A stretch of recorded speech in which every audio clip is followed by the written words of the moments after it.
The tide hourglass in Dragonstone's council chamber exhaled its final grain when Daenerys Targaryen dismissed her inner circle for the night. Alone beneath the bronze candelabra, she traced a finger along the painted table's fraying coastlines. Westeros was etched beneath pale beeswax like a wound that would not close, every lordly castle a scab to be pride-free. Conquest had always been spoken of in strokes of crimson, fields of fire, feathers of ash, char, and bone. Yet the stories tucked behind the tongues of merchants suggested another battlefield, one paved with ledgers, promissory slips, and the ink-drowned quills of Braavos clerks. Daenerys pressed her thumb where the narrow sea bled into the lagoon of Braavos. Wars hinge on coin more than courage. Ser Jorah had warned her on the voyage from Meereen. She had half listened, aflame with thoughts of banners and bells. But the words had rooted. In Meereen, the Harpies' thralls had bought unsullied flesh with Tyroshi gold. In Yunkai, the wise masters had rented sellswords like caged sparrows, their loyalty leased by the evening. Even her own freedmen fought in return for the promise of pay and plunder, and for the shape of the world she swore to birth. All of it came back to coin. Even dragons needed granaries to gorge upon. Even queens needed ships, and ships cost silver. Outside, the sea hurled itself against Dragonstone's black steps, a music of shattering glass. She shut her eyes and listened. Somewhere beyond those breakers, at the end of wine-dark currents, the Iron Bank counted the realm's heartbeats. Cersei Lannister, stretched thin between northern wolves and southern roses, had borrowed against the crown's future. Stannis Baratheon had begged, and the Braavos had gambled on his flame only to snuff it out when the winds turned. Coins had tongue and teeth. The bank whispered in one ear, bit in the other, then made orphans of the corpses. Dragons, she told herself, speak a language the Iron Bank does not teach. She felt Drogon stir far above, wings rustling against the tower's wind, a distant growl like coals tumbling in a brazier. He sensed the coil beneath her breast. A plan that bent differently from all others, colder than fire yet hot in its daring. What if I do not beg their loan? What if I seize their ledger, melt their vault, and purchase the realm outright? No queen had ever dared to press the Iron Bank beneath her boot. Even the Blackfires had merely flirted with Braavosi financiers before war bled them dry. Yet no queen before had commanded dragons reborn from myth. A breath. Slow. She set her palm across Westeros one last time, as though to reassure the painted wood. I will not barter for a kingdom, she whispered. I will simply pay. The next morning, amber dawn split the clouds. Tyrion Lannister limped beside her along the stone terrace, hands clasped behind his back, expression half curiosity, half dread. When a Targaryen speaks of simply paying, I suspect there will be flames involved. No flames, Daenerys said, though Drogon's silhouette darkened the sky in lazy circles. I intend to cross the sea and make the Iron Bank an offer they cannot refuse. Tyrion lifted a brow. You have salt and smoke enough to forge fear, your grace, but Braavos is a city balanced on numbers. Even dragons must land somewhere. In Braavos, the docks belong to the Sea Lord, and the Sea Lord's purse is tied to the bank. They will greet you with smiles, then padlock the harbor, or worse, lock us within. She watched gulls spin above the surf. That is why we sail quietly. A handful of ships. I will leave the bulk of my army at Dragonstone under Grey Worm and the captains. I will sail with the Dothraki I trust, a cohort of Unsullied, and my dragons above the masts. No, Tyrion breathed out a laugh devoid of mirth. Subtle then. Subtle for a dragon, she agreed, and her smile warmed the chill he felt. Later in the strategy tower, Varys spread parchment scrolls until the table vanished beneath an empire of ink. Shipping schedules, grain tallies, the Iron Bank's rumored deposits of mountain silver from Andalos, Tyroshi glass debts, the line of credit extended to Euron Greyjoy's captains, all the invisible nerves of a continent. Cut them here, he suggested, fingertip tapping a line of italic mirror script. And the bank's revenue collapses for a season. Slavery is illegal in Braavos, but gold is indifferent. Half their profit flows from interest on slave voyages conducted under gathered flags. Daenerys met the spider's eyes, I do not want a season of their attention. I want their surrender, and their coffers. Varys' rings clinked as he folded his hands. A vault may be stormed, your grace, yet what of the accounts? The wealth of Braavos is not merely coin piled beneath marble, but debts owed in every corner of the known world. Those ledgers cannot burn. 10,000 quills would rewrite them. Then we will seize the ledgers as well, she said, and write new law on their scraps.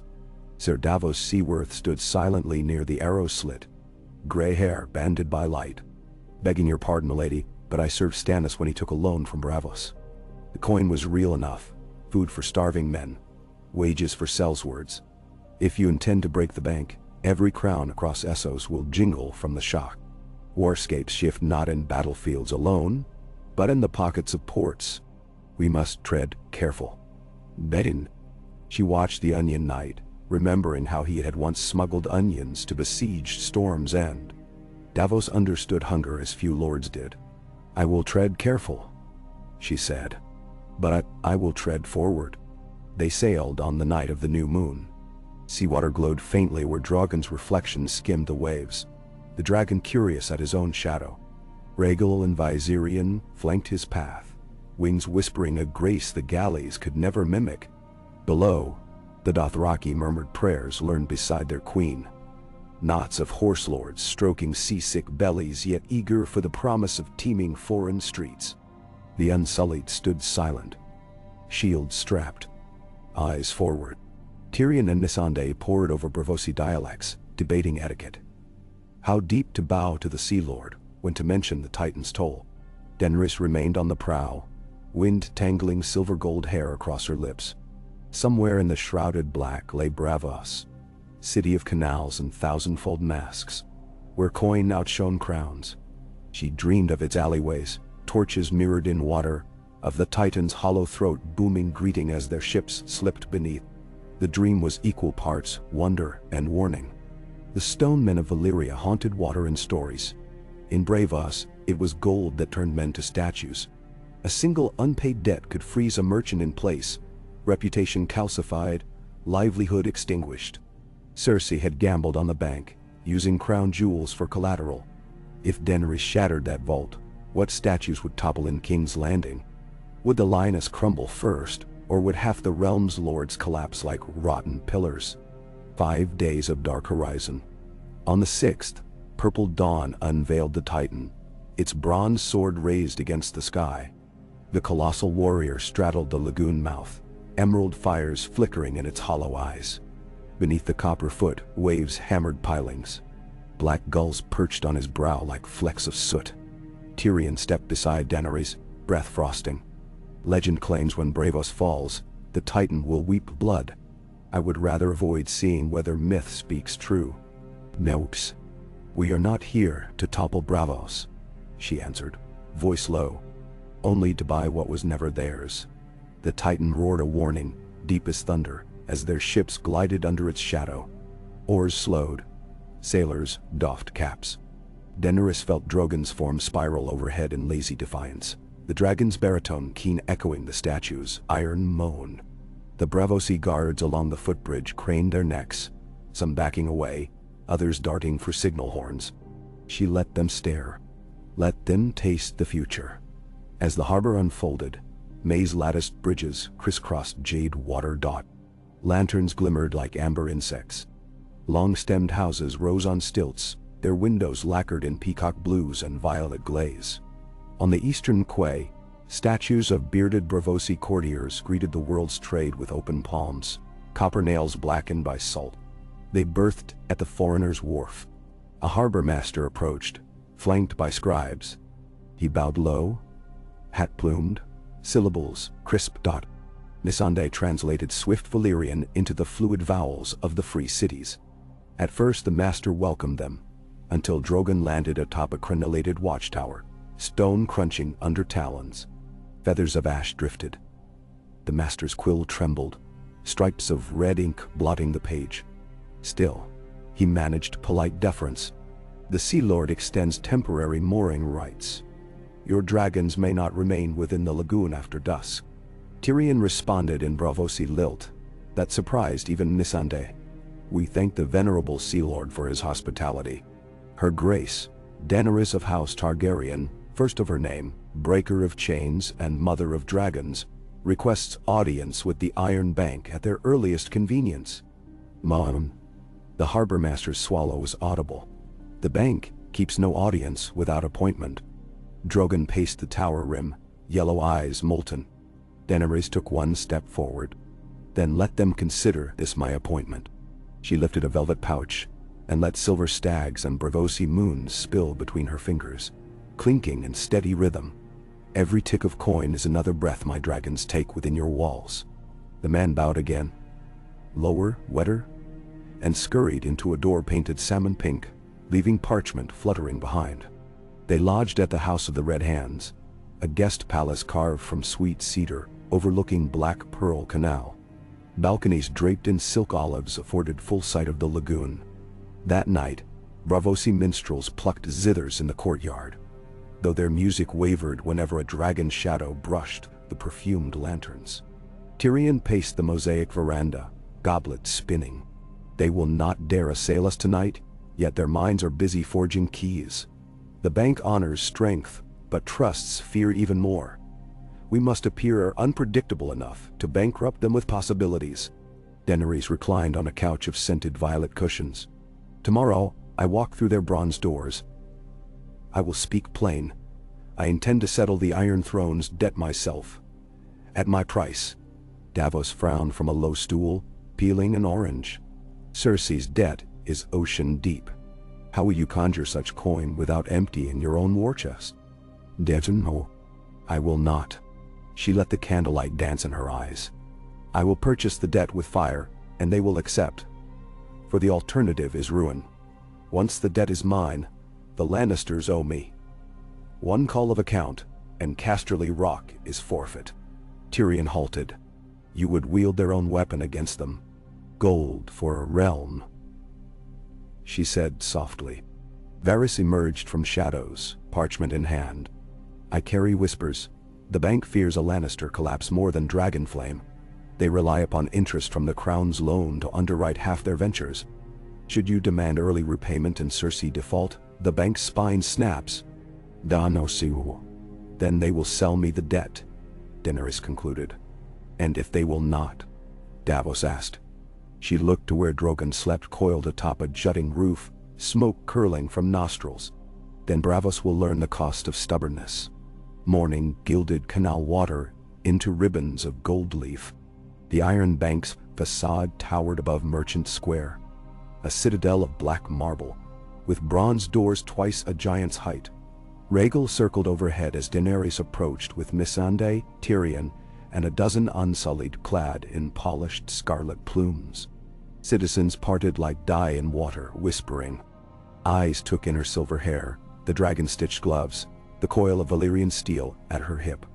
At the threshold, ushers in blue robes bowed. Inside, a hallway soared, its ceiling mirrored with lapis. Columns lined the shellstone floor, each draped in silks of house sigils, lion, kraken, stag, rose, and sun. No banner of dragon yet. They were led to a chamber, paneled in marewood, and hung with woven tapestries of Braavos founding. Slaves rowing silent in a dawn mist, the yoke of Valyria broken. A long table waited, its surface smooth as still water. 3 men entered wearing robes stitched with copper threads. Tycho Nestoris, whom Tyrion knew of by reputation. Quent Lazaro, a tall Myrish advisor. And a gray-haired woman whose name would prove to be Sarah Morlack, keeper of the keys. Tycho inclined his head. Your Grace, we are honored. We trust your voyage was swift. Daenerys rested a palm on the chair back, but did not sit. Swift and safe. I come to discuss the Crown's debt. Tycho folded hands. As of last count, the Iron Throne of Westeros owes us, in principal and accrued interest, a sum of... I am aware of the figure. She interrupted. I wish to purchase that debt, entirely. A rustle of robes. Sarah Morlack's eyes narrowed. Purchasing such a note would require collateral exceeding its face value. We cannot jeopardize the balance sheet for sentiments. Daenerys smiled mildly.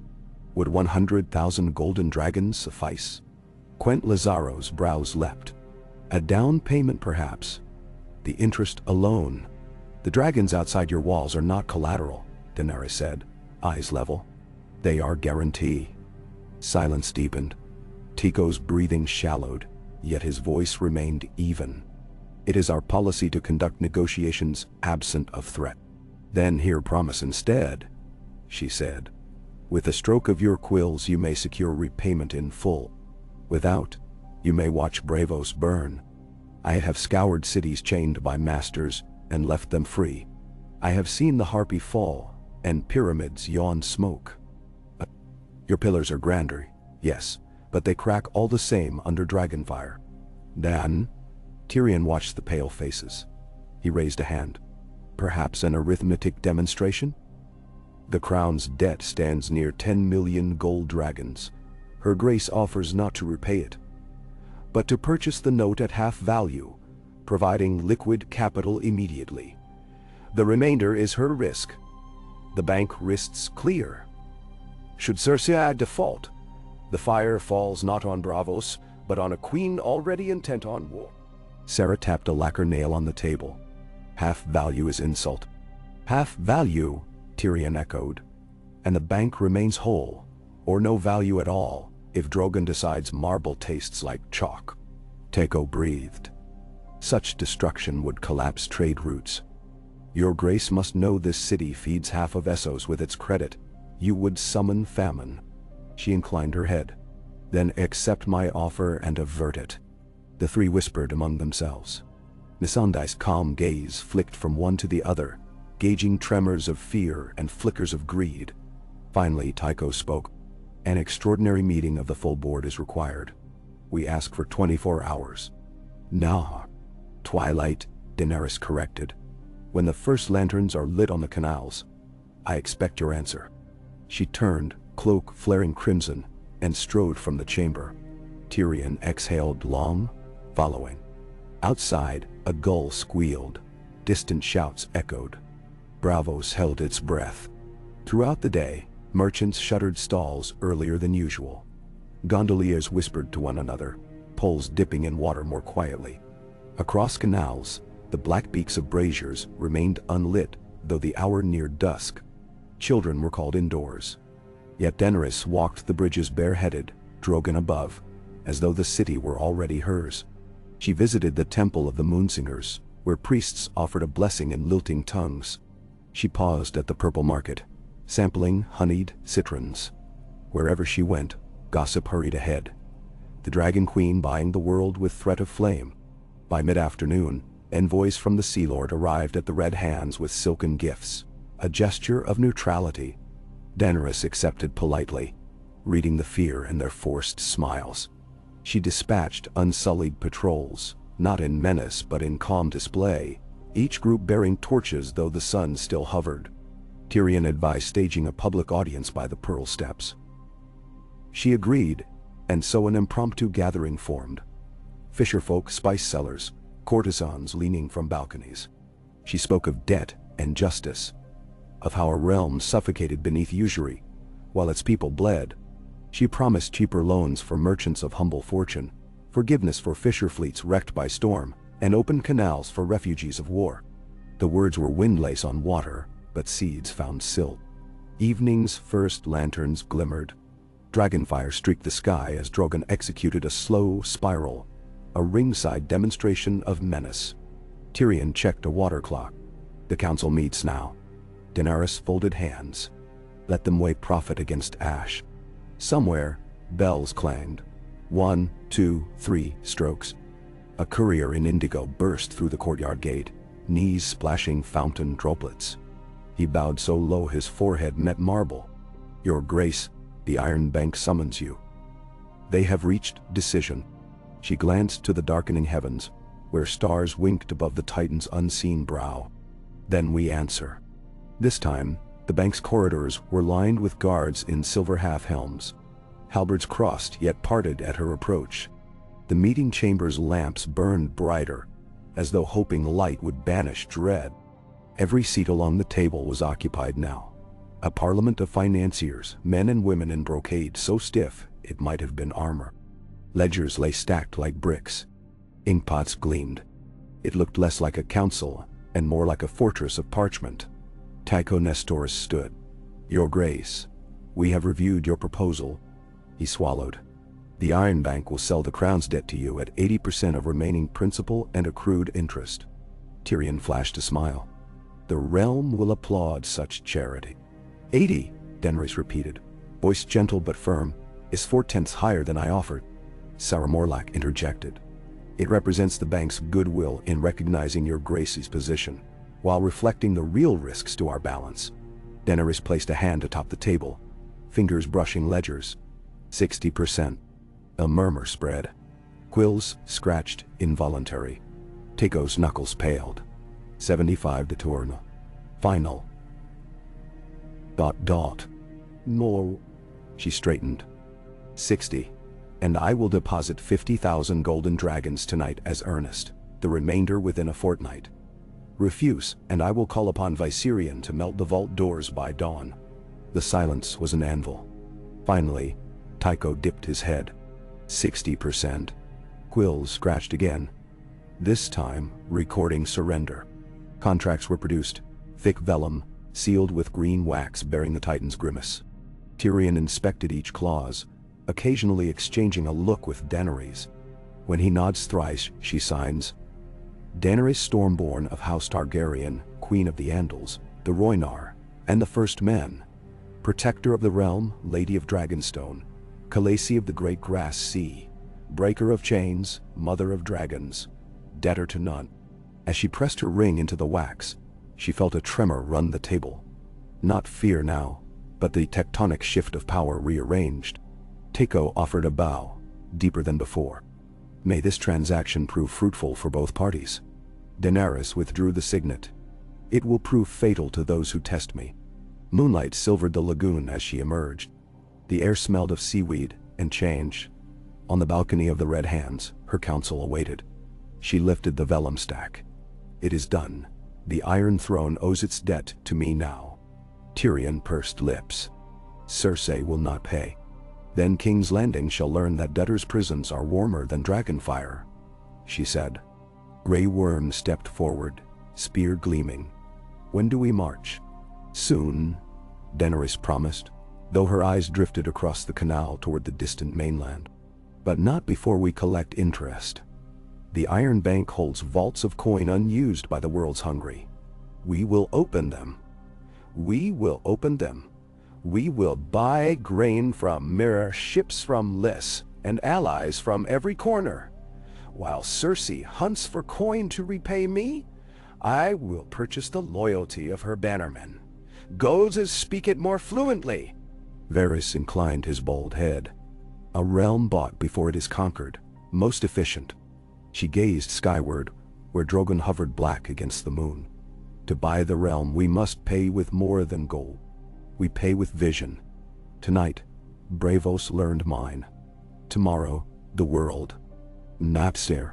Missandei stepped close, voice soft. "And if the world resists?" Daenerys smiled, the beat of dragon wings answering. "Then it will be a poorer place indeed." Dawn unfurled like spilled wine across the canals the next day, yet merchants awoke richer. Crowds gathered at docks where Unsullied distributed pouches of coin. Loans forgiven, nets repaired, ships refitted under royal seal. On the steps of the Iron Bank, Tycho Nestoris watched this largesse with guarded eyes, as if unsure whether magnanimity were a second siege. Braavos buzzed. In the courtyard of the Red Hands, Daenerys knelt before a map of Westeros, freshly inked. She marked points of opportunity, lords whose halls hungered for coin, sellsword captains nursing broken contracts. Beside her, Varys unfurled scrolls of ravens, each bearing a sigil now bound in debt to the Iron Bank's ledger. "No," she corrected silently, "bound to mine." Tyrion sipped morning wine. "When the ravens fly, the lioness will roar." "Let her roar," Daenerys murmured. "Every angry roar is an advert for my benevolence." The day before they were to depart Braavos, A lone skiff approached their moored flagship. Upon its stern perched a casket bound in soft cloth. The courier, eyes downcast, said only, "A gift from the Iron Bank," with hopes of continued partnership. Inside the casket lay 10 crimson-hilted keys, each carved into the shape of the Titan's face. Daenerys traced them, realizing they opened more than vaults. They opened fear, trust, and future tribute. She handed one to Tyrion. "For your collection." He weighed it, chuckling. "A key to realms, though my legs may never stride them all."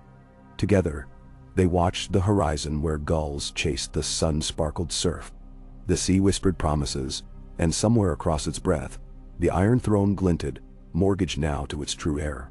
Daenerys closed her eyes, breathing brine and ambition. The first act had been written upon parchment, not battlefield. But wars, she knew, never ended at ink. They merely changed weapons. And dragons, hungry still, circled above. They weighed anchor at dusk under sails striped with black and red. Braavos receded, its towers gilded in late light. Music wafted across water, a softer song than on their arrival, almost grateful. The city would remember the Dragon Queen who came to buy, not burn. Yet memory was a fickle coin. Daenerys would not let it tarnish. Tyrion drafted letters as the waves lapped. To the Manderleys with promises of debt relief, to the Martells offering ports of call for trade, to the Tullys whose coffers had been bled by war. Each missive carried the stamp of the Iron Bank, and beneath, a dragon in flight. Night grew thick. On deck, Daenerys stood with Jorah once more at her side. "I once told you I would take what is mine with fire and blood," she murmured. "You have taken part of it with ink and threat," he said, smile creasing scarred cheeks. "A sharper blade than either." She turned, hair silver in starlight. "The ink is only the sheath. Fire remains the sword." Drogon cried above, a low thunder. Daenerys lifted her face to the stars, and felt the weight of keys at her belt ring faintly like distant bells. The realm was now hers to purchase, but purchase was not possession. Ahead lay Storm's End, King's Landing, the Reach, and the debts of a lioness scrambling for coin that no longer obeyed her roar. Daenerys whispered to the wind, voice, vow, and prophecy. "I will buy the realm, but I will burn the chains." Waves answered, steady and relentless, carrying her fleet forward into the dark, toward a dawn where crowns were forged. Not in gold alone, but in the heartbeat of a dragon queen, born to break every ledger the world had written. The story's long road stretched before her, measured not in leagues, but in ledgers overturned, hearts won and thrones unseated, a road long enough to fill 5 hours and more. Tonight she had only taken the first stride, and outside the cabin window, the dragons kept watch, their eyes twin furnaces bright against the velvet night, guarding the queen who would pay any price to heal a broken world, except the price of surrender. Okay. Salt wet wind unfurled the royal banner at the stern, a night black field marked by the three-headed red dragon newly ringed in braided gold thread. On deck, sailors chewed dried fig and muttered that the sea tasted different now, as though the very water recognized a shift in its secret tides. Daenerys Targaryen let their superstition pass unchallenged. In truth, she could sense it too. A hum just beneath the pitch of the waves, alive and expectant, like iron strings stretched across the world, and tuned to her pulse. A month slid by in slow increments of canvas and coastlines. The fleet kept to deep water, avoiding trade lanes where Braavosi galleys might whisper word of their departure. Each dawn, silver fog erased the horizon. Each dusk, lanterns aboard the flagship glowed faintly against an ocean of ink. The dragons hunted far from the sails, returning at twilight with bellies streaked in torch red where gull blood dried. No captain dared begrudge them a kill.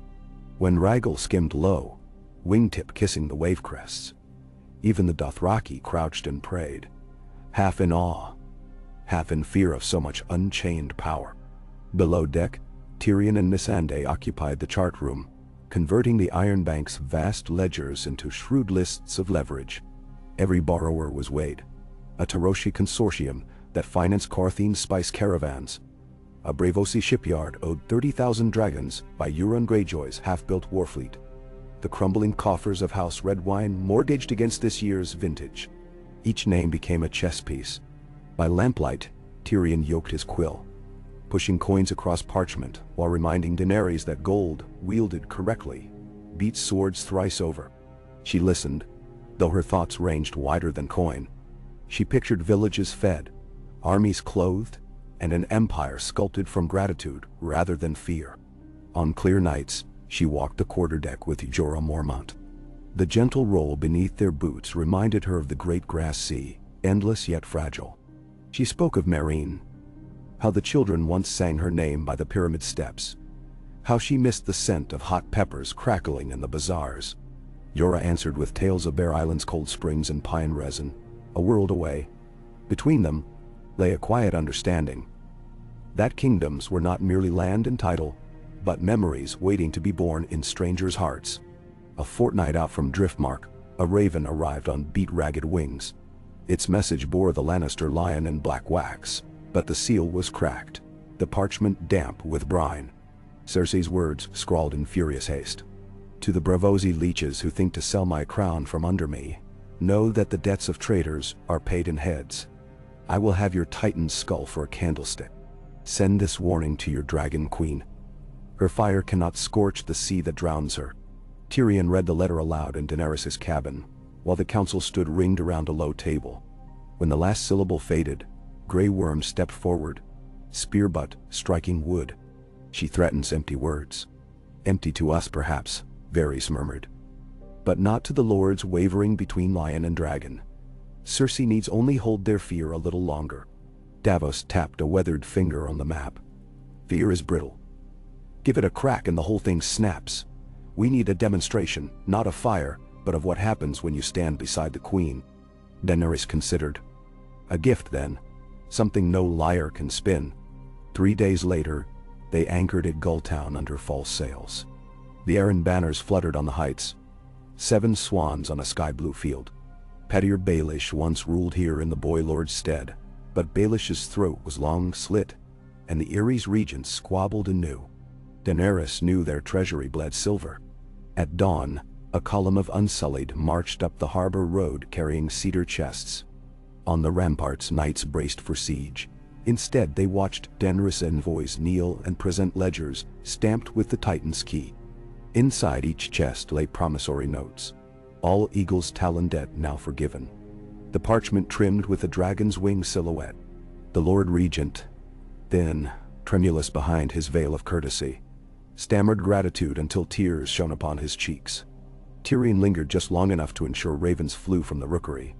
The queen who cancels chains of debt, the scrolls proclaimed, requests nothing but honest friendship and safe passage across the veil.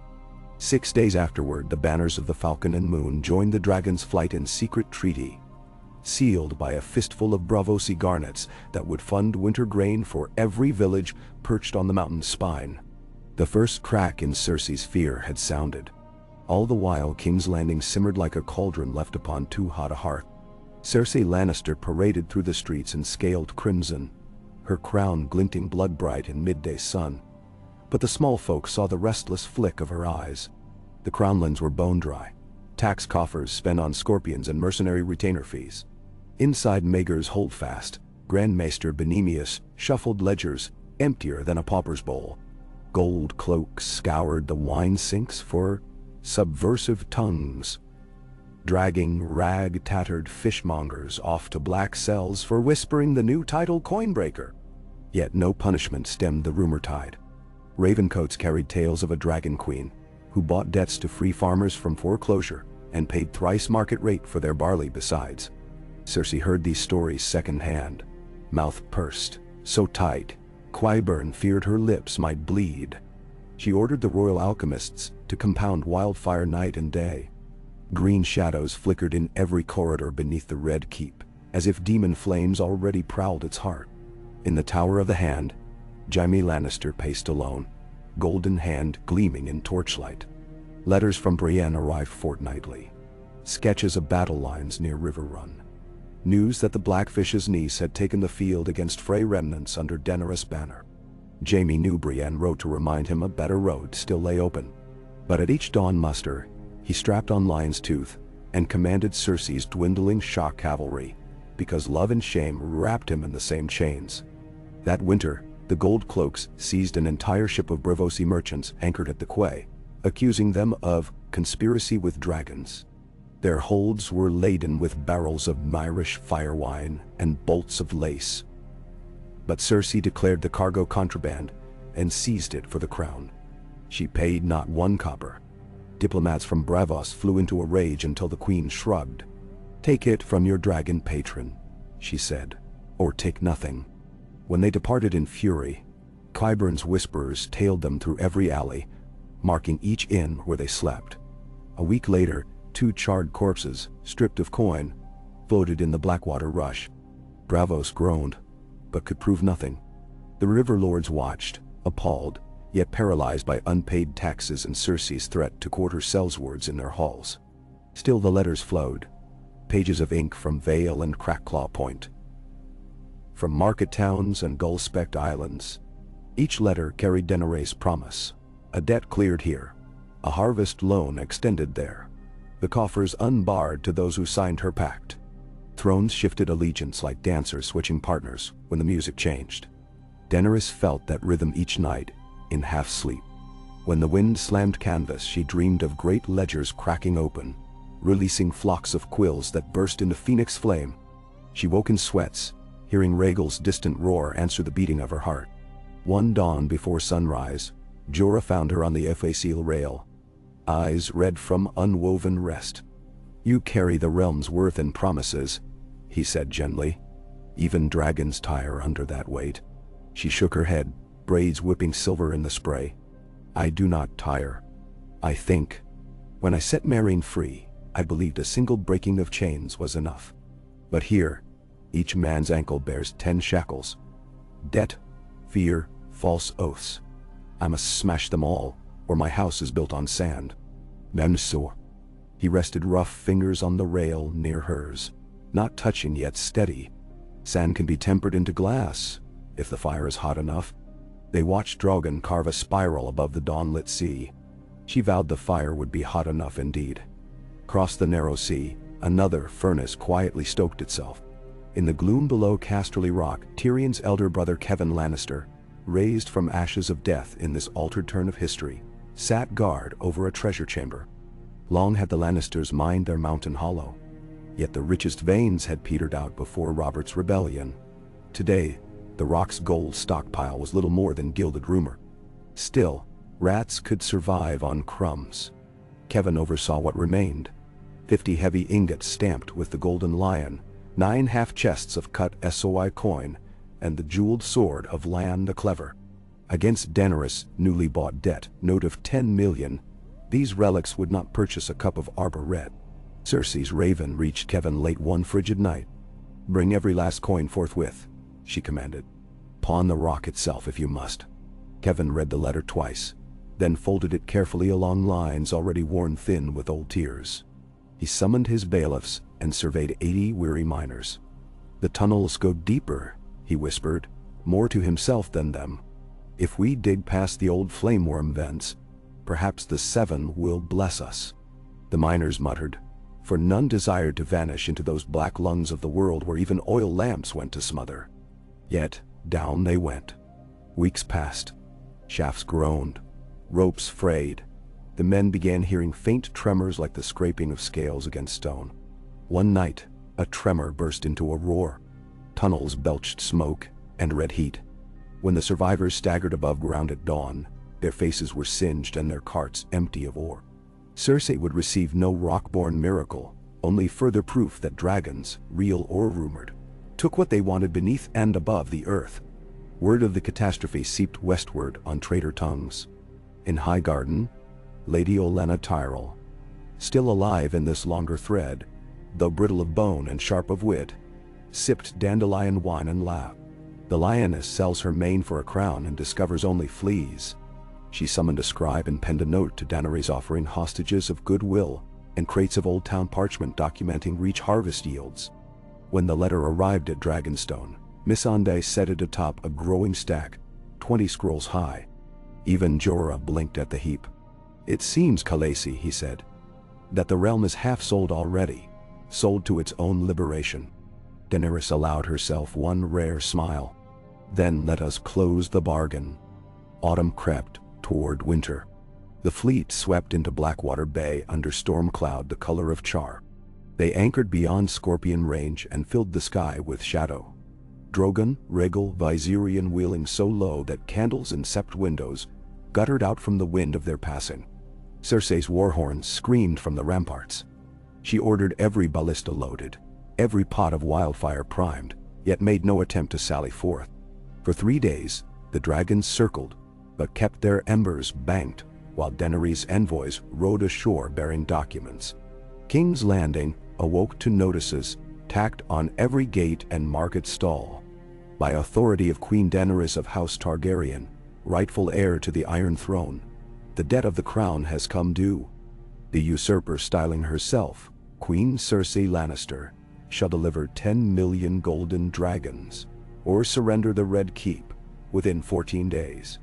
Failing compliance, House Lannister pledges Casterly Rock, Lannisport and all incomes thereof to Queen Daenerys, and the Iron Bank stands witness to this lawful transaction.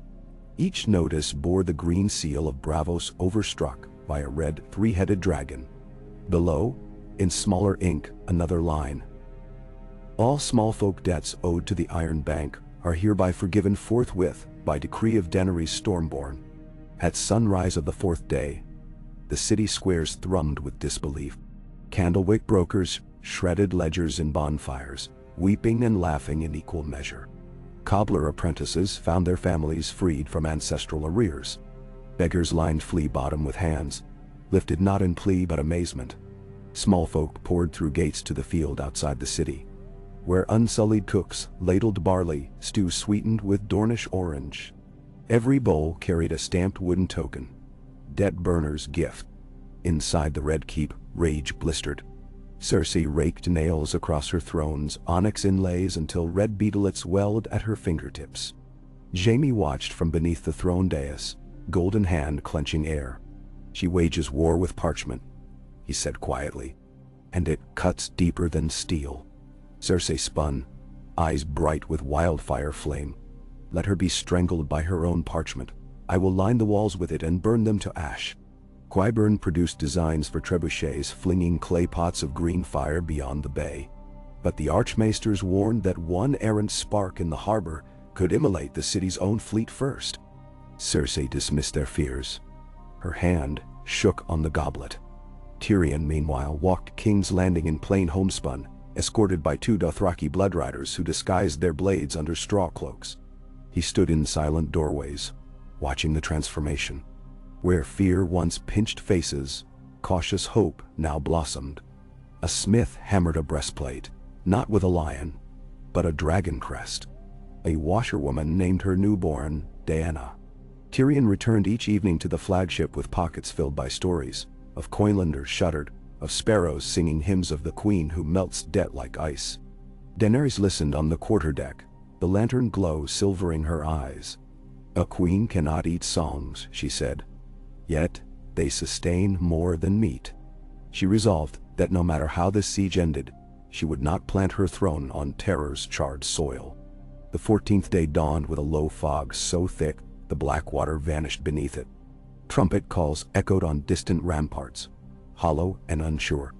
Out on the bay, the dragons cut through the mist like specters, their roars muffled, eerie. At high sun the fog thinned. On the wharf below the King's Gate, a single black barge pushed out, oars dipping at sluggish rhythm. At its prow stood Jaime Lannister, helm untouched, cloak torn. He carried no sword, only a scroll case and a white banner of truce. When the barge reached the flagship, Jaime ascended the rope ladder alone. Wet hair clung to his brow, eyes bruised by sleeplessness. On deck, the Dothraki parted, unsullied leveled spears, though none hindered him. Daenerys awaited near the rail, Tyrion at her shoulder. Drogon perched behind the mast, wings mantled but silent. Jaime dropped his gaze. "My sister will not yield." Tyrion's lips quirked. Then perhaps you have come to settle our long dispute with a dance of steel. I did not bring a sword. He held out the scroll. This is the royal ledgers, what remains. The crown's treasury contains 500,000 gold dragons, half a year's grain, and several chests of jewels. It is all we can pay. Daenerys took the scroll, but made no motion to read it. And yet Cersei claims 1,000,000 for each of my father's sins. She knows the price of everything except forgiveness. She met Jaime's eyes, noting the exhaustion webbing them. Is this an offer of surrender? He bowed his head. I speak only for myself. I cannot let King's Landing burn. I swore an oath to protect the innocent. A faint, bitter smile. I have broken greater oaths before. Tyrion touched his brother's arm, a memory of childhood in his eyes. Then stand aside and let the city live. Jaime exhaled. She will kill me, but I will open the gates at dawn. You may take the city with no more blood. His gaze shifted to Drogon. If she lives, she will find a way to avenge herself. My sister is a fire that feeds on its own smoke. Daenerys shook her head slightly. The world is done with her flames. She turned to Grey Worm. Prepare the host. No torches or siege fire. We march in daylight. The Iron Throne is no longer for rent. That night, inside Maegor's holdfast, Cersei sensed treachery like a wolf smells frost. She confronted Jaime beside the bed they once shared, now cold. When he admitted his intent, her shriek cracked chandeliers. She reached for the dagger on the sideboard. Jaime's hand closed around her wrist, flesh and gold together. No more children burned, he said. No more. Cersei spat. You would choose that silver whore over me? He shook his head. I choose the living. Her eyes hardened. Then enjoy your choice. She sent a secret runner to the dungeons instructing Qyburn to ready the wildfire charges beneath the sept of Beeler. But the runner never reached the dungeons. Sandor Clegane waylaid him in a lantern-lit arch, acting on a whisper from Varys. In the black hour before dawn, every jar of wildfire in the vaults was found smashed, the fluid sluiced into sewers and carried out to sea by tidal currents. When Qyburn descended to inspect, he found only damp green stains on stone and a mocking note, signed with a crude paw print. At sunrise the King's Gate swung open. Unsullied ranks advanced under banners of red and black, trimmed with green Titan keys. Dothraki screamed war cries that sent doves scattering from the sept's broken dome. Yet the streets lay hushed. No scorpion bolt hissed. No arrow flew from battlement. Cersei sat upon the Iron Throne wearing the crown of stag points. Her eyes were twin vortices, pulling all hope into their center.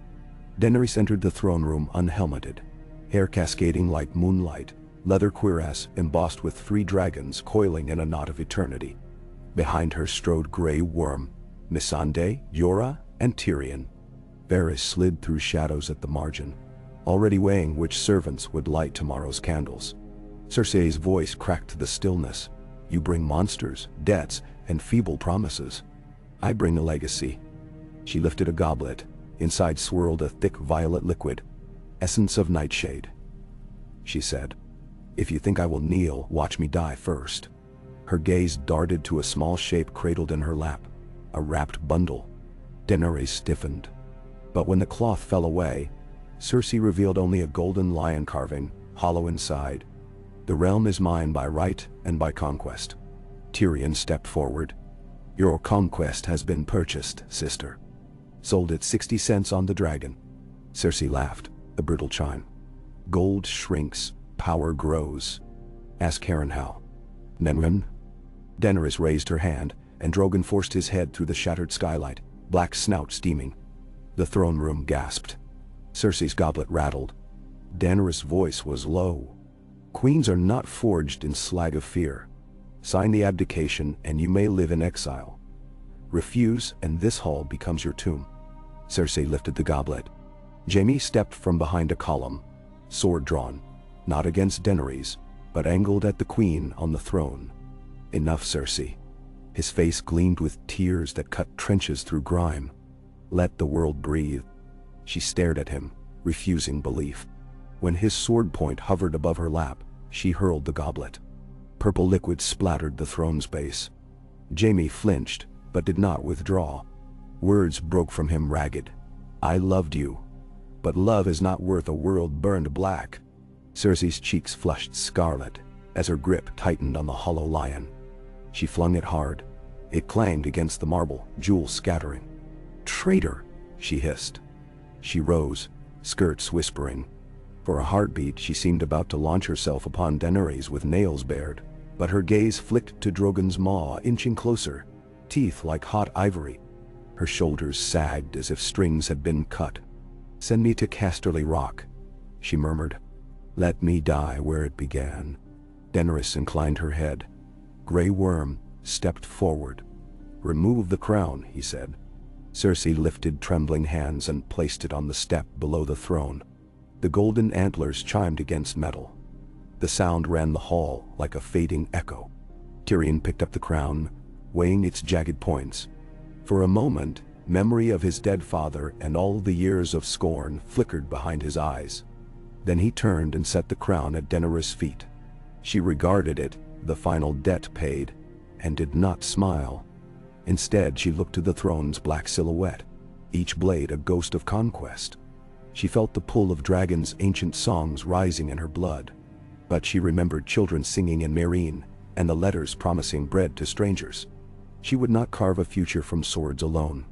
With measured step she approached the iron throne, taller than any man, edges barbed. Drogon's shadow covered the steel like a call. Daenerys reached out and laid her palm upon the cold armrest. The hall waited, silent as snow. Then she turned away. She faced the company. "Melt it," she said. Gasps leapt among the courtiers. Tyrion's eyes widened, Jaime's mouth opened. But Drogon understood at once. He exhaled a river of flame, red gold and scorching, that wrapped the throne in a cocoon of fire. Steel shrieked, sagged and liquefied, running down steps in glowing rivulets. Within breaths, the symbol of centuries was a molten pool spreading across the floor. Heat rolled like a living beast through the hall. Banners curled, mosaics blistered. Cersei cried out. Whether in horror or grief, no one could tell. Daenerys stood unmoving while sparks danced around her boots. When the fire dimmed, the throne was gone. In its place cooled a black mirror of hardened slag.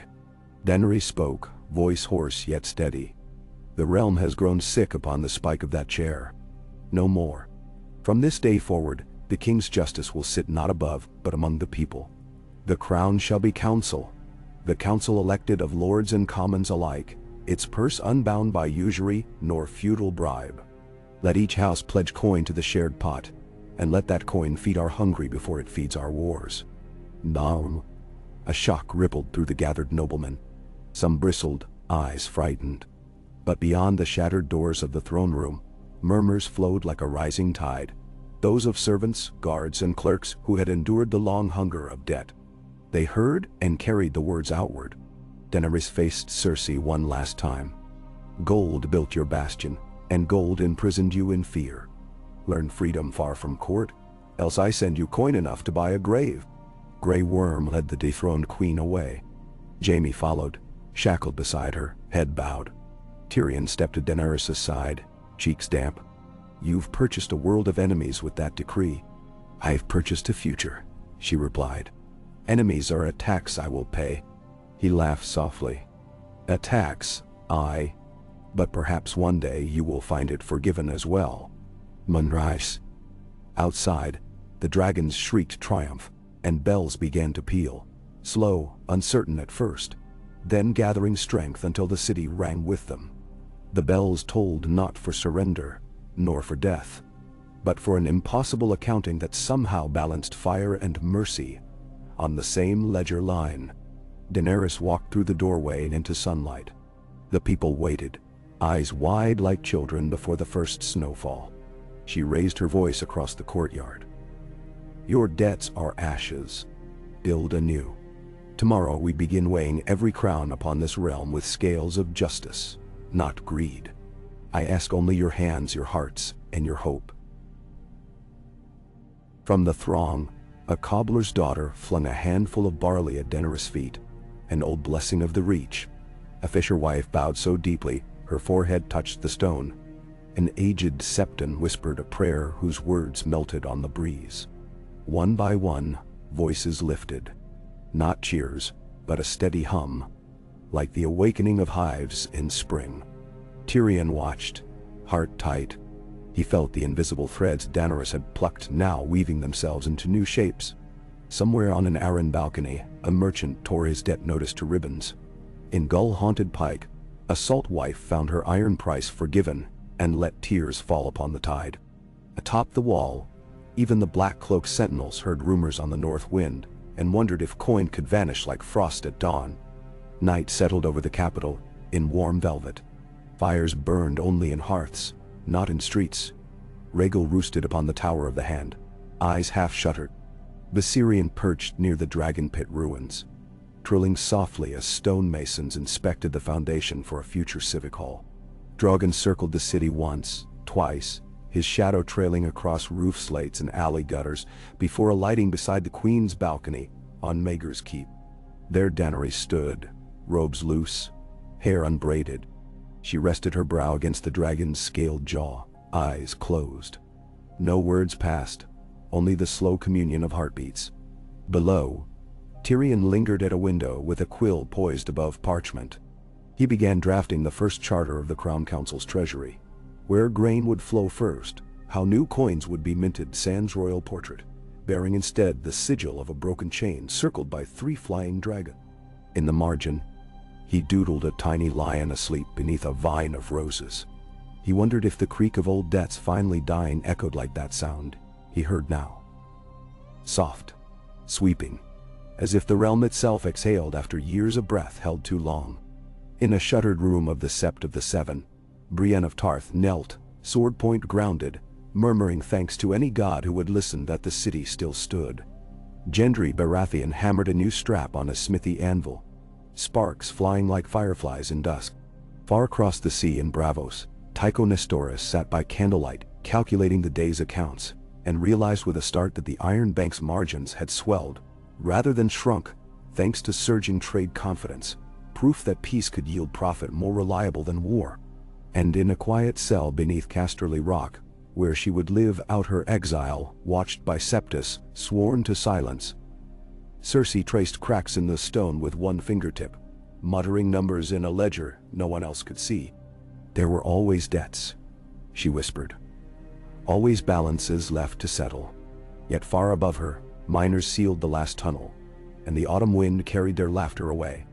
Weeks later, as the first council convened in the refurbished dragon pit, Daenerys sat at a round table of polished oak alongside Tyrion, Samwell Tarly, named Grand Maester by acclaim, Davos, Jon Royce of the Vale, Lady Asha Greyjoy in braided seal fur, and a shy Dornish princess whose mother had died in the fighting pits long ago. No throne oversaw them, no blades bristled behind their chairs. Only a simple banner hung on the far wall. 3 dragons entwined around a broken chain, the links falling free into space. They began with the ledgers, always the ledgers, but soon talk turned to orphan gardens, to roads that might knit distant harbors, to a school in Old Town where girls could learn letters beside boys. Gold became grain. Grain became roofs. Roofs became hope. The council worked until stars salted the sky. When at last they adjourned, Daenerys walked alone to the edge of the pit and looked upon King's Landing. The city that, once purchased in blood, she had bought anew with the coin of possibility. A soft tread behind announced Tyrion's approach. He offered a goblet. She drank, cool water tasting of mint. "It begins," he said. "It began long ago," she answered. "Tonight it grows." He nodded, gaze sweeping the lanterned streets. "How will history judge us, I wonder?" "By the debts we leave," she said, "and those we forgive." She thought of children yet unborn whose lives would never know the taste of war-curdled fear or the weight of inherited arrears. She pictured them running under banners sewn not for battle, but for festivals of midsummer. She smiled. Far overhead, Drogon bellowed once, loud and long, the call rolling across rooftops like thunder rousing the sleeping sky. It was not a cry of conquest but of claim fulfilled, oath satisfied. It sounded, to those who listened, like the closing of an ancient ledger, and the turning of a page no fire could blacken. Under that cry, Daenerys Targaryen lifted her face to the stars, and felt the realm, a realm she had bought, freed, and now must guide, unfold beneath her like a balance sheet newly wiped of red. Hope, she thought, was worth every coin, every flame, every word inked on nights when even queens doubted dawn would come. Hope could not be tallied, yet tonight its invisible figures filled the columns of her heart until they overflowed into the dark, lighting it brighter than dragonfire ever could. The first snows of autumn arrived early, drifting over King's Landing in delicate veils that melted before they could settle, reminding southerners that winter's tongue still lapped at distant shores. From the highest vantage of the Dragon Pit's renovated council chamber, Daenerys watched a flurry dissolve on the balcony rail, and tasted brine on the breeze, as though the sea itself had borrowed winter's chill. The city below thrummed with the stubborn industry of newfound purpose. Masons singing on scaffoldings, apprentices scurrying with hemp-wrapped parcels, bakers tilting trays of black bread, sweetened by rich honey, newly freed from oppressive tariffs. Hope, it turned out, had a smell: warm yeast, pine resin, and a faint coal ember from forges tasked with plowshares instead of spearheads. It filled the capital's lungs, but Daenerys knew fragile scents could be scattered by a single ill-tempered gust. Behind her, the Round Table murmured with low disputes. Samwell Tarly argued taxation tiers with Jon Royce while scribbling numbers whose loops tightened when the night's patience frayed. Asha Greyjoy lounged sideways across her chair, boots planted on polished oak, flicking a dagger between knuckles in rhythm with Samwell's quill scratches. Davos stood by the tall hearth, one shoulder against stone, nodding to every proposal yet measuring each with the caution of a man who had watched kingdoms founder upon too much optimism. Tyrion presided like a diminutive magistrate, sleeves rolled, eyes bright as if wine fermented in his very blood. A steward of the possible, buoyed by the miracle that the city still rose each morning instead of crumbling beneath its own doubts. Daenerys listened, weighing how far to lean into their debates. Only a moon had passed since the throne melted into a black lake, yet already lords demanded certainty where once they bowed to caprice. She allowed the council to rummage among minutiae: grain quotas, militia pay rates, spindle-whorl tariffs for Dornish silk. These daily frictions formed the grit from which sturdier customs would crystallize. Still, she sensed another presence edging into the room before footsteps announced it. Jon Snow, cloaked in oiled leather dark as raven's wings, arrived without fanfare. He carried the scent of pine forests and distant cold, the north wrapped around him like a silent oath. His dire wolf ghost padded at his heel, white fur a flicker of winter ghosting through torch glow. Conversation stilled. Sandsquill froze mid-stroke. The dagger paused between Asha's fingers. Daenerys turned, meeting Jon's gaze across a gulf of unsaid words, warmth of old affection, echoes of betrayal, and the knowledge that fate had tethered them still. He bowed, no knee, but respectful inclination, and spoke in a voice roughened by long rides on wind-scoured moors. "Your Grace," the North answers. She gestured to the seat kept vacant at her right. "Then let the realm listen." Jon sat, armor creaking, ghost curling beside him with a soft huff. He unfolded a parchment stamped with the dire wolf of Stark and the merman of Manderley. The lords of Winterfell, White Harbor, and Bear Island accept the charter. They pledge tithe of flax, iron, and timber, provided we guarantee self-rule in matters of northern justice. He paused, jaw tightening. And they ask their queen to walk among them before the next snows seal the passes, to prove her promises are flesh, not rumor. Asha barked laughter. Dragons in the snow, now there's a sight to toast. But her grin lacked mockery. She too understood the symbolism. Tyrion tapped quill to lip. If Drogon lands within the Wintertown palisade, small folk may think the world's last winter has truly come. Jon's eyebrows rose. They saw a dragon burn the dead for them once. They remember. Daenerys nodded slowly. "I will go. Not with an army, only a wing of Unsullied in the council I trust. Winterfell defended me in absence. I will stand within her walls in gratitude." Davos exhaled relief, for he too had served kings who mistook pride for strength. Varys would have nodded sagely had he not been weeks into a pilgrimage across the narrow sea, tasked with courting shy cities whose trade charters might sway at the spider's whisper. The council voted, and the motion passed. The queen would travel north at first light. That night, Daenerys wandered the cryptic quiet of Maegor's Keep while the city slept. Echoes of ancient kings lay thick in corridors newly stripped of Lannister banners. She paused near an alcove, where spiral stairs led downward to cells once flooded by her father's paranoia. Rats scuttled, yet darkness felt thinner, as if each torch rekindled memory with light rather than fear. She found Jaime Lannister in a modest chamber, lit by a single tallow candle. His exile took place within city walls, not at Casterly Rock. She had seen to that. Better to keep oaths within arm's reach than risk them festering in distance. Jaime practiced with a wooden sword gripped in one hand, metal prosthetic balanced behind his back, to strengthen core and will alike. Sweat slicked his brow. When he noticed her, he lowered the blade and wiped his forehead. Couldn't sleep either. She studied him, hair trimmed short, steps surer than weeks past yet, still haunted by sorrow. "The North calls," she said. His brows rose. "And you wonder if a lion might tread wolfland without stirring ghosts." She smiled faintly. "I suppose I do." He leaned on the practiced sword. "My sister was forged by the cold of father's indifference. Northerners are forged by a colder truth. Ice, wind, and long dark nights. They respect survival more than birth." He met her eyes squarely. "Show them you understand what kills beyond swords, and they will kneel without being asked." She considered this as she left him to his drills, candlelight flickering behind. In her chambers, Drogon's silhouette blocked half the moon, perched on the keep's parapet like a gargoyle guarding new faith. She pressed palm to cool glass, whispering to the night, "We survive by other means now, my brother." In distant Bravos, ships loaded with winter oats parted harbor at her behest.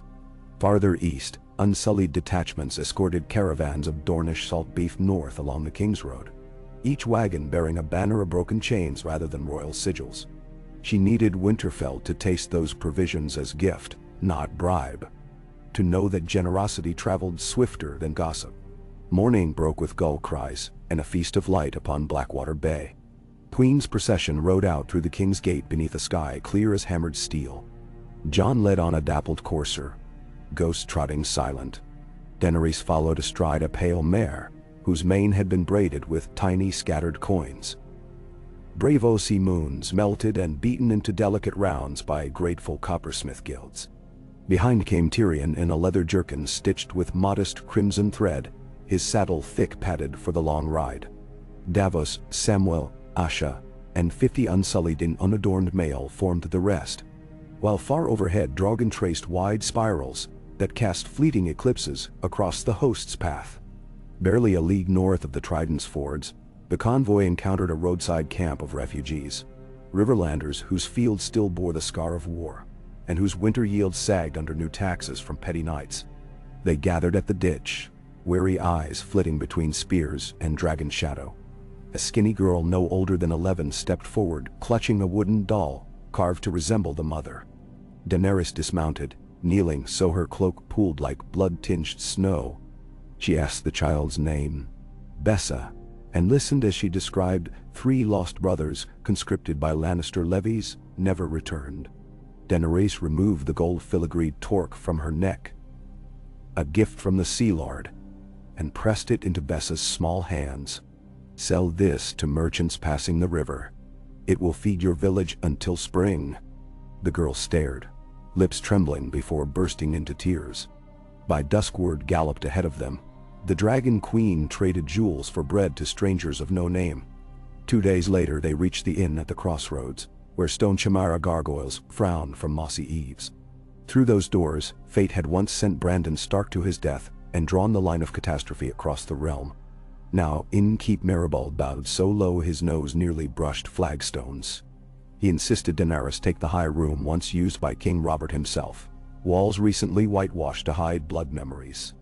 That night, by hearth glow, Samuel read parchments of maesters, seeking patronage for a college dedicated to folk remedies and midwifery, knowledge too humble for the citadel yet crucial to small folk. Daenerys sealed the petition with wax, bearing a dragon ring. When Sam spoke of naming the college after her, she shook her head. Name it for the mothers who teach children letters in winter barns, or the hedge knight who shares his crust with an orphan. I will lend coin. Let them lend honor. Sam smiled, tears glassing thick lashes, and set about drafting the charter anew. Of all the travelers, Asha found the journey's slower pace most vexing. She rode ahead often, scouting turns, returning with rumors of ironborn raiders prowling north coast cliffs under black sails, stripped of kraken sigils. She suspected Euron might yet breathe, nursing wrecked ambition. Jon dispatched ghost silent rangers to tail any such ships. No sign surfaced but footprints on tidal flats shaped like hooves of some monstrous goat. Asha swore in salty tongues. Daenerys listened, mind unsettled by the taste of unseen menace. Passing through the neck, they came upon Moat Cailin, ruined watchtowers half submerged in bog mists. There a garrison of Crannogmen awaited, spears tipped with frog dart poison. Their chieftain, Howland Reed, emerged, gray-bearded yet limber as a willow, his eyes bright with secrets older than Winter King's. He greeted Jon as if hugging the ghost of Ned. Then he knelt, offering Daenerys a leather roll. Inside lay shards of obsidian etched with spiral runes. Dragon glass mined in forgotten vales, your grace, he said, voice as soft as reed flute. It drinks sunlight even at night. Good omen for one who welds flame and mercy. She accepted, sensing the weight of ancestral feuds now cooling in her palm. At Winterfell the gatehouse banners rippled, direwolf argent on field of white, and the air sharpened with pine, wood smoke, and snow crystals swirling like pulverized diamond dust. Sansa Stark stood on the battlements, red hair aflame against early dusk. She wore a mantle of silver-tipped fox and greeted Daenerys with a measured curtsy neither servile nor cold, but balanced on the fragile edge of memory. Behind her towered Brienne of Tarth in new-forged plate. Daenerys dismounted. The two women clasped forearms, fire meeting frost. And for a breath all rumors of rivalry melted. That night, a feast thick with northern flavors filled the great hall. Venison glazed in lingon berries, oat bread heavy with marrow, barrels of dark ale fermented beneath stone cellars, harp strings and reedy pipes twined with laughter. Yet tension coiled beneath the merriment, like a rim beneath ice. Lords of Carhold and Last Hearth eyed unsullied spears warily, remembering distant tales of Valyrian tyranny. Daenerys addressed them from the dais, voice carrying through torch haze. She spoke neither of dragons nor conquest, but of debts burned, of children spared from winter's hunger, of her father's sins and her own resolve against their echo. She ended by presenting Howland Reed's obsidian shards to Sansa as token, not of fealty demanded but of vigilance shared. The hall hushed.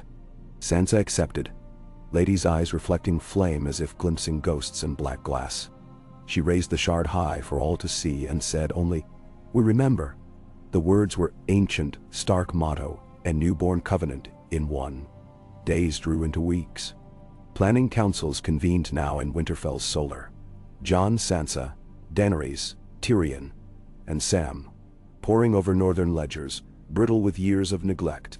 Stores of barley proved thinner than hoped. River crossings rotted where war once thundered. Daenerys pledged fleets from the arbor to carry southern grain up the White Knife before ice closed its mouth. In return, northern miners would send iron ore south to be forged into plowshares and door hinges rather than arrowheads. Mutual sinew wove itself one trade charter at a time. While scribes scratched, Daenerys walked courtyards where Stark children once shot arrows and climbed battlements. She felt ancient stones inhaling new breath. She saw the weirwoods face bleeding crimson tears into snowdrift. And in the hush beneath its boughs, she spoke to Bran Stark. The young man's gaze no longer anchored fully in present. Pupils swirled like storm-whittled pools. Yet his smile, faint and knowing, warmed the air. He told her winter's true threat had been vanquished, but magic, like wildfire, rarely extinguished completely.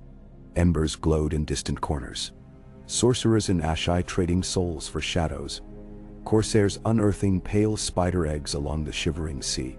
A single flame may relight the long night, he warned gently. She thanked him, resolving to keep dragons patrolling far beyond mere horizons of politics. One crisp dawn as rosy bands bruised the sky.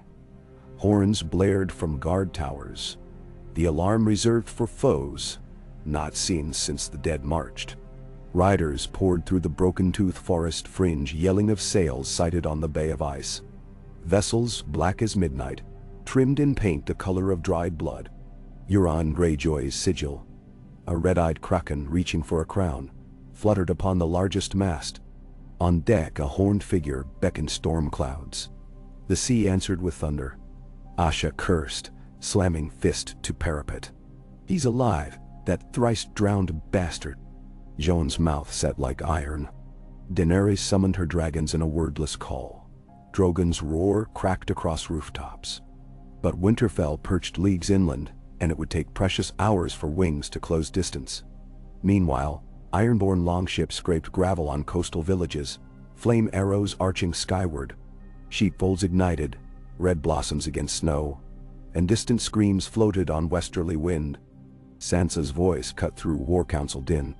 Our people till those fields. We cannot abandon them. Davos advised garrisoning the walls, fearing trap. Tyrion argued that baiting dragons into naval crossbow kill zones echoed Cersei's old stratagem. Daenerys weighed their counsel, but gazed at Jon. His dark eyes offered no command, only trust that she would act the queen they had chosen. She ordered 200 Unsullied to ride with Jon and northern outriders, using hidden marsh paths to flank Euron's landing parties. Grey Worm protested, leaving her with reduced guard. But she countered that dragons would suffice for her own shield. At midday Jon led the host through pale birch stands, hooves muffled by moss. Ghost loped ahead, a white arrow. Asha rode at his side, jaw grim but spark lighting her gray eyes, chance at last to silence her uncle's madness. Snow thickened into a blizzard by the time Jon's column approached Deepwood Motte, smoke staining the sky. Euron's men hacked at gate timbers with axes, laughter punctuating women's screams. Jon signaled. Horns blew. Unsullied formed spear walls. Northern archers knocked arrows tipped in crane feathers. Ghost leapt first, burying fangs in a raider's throat. The spear wall advanced like tide, shields glinting. Asha vaulted from saddle, twin axes wheeling. Her shout, a kraken's daughter reclaiming honor, rang through pine trunks. Raiders faltered, expecting peasants not disciplined phalanx. Axes met spears, ironborn lines crumpled as arrows rained. Jon cut through to the main gate, finding the great timber battered but unbroken. He called for a ram. Villagers inside unbarred at sight of stark banners. When doors burst outward, women and children rushed, eyes wide at saviors wearing foreign bronze helms beside Northmen Dagda. Yet fear remained. Overhead thunder rolled unnatural, gathering beyond storm's logic. On a headland above the bay, Euron Greyjoy stood with arms raised to black sky. A twisted horn of dragonbone clutched in gauntleted hand. He blew, and the sound pierced storm's howl, an unholy shriek that set teeth on edge miles away. Sea tossed violently, as if some leviathan stirred. In Winterfell, Bran's eyes whitened. Ravens took frantic flight. Drogon and his brothers jerked midair, wings faltering, a strange ache rippling through their chests. Daenerys felt it too. Heart constricting, blood briefly fireless. An echo of old Valyria's doom horns said to enslave dragons. She climbed the Godswood Tower for vantage. On the horizon flickered sickly green veins across cloud bellies, as if wildfire smoke had learned to fly. Bran emerged on the stair, voice distant yet urgent. The horn is bound with spells of fire binding. It twists the dragon's song. She swallowed dread. Can he control them? Bran's head tilted. Sight far away. Only, if there will breaks, yours must be stronger. She closed her eyes, drawing breath until cold bit lungs. She remembered the heat of Moiraine's sun, the scent of charred harpy, the sound of freedmen singing. She remembered nights on Drogon's back when stars blurred into silver lines, when fear and wonder fused. Then she stepped to the tower's edge and called, not in Valyrian command but in the raw syllable of her own name, the only word that held her life entire. Drogon wheeled, faltered, then screamed back, defiant. The horn's false fire wavered. In fury, Euron redoubled his note. Blood seeped from his lips, veins bulged black. The spell strained like chains about to snap. But Rhaegal and Viserion banked, circling their brother, and three voices wove together in a harmony older than horns or dark sorcery. A chord of sky and furnace, mother's lullaby to eggs long since cracked. The horn's pitch shattered. Splinters of dragonbone exploded, driving into Euron's chest. He staggered, laughter turning to bubbling cough. The bay's waves stilled as if exhaling dread. Still, his longships remained, crewed by zealots. They fired scorpions upward, but bolts flew wild as panic seized them. Dragons dived, flame vomiting, masts bursting like lit candles. On the ground, Jon's forces broke the remaining raiders. Asha cornered her uncle on the burning deck of the Silence, embers swirling. His chest gaped where horn shards protruded. Mad joy still gleamed in his sea-dark eyes. Even drowned gods bleed, she spat, driving an axe through his ribs. He died with smile fixed, smoke coiling from mouth like last prayer. When the blizzard cleared, charred hulks bobbed in icy surf. Unsullied posted wounded villagers to makeshift infirmaries, where Samwell oversaw salves brewed from pine resin and raspberry leaves. Jon clasped Daenerys' hands beneath birch branches as dusk painted sky violet. "You broke the spell," he said, voice hushed. She shook her head. "We broke it." Ghosts nudged between them, earning a faint laugh from the queen. For the first time since the council's founding, she felt the realm's weave tighten strong around its northern edge. Sansa hosted a victory meal sparse in meat, but rich in camaraderie. Onion broth thick with marrow, smoked trout from the last river, loaves shaped like deer wolves and dragons side by side. Musicians played a real pairing Dornish lute with northern drum. Even stoic Karstark men tapped heels. Asha traded bawdy jokes with Glover retainers. Sam and Bran whispered over scrolls of arcane geometry, designing towers to track star paths for farmers planting. Daenerys observed it all, a tapestry knitting itself before her. Yet peace rarely stands still. Raven messengers arrived from the Vale, bandits under Sellsword banners raiding grain caravans, their paymaster unknown.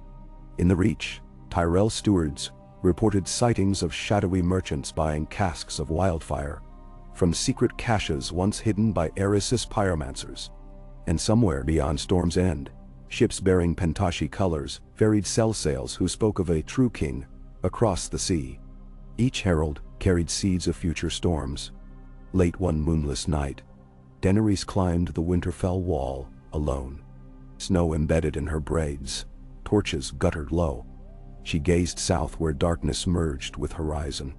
In the hush, she addressed the ghosts of kings who once judged from icy thrones. "I bought this realm with coin and mercy," she whispered. "Now I must keep purchasing courage to guard it." Drogon settled behind her, feathers of red gold firelight rippling across scales. His eye, an ember in massive socket, reflected her silhouette. She leaned into his warmth. "We fly soon," she promised. "Not to conquer, but to remind the world hope rides our shadow." Miles away, in the cellars beneath Maegor's Keep, embers of molten thrones still glowed faintly where smiths had poured slag into ingots for rebuilding city aqueducts. A single shard remained, cooled into glassy obsidian streaked with red iron. Tyrion kept it on his desk, a paperweight of past tyranny. Some nights he swore he heard it hiss, as if memories yet smoldered within. He wrote letters into the dawn. Treaties, grain requests, invitations to maesters of Essos to share plague lore. Each stamped with a sigil of broken chain. He believed words, like coins, could be invested for compound interest in peace. At last, as winter deepened, Daenerys prepared to leave the north. Sansa pressed into her palm a brooch shaped as direwolf entwined with dragon, forged by Mikken's successor. "So we may remember the night our sigils burned beside one hearth," she said. They embraced, not as queen and lady, but as guardians of an uneasy dawn. Jon rode with Daenerys to the fleet at White Harbor. There they parted. He would remain warden, rebuilding watchtowers along the wall's ruins, nurturing fragile springs in frozen soil. They exchanged no vows, only a look heavy with respect and bittersweet promise. When sails unfurled, the dragons soared, escorting. Snow fell thicker than before, yet waters remained passable. In her cabin, Daenerys paced maps where new lines had emerged, trade routes speckled with tokens of dragon glass, small folk schools, charters for healers. She marked in lilac ink the path of threat, wildfire caches unknown, sellsword hosts gathering, iron bank agents watching profit lines waver. She tapped quill against parchment, forging strategies as a blacksmith tempers steel, heated by conviction, cooled by counsel. Southward, rumors ran ahead, of a queen who faced down death songs in the air and shattered them, of northern children fed by southern grain, of a drowned pretender silenced by his own dark horn, of dragons wheeling not as harbingers of doom, but guardians of caravans. Yet also, in lamplit taverns from Old Town to Tyrosh, men whispered of a world grown soft, ripe for bold fists, once mercy dulled its edge. They spoke the names of lost claimants, of bright flames rumored air, of shadow sorcerers who could birth assassins from obsidian smoke. Daenerys knew mercy must learn to sharpen itself, lest it bleed out. She looked at the sea, black under starlight, and in its mirror she saw her reflection. No longer the breaker of chains only, but the keeper of ledgers written in lives. She traced the glass pane with a fingertip. Beyond lay storms uncounted, debts yet unpaid. But somewhere, too, barley sprouted in frost-kissed fields because a queen traded gold for bread. Somewhere, a little girl named Bessa slept with a torque beneath her pillow and belly full. She whispered a prayer, not to gods who failed Valeria, nor to seven who watched passively, but to the quiet mathematics of compassion that turned silver into sunrise. And in answer, Drogon roared above, wings painting constellations out of vapor. The ship crested a swell, prow slicing north wind. Hope remained a ledger that never balanced, always asking more ink, more courage.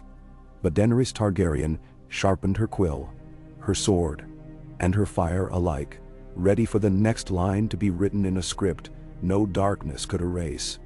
And the realm, bought once in coin, began the costlier purchase of healing, ledger by fragile ledger, breath by patient breath. Under the watch of dragons and the steady drum of hearts that dared believe this time, the dawn would hold. Would hold? He sound. And Aunikari. A sleet heavy wind rattled the timbers of the flagship Nymeria as she cut through the teeth of the narrow sea. Her hull shuddering under each bruising wave like a war drum sounding in the deep. Lanterns swung in iron cages along the rail, throwing shards of ochre light across the deck, and every few heartbeats a cresting breaker slapped spray high enough to sting the faces of the night watch. Below, in a cramped captain's cabin that smelled of salt, pitch and tallow, Daenerys Targaryen paced slow loops before a slanted table strewn with half-unfurled charts. A single beeswax candle stub struggled against drafts that slithered through caulking seams. Its flame guttered each time she turned, throwing her shadow huge against planking warped by seasons of brine. Sleep would not come, though the ship's healer had pressed a sachet of dream sedge into her palm hours earlier. She had thanked him, slipped it beneath her pillow, and never once shut her eyes. Instead, her mind wandered through the tatters of too many new burdens. The North was no longer a riddle, only a pact to be honored with shipments and promises. Yet pacts ripened into expectation as quickly as fruit left on a sill in summer sun. The Reach must taste the same fairness, lest envy rot its orchards. The Vale simmered under rumors of sellsword raids. The Dornish coast, she had learned only yesterday, harbored corsairs who flew the Wyvern of Korth above their decks, a flag unseen in Westeros since the Century of Blood. And there was the wildfire, that perilous green whisper. Tyrion had dispatched 3 investigative riders the moment a Sept cellarman confessed to barrels missing from vaults Ares had hidden. 2 messengers had returned, one bearing notes that led to a half-collapsed cellar under the ruins of Harrenhal, where 4 casks lay empty, glassy pools of residue etching spiderweb scars into stone. The other bearing a silence heavy as iron. The third rider had vanished along the King's Road. Only his horse was found, ribs cored by carrion birds. Daenerys stopped pacing, fingertips grazing the chart's vellum edge. Quill scratches from earlier planning still marked her skin with smudges of dried ink. She pressed thumb to each finger in turn, steadying her breath the way Jorah had taught. Count 4 beats in, hold 2, breathe out as long as needed. She pictured wheat bending beneath mild breezes in the Crownlands, children chasing burdock fluff across fields that once birthed only bones. The image steadied her heartbeat, but it could not wholly drown the distant echo of horns in dreams. Euron's mad call, shattered yet not forgotten. A rap on the door jolted her. Before her voice could bid entry, Tyrion slipped inside, cloak dripping rain. His cheeks flushed from wind, and curls hung limp. Yet his eyes gleamed fox-bright. "Your Grace," he said in hushed triumph, brandishing a damp scroll wrapped in oilcloth. "The bastard of Bright Flame lives only on parchment now. And with his death, Pentos may breathe easier." She raised a brow. "Bright Flame?" "A pretender, of course. One Daemon Waters, claiming descent from Aerion Targaryen. He rallied 900 swords in Pentos with promise of dragonblood coin. The Prince of Pentos feared them, but dared not offend a potential ally against Volantis. Our ravens convinced the prince to fetch out proof. Bastardy records, steward ledgers, all false. When Daemon learned Pentos would not bankroll his dream, he fled toward Norvus. A timely crossbow bolt from our friend, the spider, ensured the song ended. "Master," Tyrion exhaled, leaning against the doorframe. Another spark quenched. She nodded, grateful, though the victory felt small against the seas roiling her thoughts. "Sparks kindle even in rain," she murmured. "We must keep buckets handy." He drifted nearer, eyeing the charts. "Which bucket vexes you now?" "Wildfire, and sellswards haunting the vales, convoy roads. We have grain moving north, silver heading west. Yet each caravan must gamble on weather and brigands. I need safer arteries." "Asement?" He tapped a finger atop the Erie's stylized hawk. "Then we draft a league of road wardens. Half northern scouts, half unsullied veterans. A cross-culture patrol built on equal pay. Let it answer to Royce and Grey Worm both. No lord can claim insult then." She considered, then touched the map where Gulltown winked in minuscule ink. "We will station sea galleys here as well." Asha offered 4 longships crewed by women loyal to her alone. They know coasts ironborn fear. "Wise." He paused. "But there's another worry." His grin vanished. "The faith militant." Daenerys stilled. "I thought the High Sparrow dead. His bones are dust, but fervor sprouts from dust like mushrooms on the grave. A new sect has risen. The Lantern Brotherhood, they call themselves. Preaching that debt forgiveness is false mercy, meant to ensnare souls. They gather around Lannisport, wearing chains of painted tin, as mockery of your broken city." Her jaw tightened. "How many swords?" 50 today, 500 tomorrow, if we ignore them. Gold cloaks arrested a pair for smashing bread carts stamped with your seal. They shouted treason of the flesh, claiming dragons cannot buy absolution that gods alone grant. Daenerys exhaled slow. "Faith is a blade hard to parry. We cannot answer with flame or they will martyr themselves." "Agreed. I propose honey. Invite their leader to council. Let the realm watch you speak scripture better than he. Then share winter stores for the poor of Lannisport in the Seven's name. Hard to brand a tyrant when you feed both stomach and spirit." "No, no." She smiled faintly. "You grow cunning with mercy." "Practice makes perfect," he said, bowing with mock flourish. Then his tone softened. "Rest, your grace. Tomorrow the storm's calm, and we dock in King's Landing. The city will need your voice clear." When he left, Daenerys took the sachet dream sedge from its hiding place, but still laid it aside. Instead, she climbed the ladder to the afterdeck, despite rain. Drogon's silhouette loomed above the mast, curled like a sleeping mountain. She pressed hand to scaled elbow and felt warmth thrumming beneath wet hide. The dragon's eye cracked open, slit pupil dilating gold around her reflection. She whispered Valyrian endearments, and his rumble answered deeper than thunder. Sleep came only towards dawn, curled on a coil of rope beneath Drogon's wing. She dreamt of a single wildfire spark drifting across a black sky, becoming a star, then a sun whose light nourished 100 fields, yet its core remained green-hungry, volatile. The fleet docked as morning paled clouds over the Red Keep's distant spires. Along the quay, cranes hoisted barrels of salted cod and kegs of honeymead. Gulls squabbled overhead. A hush rolled through workers when Drogon back-winged to alight atop the dragon pit's broken dome, a practiced landing now that stone masons had reinforced the old arches. Children raced to rooftops for a glimpse, squeals echoing. Daenerys disembarked to find Grey Worm waiting, helm under arm. He reported that 3 more wildfire caches had been unearthed. One beneath an abandoned manse in the Street of Silk, its clay seals chipped as if recently inspected. Another, near the Dragon Gate, cleverly hidden below a pauper's graveyard. Both emptied. In the last, under the ruins of the Sept of Baelor, 9 intact jars were recovered. Pyromancers, now sworn to crown oversight, had placed them in lead-lined chests for secure storage. Her council convened within an hour. Davos unfurled a ledger of recovered jars. Sam produced rubbings of sigils stamped on their brass clasps. The sunburst of House Dane, the kraken of Greyjoy, the axe of Clegane. Tyrion paced, noting that such disparate heraldry suggested jars circulated through hands ignorant of their true peril. Someone buys any ancient trinket, he muttered, then learns its proper use from a whisper, perhaps our lantern zealots. Missandei, newly chairing the office of common petitions, cleared her throat. The houses whose sigils appeared disavow knowledge. Sir Gerald Dane claims the jar our rangers found must be a forgery. Tyrion snorted. That man would claim dawn rose in the west if it spared his hide. Daenerys lifted a palm. Enough. We treat every jar as blade at a child's throat.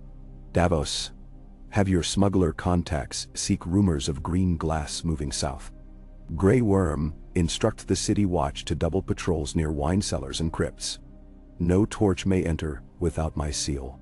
Yentel. Grey Worm's nod was crisp. Next, she said, and the table tensed for the harder matter. The Lantern Brotherhood. Sam passed scrolls of intercepted sermons, ink blotched by fervor. Daenerys skimmed lines that called her coin worm and mother of false fire, branding debt relief, silver net for weak hearts.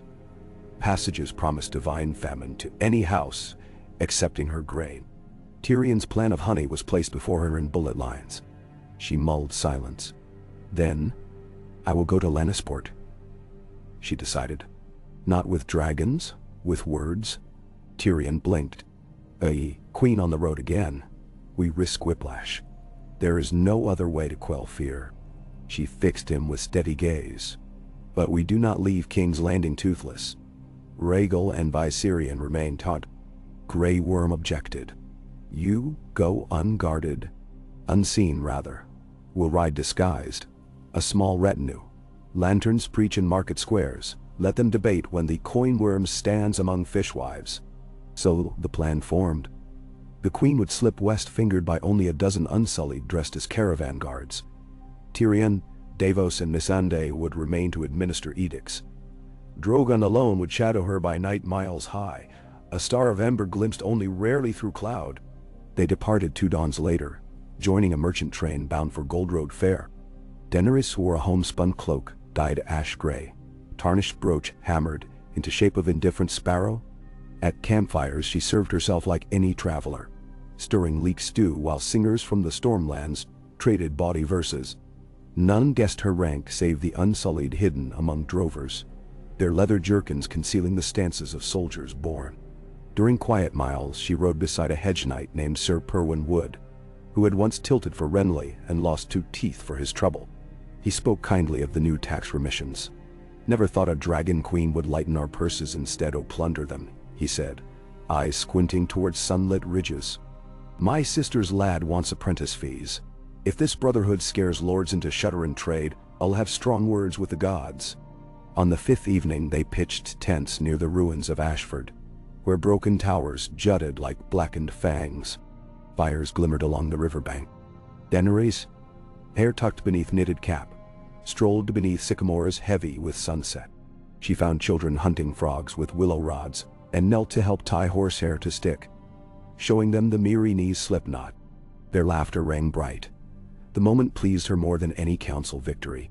Yet across the waterline, she spotted another camp, small and orderly, banners of pale green lanterns hanging from spears. Men in rough-spun prayed around a makeshift altar, the Brotherhood. Grey Worm emerged from shadows, asking silent permission. She shook her head. Tomorrow.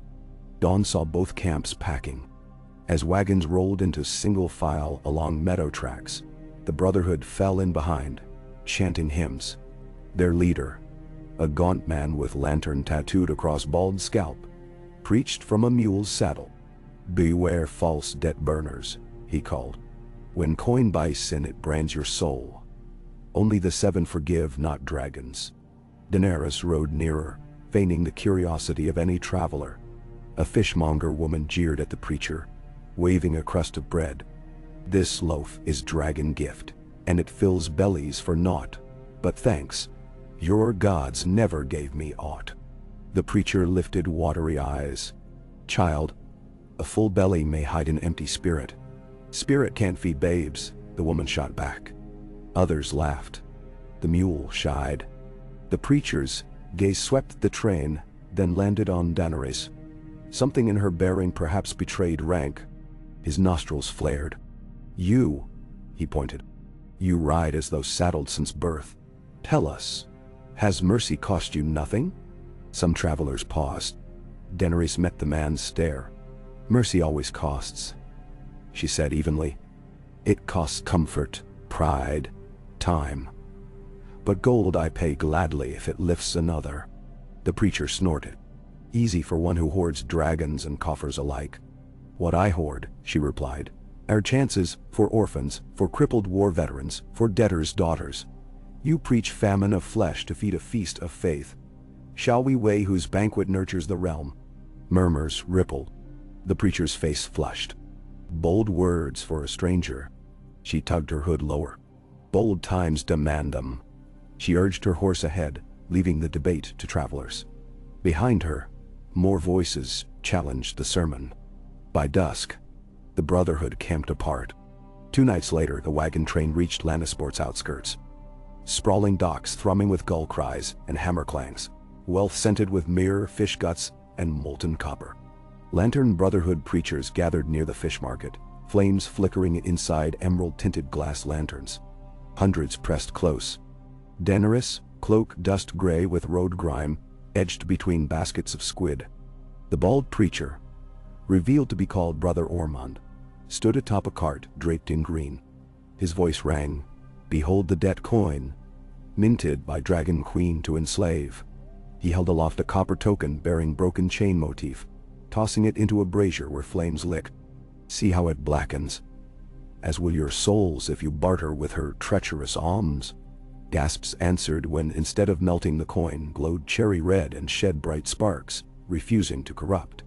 A smith in the crowd shouted, "Copper of that grade won't warp so easy. It's honest." Laughter rippled. Ormond scowled, fished coin with tongs, threw it harder. Again, it endured. Murmurs grew bold. Daenerys stepped forward, voice clear but unraised. Would false coin resist such trial? Eyes turned. Ormond glared. "Who speaks?" "A traveler fed by dragon grain," she answered. She reached into saddlebag, withdrew a sack of tokens. "Who here holds debt to the Lannister mint?" Hands rose. She handed out tokens freely. "Take these to Master Holger at the Harbor Counting House. He will clear your interest with my seal." Ormond shouted to drown her. "Poison money! She buys your silence." "Silence thrives in empty stomachs," she returned. "But full bellies speak truth." An elderly fisherman hobbled forward. "I lost my boat to taxes." "What price for token?" "That per dannen." Only your promise to mend nets and share catch, she said. The man's eyes shone. Ormond lifted both arms, lanterns blazing behind him. Blasphemy! The stranger alone cancels debts. The stranger takes life, she countered softly. I give it. Then she pulled back her hood. Silver gold hair spilled. The crowd gasped. I am Daenerys of House Targaryen, and my mercy needs no disguise. Shock nailed Ormond silent. Guards surged, but she raised a hand. Let him speak. He swallowed, throat working. You would dare stand without dragons? She smiled. My dragons guard the skies, but men guard their own hearts. She held the crowd with steady gaze. Brothers and sisters, keep your lanterns if they light the way to kindness. Keep your gods if they comfort you. Keep your coin if you fear chains. But know this, I will not cease breaking shackles, even if forged by false prophets. A hush followed where every breath felt shared. Then the fisher broke it with a cheer. It spread. Ragged, unsure. Yet Ormond found himself outvoiced. He scrambled down, retreating. Some followers drifted after, yet half remained to line for tokens. Daenerys spent hours beside Master Holgor, clearing debts of fishers, needleworkers, sailors. When last slip was stamped, dawn leaked pale above eastern ridges. Back at her lodging above a cooper's shop, Grey Worm reported minimal unrest. Ormond's disciples scattered. Tyrion's letter arrived by fast pigeon. Wildfire jars tracked to 2 Braavosi spice factors now arrested in Old Town. No Brotherhood link found. She allowed a sigh of fragile relief. Spring edged toward bud, though winter still clutched high passes. In the Red Keep's lantern-lit court, Tyrion unveiled a polished marble model. Roads braided like a spider web. Nodes marked by miniatures of watchtowers. The peace web, he declared. Garrison posts at every 5 leagues, manned by mixed levies. Free folk, Northmen, Dornish spearmen willing to rotate. Each tower doubles as trade lodge. Tariffs pay wages. Daenerys traced the web with fingertip.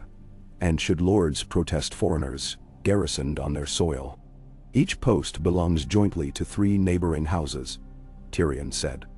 No single lord commands. Council minutes, transparent.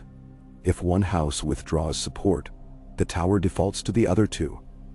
Incentive for cooperation. Benabn. She nodded, then glanced at Missandei's parchment of projected costs. Heavy but dwarfed by longer war budgets. We begin with the King's Road stretch between Maidenpool and Harrenhal, she decided. Let travelers speak of safe nights and fair tolls. The rest will beg for chains of peace. 3 moons passed. Towers rose, plank palisades first. Then stone footings hauled from quarries reopened by crown loans. Small folk dubbed them Waynists, for ravens roosted in high beams. Trade toggled upward as banditry plummeted. Grain prices stabilized. Even the Brotherhood quieted, focusing on pious works and Lana sports. Poorer quarter after Daenerys assigned them stewardship of crown-funded soup kitchens. Cunning twist of honey and duty. Brother Ormond, humbler now, supervised bread ovens rather than sermons, though his eyes still flickered with fervor when he prayed. Peaceweb's growth met its first true test when plague drifted ashore at Duskendale. A cough that ripened into blood-flecked rattle. Panic swept docks. Under old regimes, ports would bar gates, leaving sick to rot. Daenerys had prepared better. Samwell's College dispatched healers, Unsullied enforced quarantine, and grain reserves from Dragonstone arrived with lemon for fever brew. Death toll held low. A rescue galley crewed by former slaves earned cheers. Songs hailed the queen who bought breath. Yet darkness brewed beyond horizons Westerosi maps seldom traced. Across the Jade Sea, the widowed widow of the Shadowbinder known as Quaithe bartered secrets to Cohoric warlocks, tongues of dead kings, stones that drank starlight, and one memory of Valyria's last living dream. A pale sorcerer named Jal, the ninefold carved spells into an obsidian disc, claiming it could open gates within Dragonflame. Rumor reached Varys, now in Norvos, his quills trembling. He sent urgent raven, beware the Star Eaters. They seek the ember at your heart. Daenerys read the scroll at sunset, standing atop Dragonstow's windy balustrade where she had first vowed to cross the sea. The castle's roof still bore scorches from Drogon's practice flights. Waves pummeled rock below. She felt old ghosts stir in basalt, voices of Valyrian blood whispering caution. She summoned Tyrion, Grey Worm, and Jorah, laid the letter before them. Tyrion frowned. Qohor's warlocks have centuries chasing dragon lore. But Star Eaters sounds like story told to frighten gullible cell sales. Story start in truth, Jorah cautioned. Qohor forged the only Valyrian sword made after doom. They toy with forces old as light. Daenerys touched the parapet's cold stone. If they seek Drogon, we meet them before they cross summer seas. She turned to Grey Worm. Prepare a voyage east. Not conquest, diplomacy. We sail with maesters, healers, scribes. Let knowledge be shield. The commander bowed. As you command. Tyrion's eyes glinted with humor, even in gloom. Another journey. At this rate, you'll circumnavigate the world before the throne room's slag cools. She smiled. The world is the throne room now. In the weeks of frantic preparation, artisans forged new hulls designed by Pentoshi shipwrights. Wide decks for dragon landings. Holds lined in lead to stow wildfire safely should any be recovered abroad. Maesters bottled raven eggs conditioned for long sea flight. The Faith's new High Septa, a pragmatic woman named Isabel, blessed the fleet while praising the Queen's commerce of compassion. The Lantern Brotherhood sent bread and votive lanterns to hang upon each prow. Even Brother Ormond knelt, presenting a lantern painted half green, half red. As so mercy and judgment sail as one, he said, eyes lowered. On the eve of departure, Daenerys walked King's Landing's torchlit streets disguised in plain cloak. She saw spice sellers hawking ghost pepper imported under new tariffs, saw bakers stamping loaves with the broken chain sigil. She lingered at an alley where orphans huddled still. But now volunteers ladled thick stew each dusk. Funded by her small folk treasury, she watched a boy share his portion with a younger girl, then chase her giggling through puddle reflections of moonlight. The city endured scars, but its heartbeat felt stronger. Dawn blossomed violet across Blackwater Bay as the fleet unfurled. Drogon, Rhaegal, and Viserion took wing, spiraling above masts painted with swirling dragons chasing stars, the sigil of the starbound mission, as Tyrion had named the expedition. Crowds thronged walls to cheer. Bells rang not for surrender but send-off. From the rebuilt sparrows sept high on Visenia's hill, hymns drifted soft as gull feathers. Daenerys stood on the flagship's prow, wind threading her silver hair. She looked back at the city, towers glinting. Peaceweb's first watchtowers visible as stone fingers along roads. Somewhere within those walls, ink still dried on decrees she had signed the previous night. Rights for street vendors, rehabilitation for ex-brigands willing to guard caravans, stricter penalties for pyromancers trading outside crown purview. The realm, she thought, would keep breathing whether she sailed or not, because breath had been taught to it again. Ahead lay Essos, warlocks, and perhaps gates carved in dragonfire. But behind, hope smoldered sustainable as hearth coal. She pressed hand to Drogon's warm side as he glided low over wavetops, wingtips, skimming spray. Forward, she whispered. The dragon roared, not the deafening thunder of wrath, but a clarion of adventure, fierce and bright. Sails billowed, keels bit surf, and the queen who bought the realm with mercy set course for the edge of maps, her ledger open, quill poised, ready to inscribe the next costly, priceless line. Cat. Salt blossomed on the lips of every deck plank the morning the starbound mission crossed the seam where summer sea light gave way to the deeper indigo of open ocean. Dawn gilded the dragons first.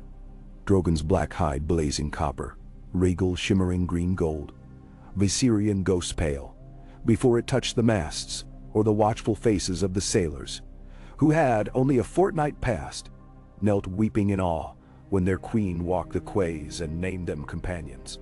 Now the dragons seemed less like miracles than comrades.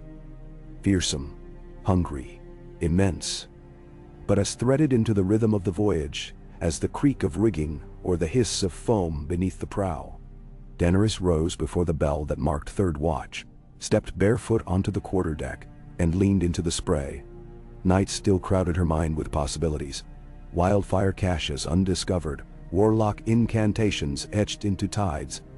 The newborn lattice of peaceweb towers stretching fragile across the continent she had left. Yet each morning the wind smelled of cinnamon and brine, and with the scent came steadiness. A council might thrash in her absence, but the current would carry them forward all the same. Hope had momentum now. Tyrion emerged yawning behind her, cloak wrapped tight. He offered a wineskin. She declined. He drank, wiped his beard, and stared eastward as though trying to see Qohor past the world's curve. "Dreams?" he asked. "More of the horn," she answered, shattered yet singing. Each shard a fang. Warlocks thrive on nightmare. Ignore them, and they wither like mushrooms in sun. He glanced at Drogon's distant silhouette. Of course, sometimes they manage one impressive trick before they die. "We'll be ready." By midday, the fleet cleared the swift current known to sailors as the Dancing Serpent. The air warmed. Dolphins paced the bows, leaping in silver arcs. Grey Worm drilled the watch into spear routines, insisting discipline thrive outside battle. Missandei spent hours with the Carthene linguist documenting phrases for mercy in 17 tongues. Samwell cajoled the maesterlings to keep daily fever logs on every crewman. Daenerys walked the decks and listened to their quiet jokes, their songs rising warped and beautiful in the wind, their nervous prayers when clouds piled like iron across the horizon. On the 12th day, a squall stalked them from the north. Sails reefed, hatches dogged. Lightning forked so close Viserion veered with a frightened keen. The flagship Nymeria heeled, groaning. Below, grain sacks broke. Salt water crept into barley. The storm passed before dawn, leaving decks littered with rope, dead squid, and one broken mast on the Pentoshi Caravel Dove's Grace. Carpenters set to splinting spar and spar. Daenerys lent them Drogon's shadow for courage. When the work was done and wounds tallied at less than a dozen minor, she called the fleet to open-air council amid the smell of drenched pine and tar. "We go on," she said. "But our first harbor is not Qohor. We make for Braavos again, briefly. Let the Sea Lord see the dragon's wings at peace. Remind the Iron Bank their investment yields safe seas." Nispal. Tyrion nodded approval, but the navigator Arno San frowned. "Braavos lies north." His chart spread salt crinkled over a barrel. "Each league costs provisions." Davos answered before she could. "Each league buys goodwill too. Coin in other form." So north they angled, tacking through calmer seas until the Titan's bronze blade welcomed them for the second time. But this was no stealth visit. Dragons wheeled bold above Laguna rooftops. Fisherfolk dropped nets and crossed themselves. Tico Nestoris, summoned to the harbor steps, bowed deeper than velvet could measure when Daenerys strode ashore, clad in whale blue riding leather, hair braided with strips of cloth, gifted by Westerosi villages the mission had already aided. She spoke gently, almost playfully. "I come not to renegotiate but to pay the first interest on peace." From the holds they unloaded 6 crates. Ledgers of caravan tolls already collected by peaceweb towers and pledged as security for the next tranche of grain deliveries. The numbers gleamed. Teko's lip trembled with calculation and relief. Braavos remitted 2 light war galleys to escort the mission farther east, plus maps of pirate dens plaguing slave routes south of ETT. Daenerys accepted, but made the Sea Lord promise one thing more. That half of all tithe Braavos claimed in loans against her charter would flow henceforth into a new quiet fund, anonymous grants for orphans of every free city. Teko hesitated only a breath before sealing the pact. They sailed at dawn, leaving the lagoon stained gold by sunrise. 3 days east of Pentos, a ragged galley crossed their path, flying white bedsheets for sails and the red lily of Lys upside down. Distress. A dozen emaciated men lay chained within. Plague had scoured the lower deck. Samwell insisted they stop, quarantine. Grey Worm balked. Tyrion invoked probability of contagion. Daenerys overruled them both. A floating hospice was rigged from spare spars and tarp. Infected sailors were ferried, tended by maesterlings. 2 died that night, yet 5 survived. 1. A dark-skinned sailor named Jorano revealed a rumor. Warlock emissaries recruiting along Triarchy coasts, promising riches for any crew willing to chase the breath of dragons.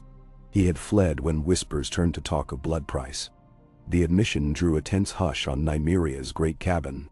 Tyrion poured wine for all, yet no one drank. Daenerys studied Sam's fever logs. "We change course," he decided. "South of Volantis, there is an isle the charts call Lotusborn. Its coves shelter corsairs rumored under warlock gold. We pay them a visit before Kihuhoro." Night scattered stars like salt. Dragons glowed faint ember as they skimmed waves ahead of the fleet. Daenerys lay awake on her cot, feeling the ship's pulse. Somewhere, warlocks etched runes into obsidian.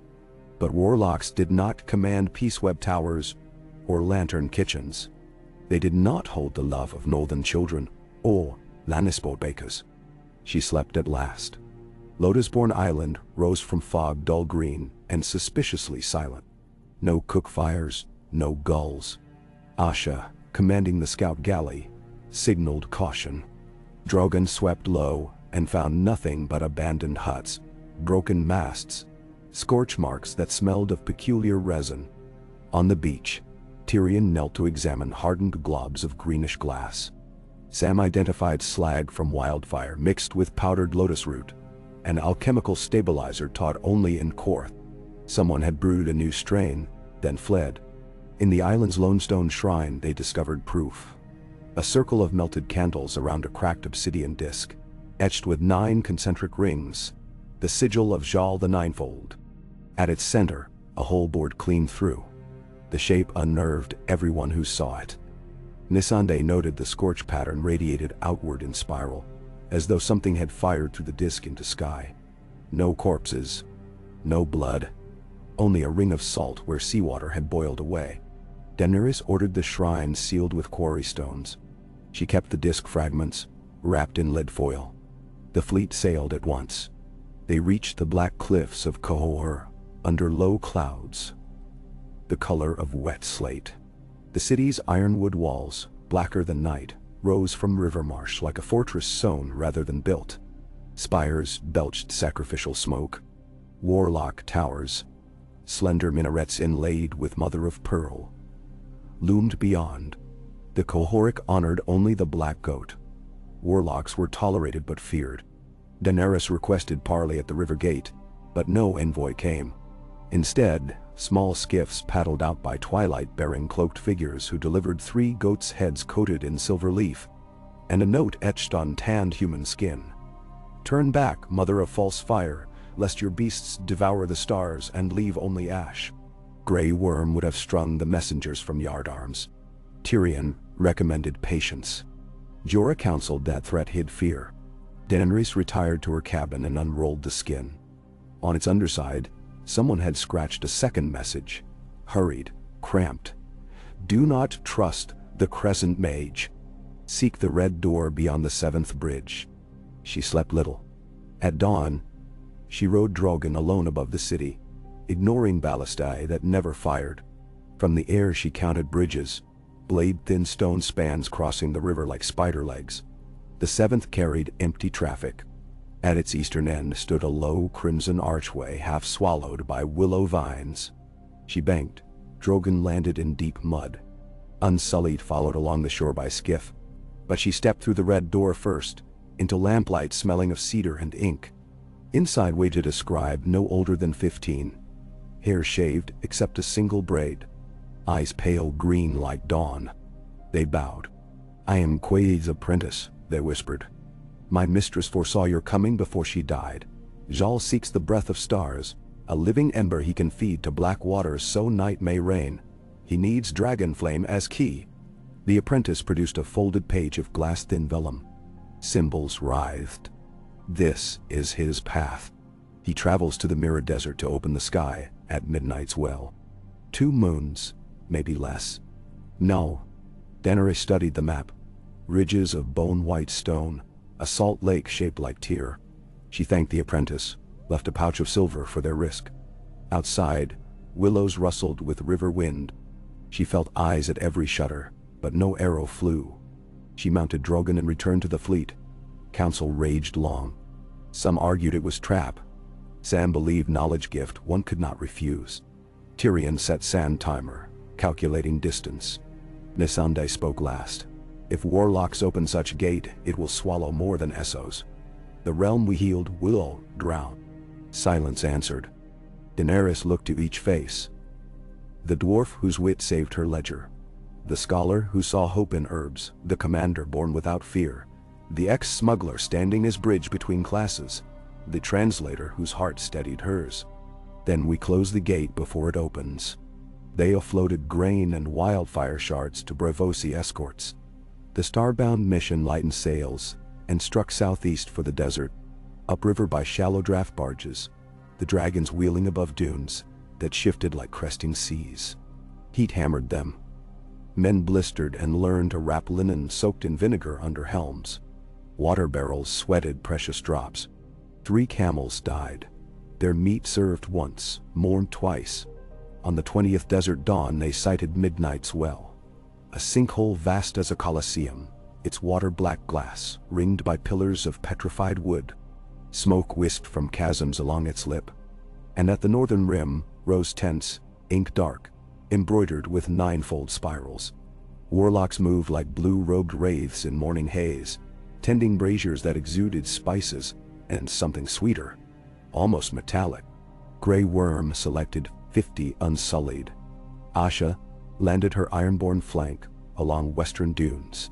Jon, summoned from northern duties by Raven weeks earlier, rode in with 50 of his quickest horse archers, ghost loping. He dismounted before Daenerys, dust pale on beard. Their embrace tasted of salt and ash, but their words were scarce. It was enough that he stood beside her. Warlocks chanted. 7 robed figures formed circle around a bronze brazier taller than a man. Above it hung a living creature, a wyvern hatchling, wings pinned by obsidian barbs, throat slit so its cries poured blood into the coals. A green flame lit higher than any torch. Jal the Ninefold stepped forward, face hidden behind a lacquer mask etched with comets. He raised hands. Sky darkened, though sun still climbed. Rhaegal and Viserion screamed, the same false hornache thrumming their chests. Drogon roared but fought the pull. In the flame's heart grew a sphere of shimmering night speckled with stars. The breath of stars, if name fit sight. Jal chanted Valyrian slantwise, deforming notes. The sphere expanded, wavering. Daenerys strode past her line. She carried no spear, only the cracked obsidian disc retrieved on Lotusborn. Warlocks hissed. She flung the disc into the brazier. Obsidian met green flame with a howl like molten ice. The sphere spasmed. The mask of Jal snapped to face her. He shrieked words meant to bind dragons. Drogon answered with a blast of true fire. Flame collided. Green met red gold, colors wrestled and screamed. Wind tore tents free. Horses reared. Unsullied braced shields against gale. Jal thrust staff of petrified ironwood into ground. Vines of darkness shot skyward, seeking Drogon's throat. Rhaegal dove, severing one with claws. Viserion scorched others. Samwell, trembling but resolute, tossed packets of powdered valerian and ghost pepper into the wind. The mixture ignited on contact with warlock fire, flaring bright white. Warlocks staggered, robes ablaze. Grey Worm signaled. Unsullied advanced, spears targeting braziers. Asha's archers loosed whistling shafts into warlock ranks. Jon charged through gap, Longclaw carving runes of light against sorcery-drenched dusk. Each slice severed tendrils ranged toward Drogon. Ghost tore down a blue robe, fangs finding bone. Daenerys reached the brazier's base. Sphere above writhed, shrinking then surging. She saw reflections of every star she ever named. Each dream she dared, hope twisted into weapon. She climbed. Heat blistering boots. Blood from wyvern hatchlings spattered her arm, scalding. She cut the creature free. It fell limp but alive into catch cloth. Sam held ready. She seized the bronze brazier chain and yanked. The iron tripod toppled. Green fire spilled onto salt flat, racing toward Well's abyss. Jal screamed, mask cracking. He hurled a shard of star glass. Drogon intercepted, claws shattering obsidian to powder. The dragon's rage erupted full. A cone of black-red flame engulfed Warlock and the collapsing sphere.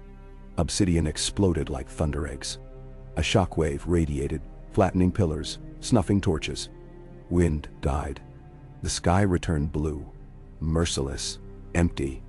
Where Zal stood remained only a smear of ash and molten sand glass cooling to rippled mirror. The breath of stars had vanished, eaten by true dragonfire, or scattered into cosmos beyond recall. Silence held. Then the wyvern hatchling, a dull green scrap, coughed and opened eyelids. It fixed on Daenerys, scenting kin in her blood. She cradled it, felt its weak heart stutter between beats of panic and trust. She turned and saw her army staring, unsullied shields black with soot, ironborn gritty northern archers panting. And beyond them, dragons circling, their cries now ordinary wind. Jon approached, long claw dripping shadow flame blood that steamed away. He touched her wrist. No words. Each read relief in the other's eyes. Tyrion, limping from a bruise where tent pole struck him, huffed. "You saved the stars, apparently. Nicely done." Nisande knelt to examine glass ripples. "No gate remains?" Sam gathered fragments, scribbling notes. "Obsidian fused with lotus resin forms tektite. I'll need 4 lifetimes to catalog this." Daenerys let them work. She walked to Midnight's well, now quiet. In the mirror of black water she saw sandstorm clouds scattering, winds shift. She lowered the hatchling. It sipped from her cupped palm. Then it crawled onto rock and shivered, scales dry. She addressed Grey Worm. "Bury the fallen warlocks. Mark graves. We are not slavers of death." By dusk the desert cooled. She assembled the council within a wind-torn pavilion. "Warlock threat is ended," she said. "But the call will come again, from shadows we cannot yet name. Let this expedition be seed of something larger, an accord among cities to watch the dark horizon. We will share scourging costs, share knowledge." Davos rubbed beard. "Like Peace Web, but overseas." "Yes," she said. "A star web." Plans blossomed. Harbor beacons coded to dragonflight patterns. Alchemist guilds bound by oath. A maester chapter house in Kuhor, to school warlock arts toward healing craft. The Kohoric black goat priests, awed by dragon's might, granted land near River Bend for embassy before the fleet set sail west again. The voyage home lasted 6 weeks. They stopped at Myr, where cloth merchants pledged tribute of silk for council banners. In Lys, Lantern Brotherhood missionaries tended plague victims side by side with Tyrell herbalists. In Bravos, the Sea Lord unveiled a new coin. One side the Titan, the other 3 dragons curled around a broken chain. The Quiet Fund had already saved 100 orphans, he reported. When the fleet reached the Blackwater, winter had withdrawn at last. Peach blossoms dusted the city's fresh, clean ramparts. Bells tolled not in warning but celebration. Daenerys disembarked among cheering throngs. She rode Drogon once around the sky, saluted watchtower archers, then landed within the Dragon Pit's courtyard where Sansa waited, wearing a cloak of green and silver, colors of spring and peace. They clasped hands, no longer wary, and walked beneath freshly painted arch of the rebuilt arena. On its keystone, masons had carved 3 dragons sheltering children beneath wings. Feasts followed, modest by pre-war decadence. Grain enough for every belly, candles enough that none dined in dark. Musicians borrowed Dornish timbres and northern reed pipes. The rhythms braided like cultures head along Peaceweb roads. Tyrion, slightly drunk, clambered atop a table and declared the budget balanced for first time in half a century. Cheers drowned him. At midnight, Daenerys slipped away to the Slag Lake garden where Molten Throne once cooled. Water lilies now rooted in the glassy rock pool. She knelt, fingertips brushing petals. Dragons roosted above, their breathing a slow forge. The wyvern hatchling, baptized stellaries by Sam for the star it nearly birthed, slept curled in a wicker nest watched by maesterlings. It would grow, perhaps never as mighty as dragons, but a reminder that even the darkest ritual could leave seed of new life, once tended with care. Footsteps approached. John Dunn. He carried a flask of arbor gold and 2 cups. They sat on smooth stone. They drank. They talked of small things. Ghost-chasing sparrows, Bran sending raven riddles, Arya mapping islands of the far sunset sea. Then words lapsed. Silence spoke. Finally, Jon asked, "Do you ever fear we bought this realm only to spend ourselves hollow keeping it?" She watched moonlight ripple on lily leaves. "Yes. But I learned debt is paid in many currencies. Some days coin, some days blood, some days breath given to song. As long as we vary the payments, we never run empty." He drained his cup. "And if payments one day cost more than we possess, then the realm will repay us. Children raised without chains will forge coins of their own." She smiled. "Investment, Lord Snow." He chuckled. "You speak like Tyrion now. Tyrion speaks like me." She stood, extended a hand. He took it. Together, they walked through archway toward Rampart, where dawn's first fingernail rose, pink and gold. Bells would ring soon for council, for another ledger to approve, tower to sight, treaty to coax. She felt ready. Below in the awakening streets, bread carts rattled downhill. Bakers stamping loaves with broken chained seal beside styleless stars. Lantern monks ladled porridge at poorhouse doors. Blacksmith-shaped sickles from iron ore shipped south by Manderley barges. Peaceweb towers blinked signal lamps, one to the next across valleys and rivers, a conversation of safety stitched through the night. And above, dragons rode thermals, their shadows vast, but no longer feared, part of the city's dawn like church spires and gull cries. The realm she had bought kept paying dividends in laughter, in fields green where once ash lay, in strangers greeting each other with unlearned courtesy. No purchase was ever final. Each dawn demanded fresh coin of courage, yet the treasury of hearts felt inexhaustible. She closed her eyes, breathed salt sweet air, and heard in the distance a horn, yet not the warped cry of sorcery, but a simple harbor signal announcing a grain barge's arrival. Life's mundane miracle. She squeezed Jon's hand once, let it fall, and turned back toward the castle where ink and sweat awaited.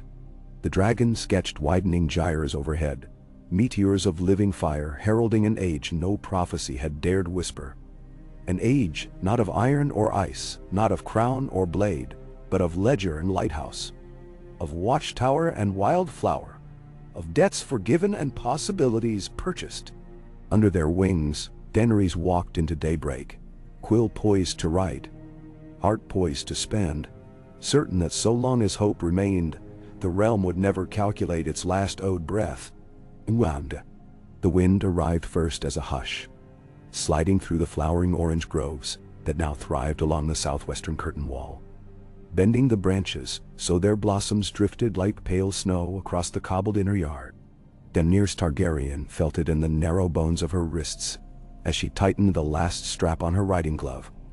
A warning whispered through marrow that storms were shifting somewhere beyond the eye's reach. She watched petals swirl past the hooves of the young wyvern Stellaris, already twice the size of a greyhound and stubborn as any adolescent creature discovering wing beats, and smiled despite the chill that crept under her leather collar. In the distance, the sunrise painted the newly forged towers of the Peaceweb in rose gold, each one answering the dawn with glinting mirrors, trained to the next along the horizon, reflecting a chain of brightness from King's Landing all the way north to White Harbor. She had thought the realm quieter these past 6 months. The last wildfire jars recovered from Harrenhal had been dismantled beneath the bottled riverside forges of Maidenpool, each cork released under Maester's supervision, the volatile green hiss absorbed by vats of sand. The warlock cults, their ninefold master fled into ash, had splintered into squabbling covens hawking counterfeit charms to gullible minor princes in the Basilisk Isles.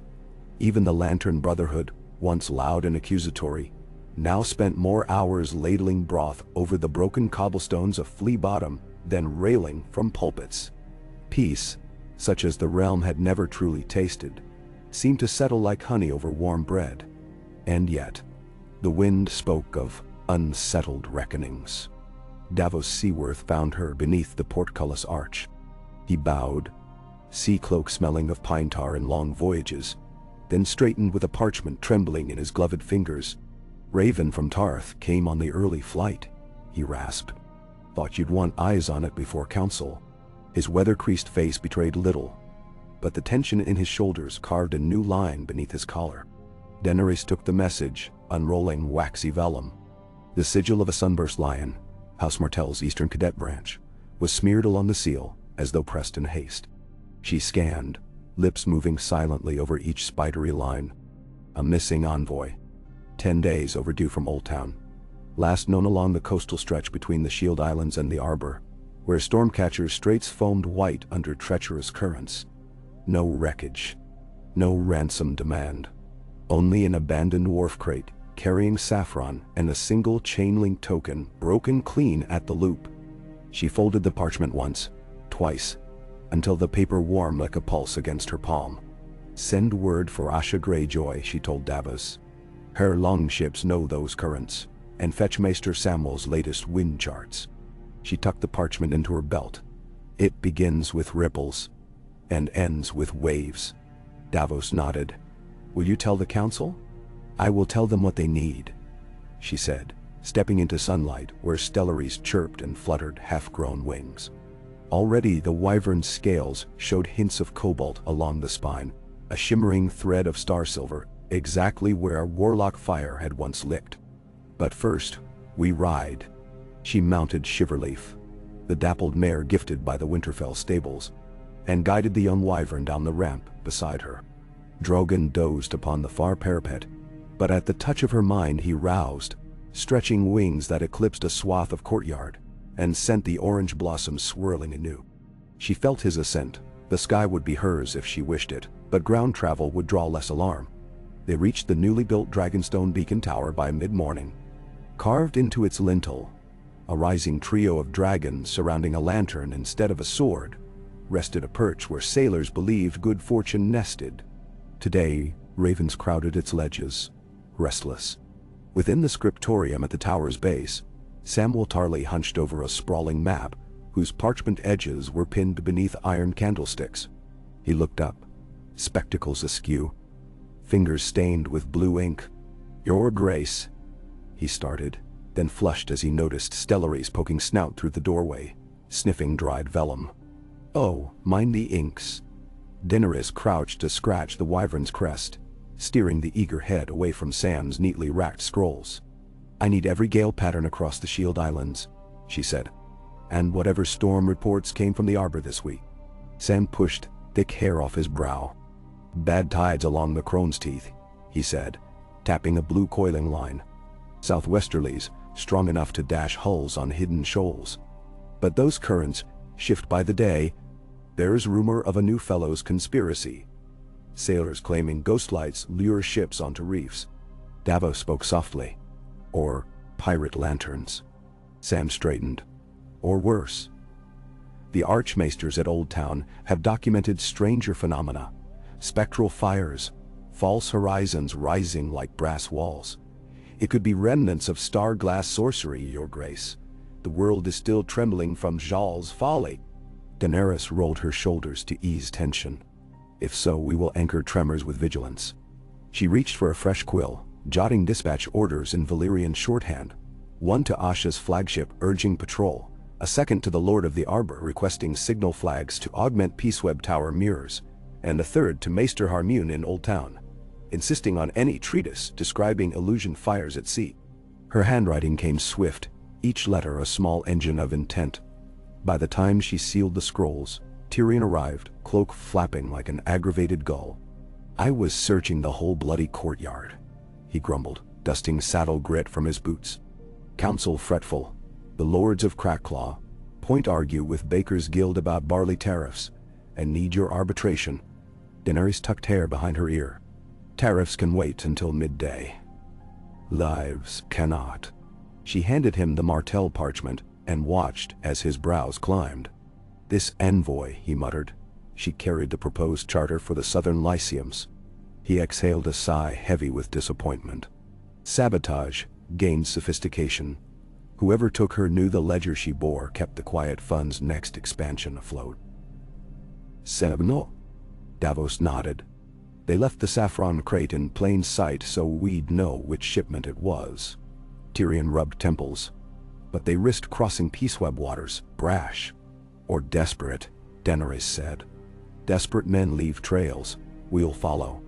They rode back toward the city, stellaries bounding in playful arcs, Nip biting at Shiverleaf's tail until Daenerys whistled a firm command in clipped Valyrian.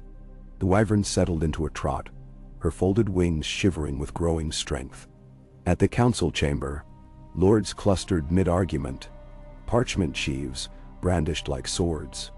Daenerys entered, cloak still dusted with travel. Conversation ceased. She spoke before Tyrion could smooth political feathers.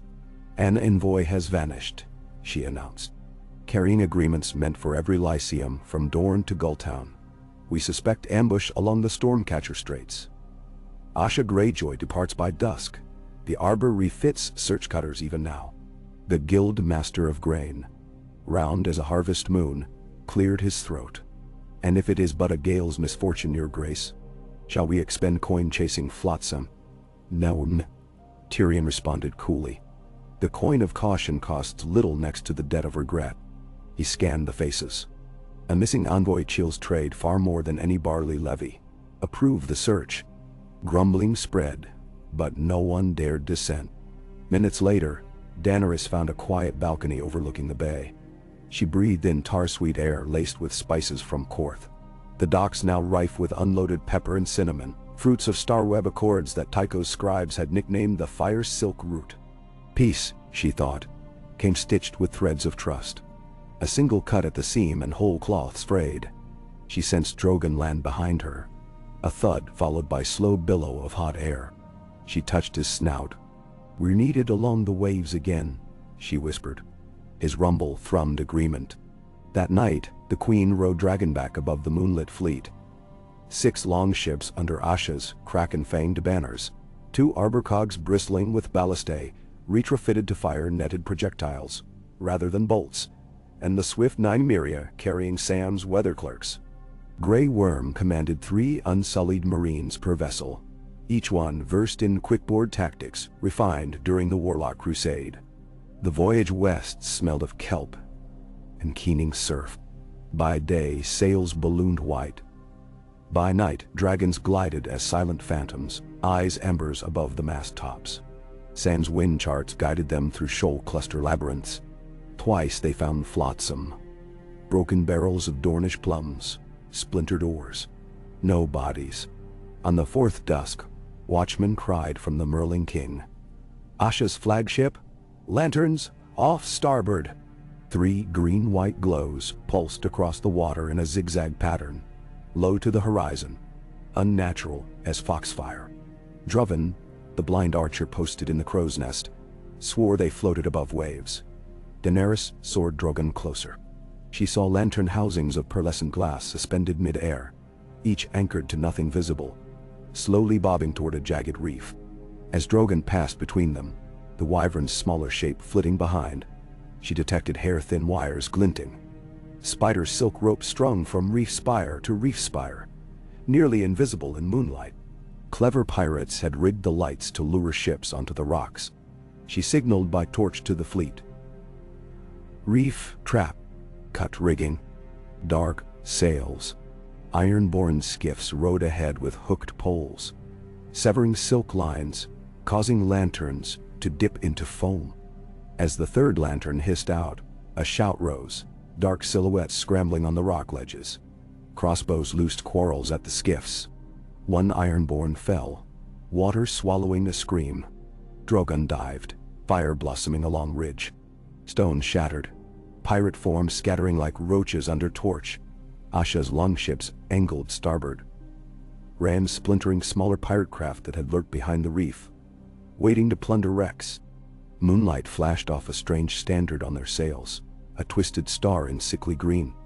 Tyrion, spying from Nymeria's forecastle, cursed. Warlock gold funded them.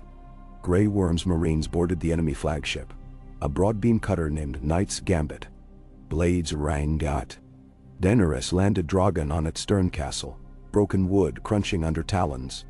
She advanced down blood-slick steps, moon shining on Valyrian steel dagger at her hip. Captain of the pirates, a wiry woman with silver nose ring, knelt almost willingly, hands raised. Her men lay subdued. Fire glow revealed boxes lashed to the hold. Daenerys pried one open. Inside sat leather scroll cases, each tagged with starglass sigils, and among them a cylinder of dark glass marbled with green, a miniature wildfire phial. Swirling, she turned to the captain. "Where did you receive this cargo?" The woman spat brine. "From men cloaked in sapphire dusk. Said they'd pay double for every envoy captured, triple for any ledger detailing quiet fund accounts." "Who buys your salvage now?" A shrug slick with sweat. "Same shadows." Daenerys motioned. Grey worm bound the pirates. She gathered scroll cases, unrolling one. At first glance the glyphs looked decorative, but Sam would decipher later. A cipher of shipping schedules, perhaps. As dawn paled, the fleet approached the harbor. Lord Paxter Redwine greeted the Queen on the pier, expression rigid. "Another envoy vanished last night," he said. "A maester bound for Old Town to lecture on wildfire disposal." Her ship burned bright green before sinking. Daenerys stared toward the smoking horizon. "They escalate." She summoned her council on arbor soil. Sam spread the captured scrolls on a wine-stained table. "It's a ledger of Peaceweb Tower schedules," he realized, voice shaking. "They seek to predict patrol gaps." Tyrion's lips thinned. "If they breach inland trade, they choke the realm." Asha growled. "Let's hunt them to last hide." But Daenerys lifted hand. "A hunter sets fires. We set watch." Mamashungar corned. She drafted orders. Every Peaceweb Tower to vary patrol signals randomly each fortnight. Secret courier routes to rotate thrice weekly. Dragons to overfly coastal segments without pattern. She sent stellaries east to Dragonstone, with sealed satchels, instructing Bran Stark to warg local seabirds for aerial surveillance, and Varys, still spidering through Norvos, to trace warlock coffers funding pirate groups. The realm responded. Within a fortnight, harbor garrisons reported lantern traps, dismantled across 4 reefs. Warlock caches uncovered in a deserted tower near the stepstones. Wildfire files seized before distribution. The pirates dwindled to rumor. Yet, the envoy remained missing. In council one humid evening, Sansa Stark, visiting to oversee northern grain shipments, leaned over the map. "If I wished to hide a hostage," she mused, "I'd choose a fortress beyond king or council reach, somewhere neutral, but with its own secrets." Her finger landed on Isle of Faces, the weirwood-ringed sanctuary south of the God's Eye, sworn neutral since ages past. Tyrion hissed. "We dare not violate the Green Men's Pact, nor voice accusation," Sam added. "But we can seek counsel." And so they sailed upriver again. This time Jon accompanied, gray wind pacing decks. The Isle of Faces loomed under low clouds, its rust and cream weirwoods whispering to each other.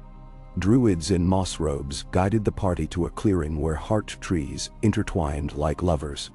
There sat the missing envoy. Alive, wrists bound in vine, guarded by silent brethren whose eyes shone amber. The druid elder spoke first. "We held her for her safety. Shadows of false stars sought her mind. She carried knowledge that could open gate anew. We hid her in root dream until watchers came." Daenerys bowed. "We thank you. But the shadows shrink only when light expands. Will you lend your sight to the star web?" The elder stepped forward, pressed a carved weirwood seed into her hand. "Plant this where towers meet rivers. Let root and stone speak." Nanderu. Thus a new network grew beyond Peaceweb. Whisper roots threaded beneath soil, carrying warnings faster than ravens, cared for by druids and farmers alike. The envoy returned, ledger intact, and the Lyceum Charter ratified. Years folded softly then. Stellaries matured, graceful flyer to scout beyond Drogon's heavy wings. Wyvern squads roosted in new areas along Storm's End cliffs, their riders sworn to mercy unless realm faced existential threat. Lantern Brotherhood schools taught farmers to read what once only septons could utter. Starweb councils convened yearly in Bravos, where Tycho's beard grew long enough to braid dragon tokens into its strands. But threats, like seeds in dark soil, stirred. From the ruins of Valyria, Whisperroot reports told of red winds carrying ash illusions, of shadows carved into humanoid forms stalking fisher villages. Quaithy's apprentice, now a scholar in Old Town, sent frantic scrolls. A coalition of escaped warlocks, hailing a figure called the Shardseer, who promised to reforge the ninefold gate from living volcanic glass. They hunted the breath of stars again, in the hearts of dragons yet unborn. Drogon sensed tremor long before horns blew. One night he rose from Dragonstone cliffs, screamed, and blew obsidian hot fire high, scattering gulls in flame-lit Ark-got-got-gow. The next dawn, Daenerys convened every captain on the painted table.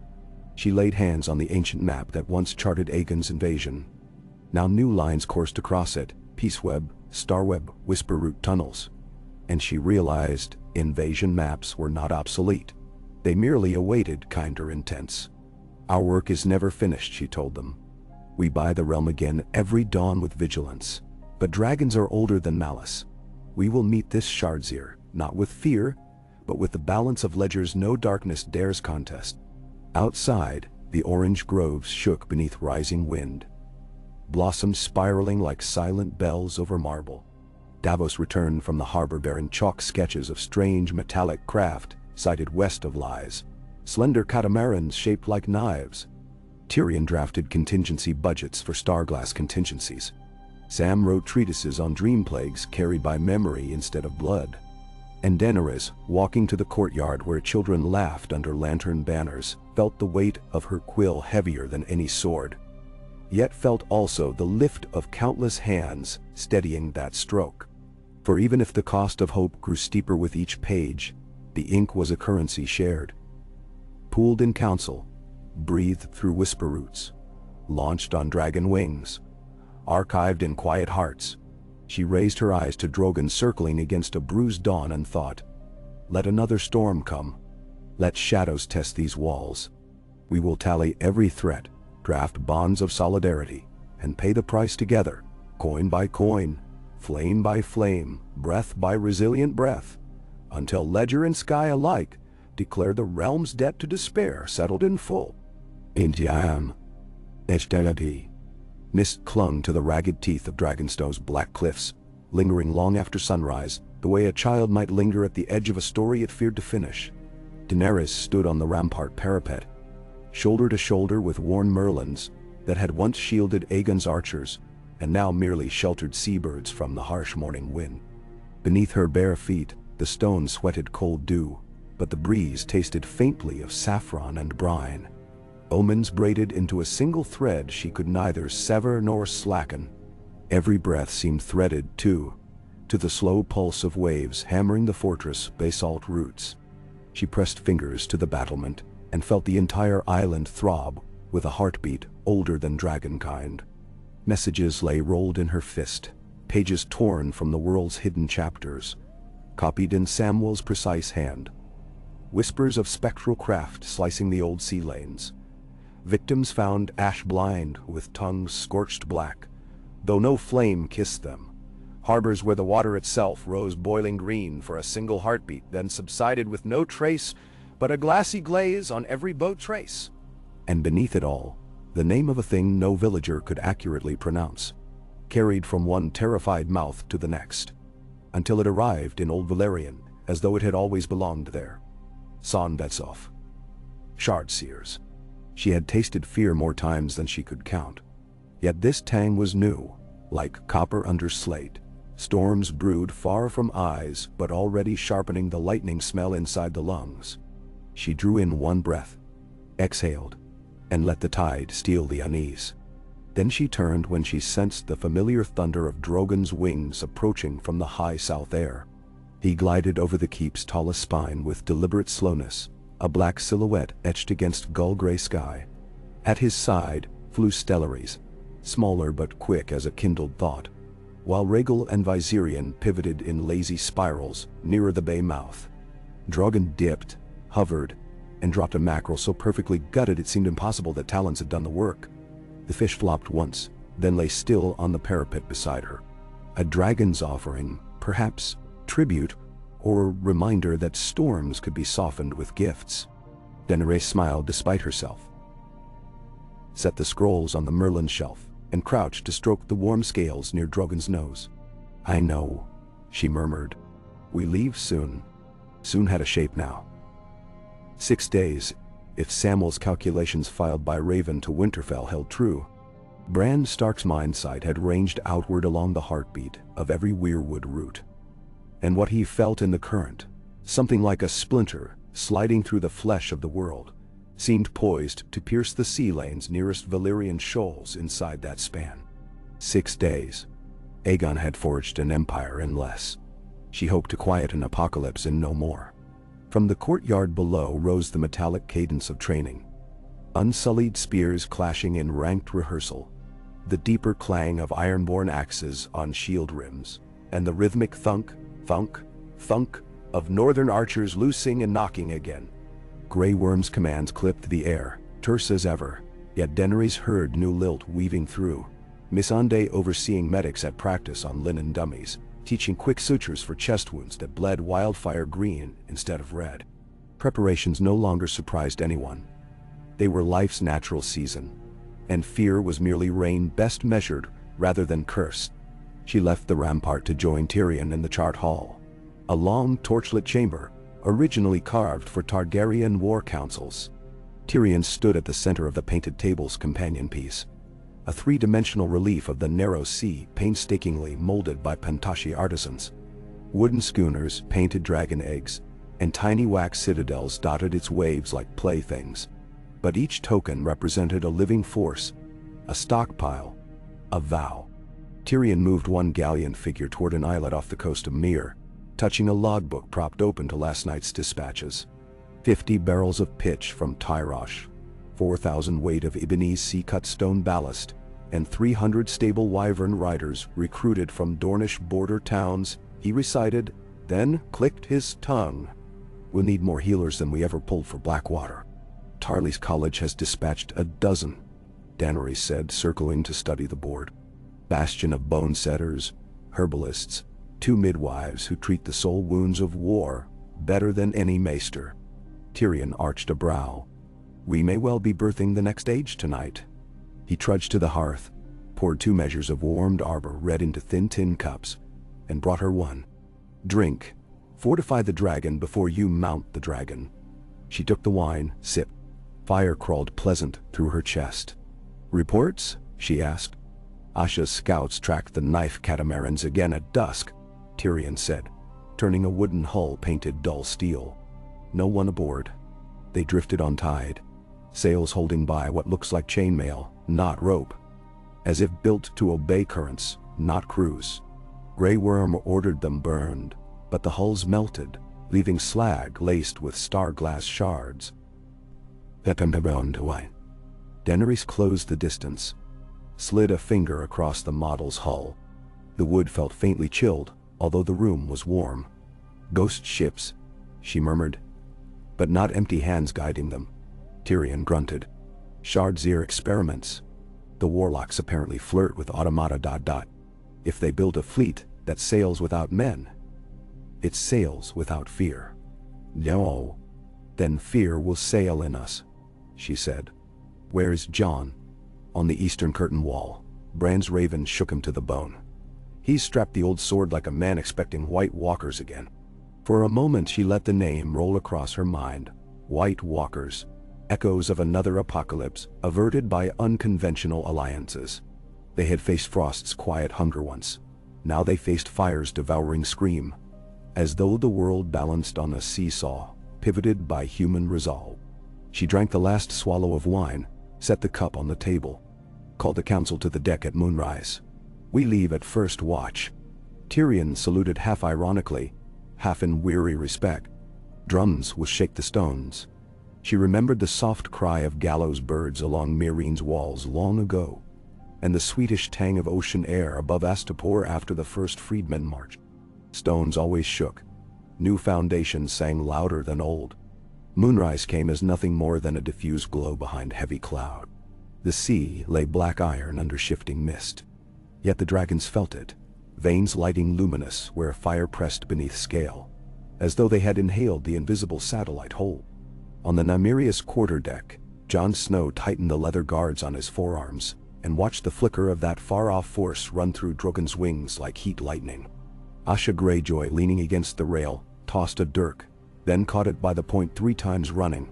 "Storm's pregnant," she muttered. "Can smell rain in my bones." Jon grunted agreement. "Hope it breaks after we fly. Hope it drowns the bastards before we even find them." Daenerys emerged from within, her cloak white, not Targaryen red, for easier sightlines among night sails. Around her, lanterns had been hooded. Only faint red shield candles burned so sailors' eyes would hold dark vision. She glanced from Jon to Asha, then to Sam's silhouette near the mainmast reading a small leather-bound book by the starlight glow of Stellaris chest scales. Each of them looked changed. Asha's hair braided tight with silver kraken beads. Sam's once round cheeks now slimmed by months of field duty. Jon's eyes still as winter lakes, but holding faint amber like leaves caught in ice. She thought, whatever happens, they are no longer the people who began this journey. Nor am I. Grey Worm banged the butt of his spear against deck planks 3 times. Silence rippled across the long ship flotilla. Sails furled, oars angled ready. Daenerys raised her voice, low but sharp enough to carry. "We ride for the Shardsir tonight. Our task is not victory. Victory is wind. Our task is to hold.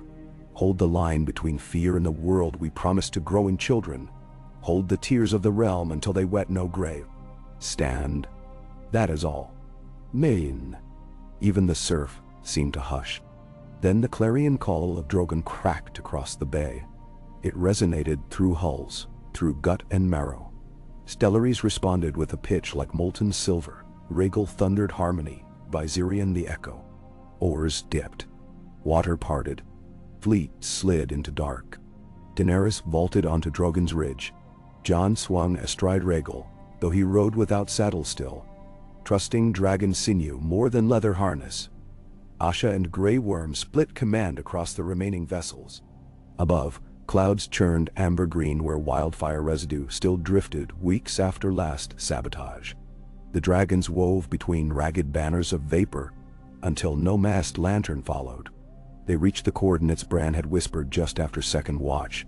A sector of black water southeast of the smoking sea, too deep for nets, too haunted for trade. No reefs, no islets, only a floor of volcanic ridges sloping into trenches where dead gods might dream. There, a glow coiled beneath the surface. It looked at distance like the ghost of a full moon drowned belly up, a perfect disk of pale radiance sliding just below the wave skin, turning slowly as though studying the heavens it had abandoned. Around its rim hissed auroral whorls of green lavender, a bruise of light shimmering outward in spiral. Sam's voice, carried through a Gerenian conlute, reached Daenerys. "Reading surge on the ether gauge. This matches the residue from the ninefold sight." Jon guided Rhaegal lower, eyes slitting against the updraft of heat. Water steamed. Salt turned to spent glass in the air, then shattered to dust again. He felt his dragon's blood move faster, as though the sphere were a heart, and every creature with flame in its veins responded involuntarily. Daenerys tugged Drogon's neck scale, diverted him wide. She spotted no ships, no rafts. But above the far horizon flickered pinpricks, star-glass craft, their sails glimmering with sheet lightning, riding a roiling wind not felt by the natural world. They banked in choreographed arcs, 30 or 40, converging on the glow as screaming comets. Out of the center of the luminous disk rose pillars, star-glass spires shaped like mangled rib bones, arching upward to form a half-cage. Atop each perched a warlock swathed in robes shimmering with molten amethyst. They sang in a tongue older than Summer Isle's dusk or Korth's crystalline dawns, notes bent sideways so each syllable doubled back and devoured itself. With every phrase, the disk brightened. The sea boiled. Shardsir stood on the central pillar, arms unfurled. He wore neither mask nor cowl. His face was a mosaic of thin obsidian shards fused in the shape of a man's features. In the center of brow gleamed a single swirl of molten glass, a star slowly turning, feeding on his thoughts, perhaps, or on the world's. There was no mouth visible. The voice that wound across water seemed to flow from the entire mask, as though it were a speaker, and the mind within only shaped pulses. Daenerys guided Drogon closer, Rhaegal and Viserion flanking. Stellaries flickered behind, still too small for Ryder, but cunning enough to dart between shadows. The warlock song faltered. Pillars shifted orientation like a skeletal iris adjusting. Threads of pale violet shot outward, energy lines forming a lattice within which water lifted, weightless beads floating before falling again. Each thread hummed against Drogon's scales, a resonance neither wholly painful nor pleasurable, but uncanny. Like a note that threatened to become music, if only the ear changed shape. Shardzeer's gaze, if gaze existed behind fuse glass, fixed on Daenerys. The lattice pulsed violet. In her head, not her ears, came a whisper. Queen of ledger and flame, bearer of debt uncounted, yield your fires. Let star's breath return, and the night shall pass beyond measure. She steadied breathing, forced calm. The night's measure is hope, she answered aloud. Dragonfire bloomed along Drogon's gullet, but she held his jaw closed. You shall not barter what you cannot own. The makeshift moon brightened, edges feathering into prismatic razor wings. Warlocks keened. A harmonic dissonance split the air, making Ironborn wince 300 yards distant, though they could not hear the exchange. Shardzeer raised both arms. The iris pillars parted, leaving a circular gap in the lattice. From that gap rose another sphere. Smaller, no bigger than a hay cart, but its core swirled pitch black, speckled by infant needles of light. An embryonic breath of stars, coaxed from some deeper realm. Water drained upward into it, defying gravity. Dragons faltered mid-flight, as if invisible hands tugged at their chest fire. Jon's shout cracked through cloud. Now! Grey Worm fired a black iron anchor chain from Nymeria's bow. The harpoon slammed into one pillar, tearing glyph slate free. Rhaegal and Viserion belched twin streams of azure and gold flame at separate arms of the cage, slagging starglass to molten drips. Drogon banked to scream his own torrent across Shardzeer's pedestal. Heat waves collided, flash boiling the sea until a geyser shot 50 feet. Warlocks scattered, chanting broken, keels of spectral catamarans shredding as ironborn rams punctured hull illusions. On Nymeria's deck, Sam hurled his experimental starglass dust bombs, an admixture of ground obsidian, basilisk bile, and powdered valerian root. They burst into bursts of dull black smoke that swallowed light, rather than cast it. Lattice lines winked out where smoke touched them, but Shardzeer held. The mask's central star burned bright red. Shards separated, reformed. A beam of violet lanced from the mask to Drogon's breast. Daenerys felt her dragon's heart stutter. Flame stalled in his throat. She leaned low, forehead to scale, whispered one of Illyrio's old nursery prayers. Blood of the dragon, breath unbowed. Drogon reared, wings thrashing. The beam split around him, missing heart by inches. Stellaries darted in, teeth snapping at the beam's origin. The wyvern's bite severed it like rope. Mask flared white. Jon wheeled Rhaegal, plunged into the lattice gap. Longclaw, strapped at his back, caught a stray tendril of violet. The Valyrian steel blade drank the light, momentarily glowing like a falling star. Jon swung, slicing through the smaller sphere. It burst, not implosion, but a gentle exhale, releasing a galaxy of sparks that simply winked away. The warlocks wailed. Shardzeer's arms dropped. Cracks bled molten glass along mask seams. Daenerys seized the moment. Signaled Grey Worm with her spear point. Unsullied ballistae launched net bolts charred with dragon allele. Blood of Drogon mixed with chain steel. The nets entangled 5 pillars, yanking them downward. The disc's edges tore. Water cascaded in sheets. steam plumed so thick it turned night to pearl. Shard's attempted flight, discarding mask shards like feathers, revealing a formless face of living glass, swirling with cosmic motes. Drogon dove. Daenerys aimed him not to flame, but to bite. Jaws closed around the liquefied torso. Dragon teeth struck starglass. A sound like bells exploded. Drogon yelped, but held. He pivoted, flinging luminous shards into the boiling waves. When they touched seawater, they hissed, turned to dark pumice, and sank. The cage collapsed. Warlocks fled in broken craft, but ironborn and unsullied pursuit left few survivors.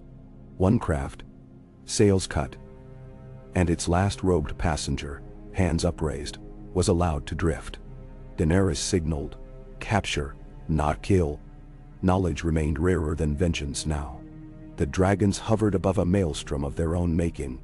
Sea hissed, but quiet settled, like the hush after a symphony, when the audience still holds its breath. Jon guided Rhaegal to Drogon's flank, shouting across slipstream, "Finished?" She shook her head. "Containment only." She pointed toward the restless ocean. "We'll haul every shard and sink them under Blackwater rush. Deep vault beneath sept foundations. Maester pinch seals thrice over. Then we do what we always do. Pay for dawn." He nodded, eyes dark yet steady. "There will always be another night." "There will," she agreed. "We just buy enough days to teach children how to greet it." The cleanup spanned weeks. Warlock prisoners were interrogated by gentle means, not bladed or flame, but truth root brewed into tea that coaxed honesty through harmless hallucination. From them, Sam learned a Shardseer's dream, to open a door big enough for star minds thirsting for flame to inhabit living hearts. Draperies of spirit fire, they called it.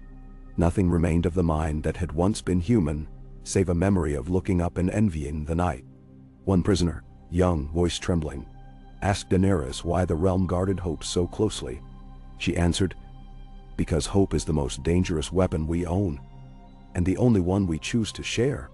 In the months that followed, Peaceweb Towers added new code lamps tuned to Bran's greensight pulses.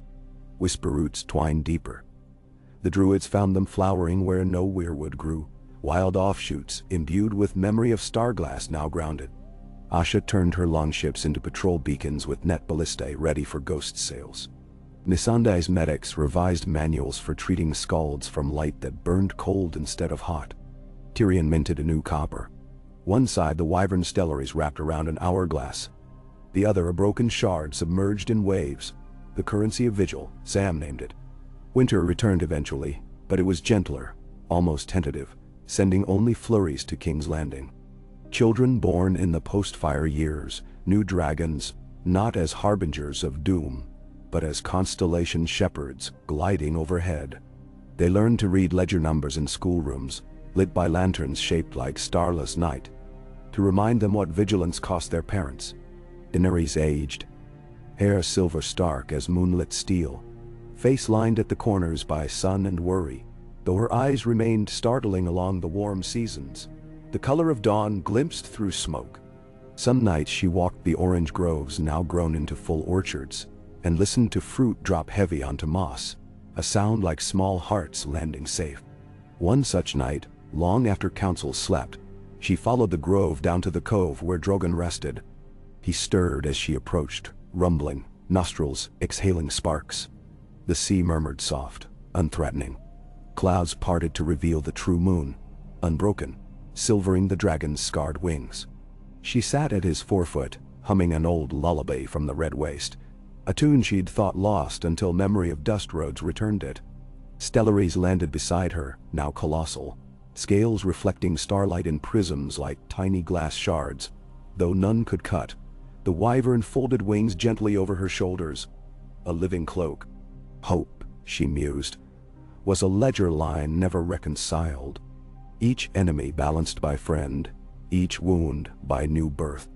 The realm would see other nights, other storms. But for now, children slept across farms and towers, stomachs full, dreams unchained.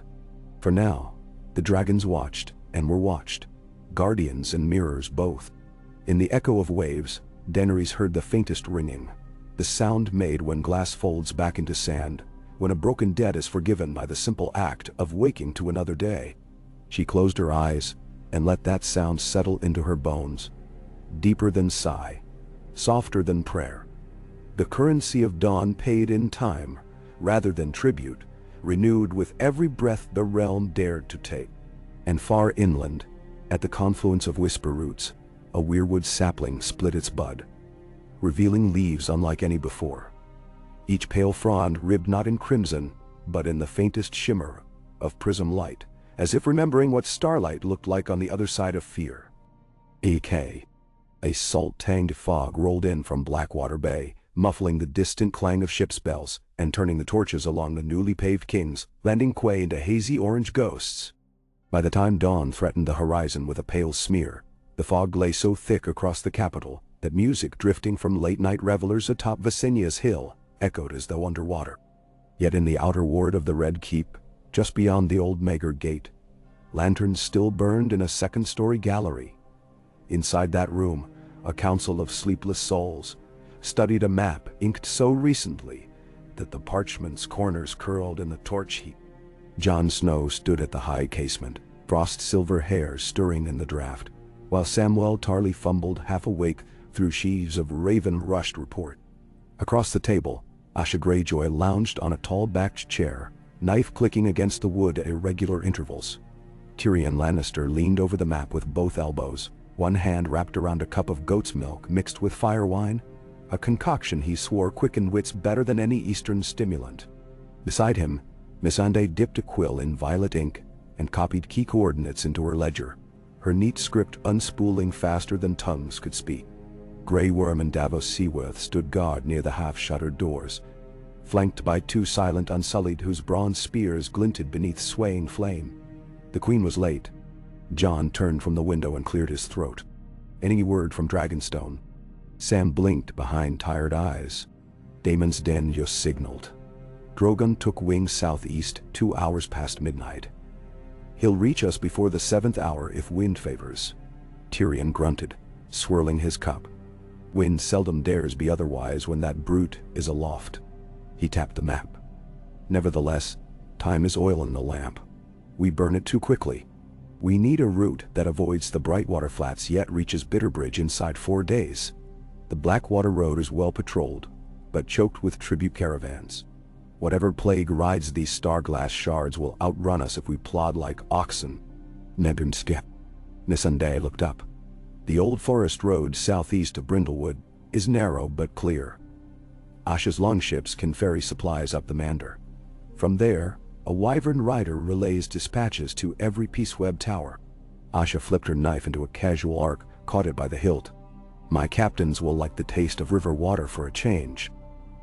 Fewer corsairs and more gulls to roast. Grey Worm's voice, low as rolling stone, interrupted. Wyvern wings will reach Bitterbridge in 2 days. But Shardseer remnants know our patterns now. They watch tower mirrors. We must change signals hourly. Namani. Tyrion lifted a brow. Already in motion. Broke coin vault to mint 1,000 new signal plates. Every tower receives a fresh cipher sheet tonight. He smirked, raising his cup. How's that for vigilance? Before Jon could reply, footsteps padded outside. Grey Worm stepped aside as Daenerys Targaryen entered, cloak whipped open behind her like living silver. Her cheeks flushed with cold, hair unbraided, but glimmering in fog-damp tendrils. She moved with urgent calm to the table and pressed a leather scroll case into Missandei's hands. Bran's latest sighting, she said. Whisper roots caught a tremor near Bitterbridge, east bank of the Blueburn. 2 trunks split wide, sap frozen mid-flow though air above was warm. He sensed the shards stirring there. She swept her gaze across the council. This is no longer rumor. The Shardseer may be scattered, but the fragments gather purpose. Jon stepped forward. We deploy at once. Agreed. Her eyes lingered on Tyrion's cup. He followed her stare and set it aside, contrite.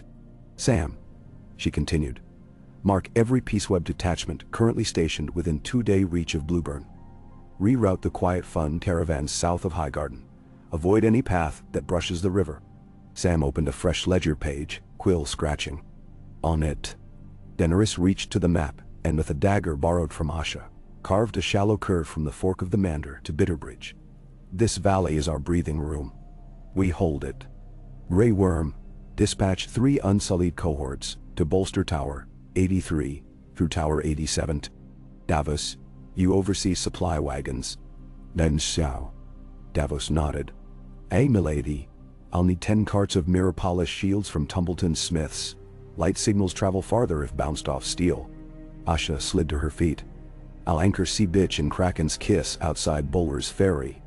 If Starglass boats show their faces, we'll ram 'em before they blink.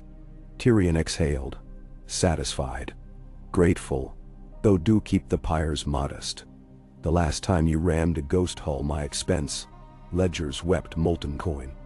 Nadim Xiao. Asha chuckled darkly. Coin grows back. Fear doesn't, once carved out. Jon moved around the table until he stood next to Daenerys. Softly, for her ear alone, he whispered. How close did Bran say the shard pulse was? She hesitated a heartbeat too long. Closer than comfort. We ride tonight. His jaw tightened, but he only nodded. Then we ride. They left King's Landing under a half-moon, struggling against the last rags of fog.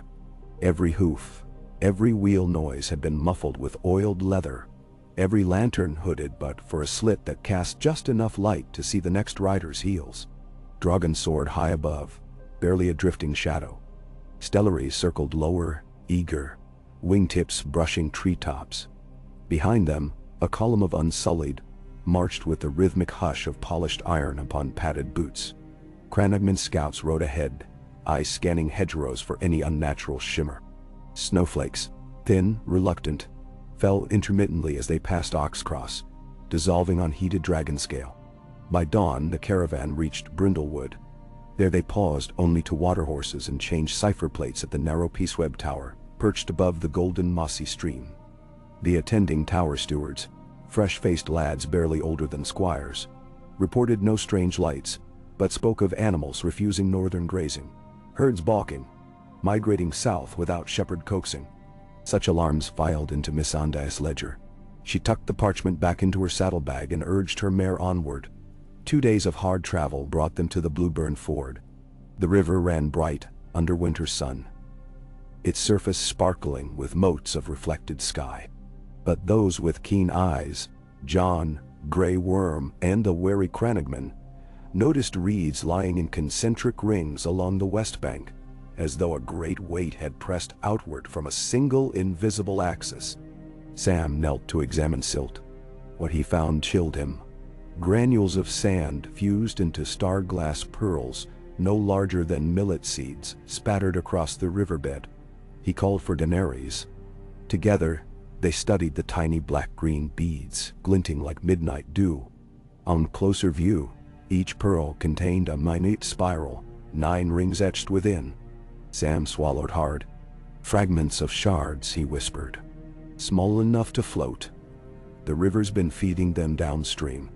Daenerys closed her fist over one pearl. The glass felt warm against skin. She imagined millions of such seeds drifting, carried by currents into irrigation ditches, wells, city cisterns. One pearl alone might haunt nightmares if swallowed by an unwary child. She pocketed it and stood. Grey Worm signaled Unsullied to block upriver flow, with rope nets laced in lead. Davos dock workers erected makeshift filtering booms. Tyrion scribbled quick orders to Starweb outposts from Old Town to Fair Isle. Test all water, boil thrice, await lens inspection. Missandei transcribed a new cipher variant. Copper lamp 3 short, 2 long. Contaminated waterway. Runners sped with lantern signals. That night, encamped under thin branches of half-dead chestnuts, Daenerys conferred with Jon over a map pulled taut between 2 overturned crates. Asha hunkered close, tasting winter air and declaring it stale. Sam crouched by a low cookfire, dropping pearl shards into a crucible. They hissed, split into dust, and vanished in the heat.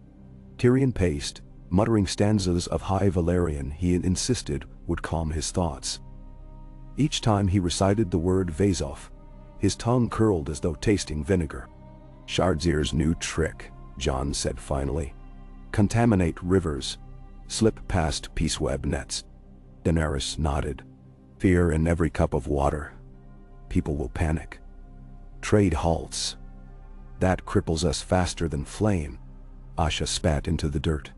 "So we strike its source. Where do these beads birth?" "Nah." Sam tapped the map. Bran sensed earliest tremor up here. The frostfall cleft on the north rim of the Blackmont Plateau. Asha whistled low. "Wyvern country. They say the cliffs spit stingers at intruders." Tyrion lifted a brow. "Let them spit at warlocks first." Jon studied the terrain lines.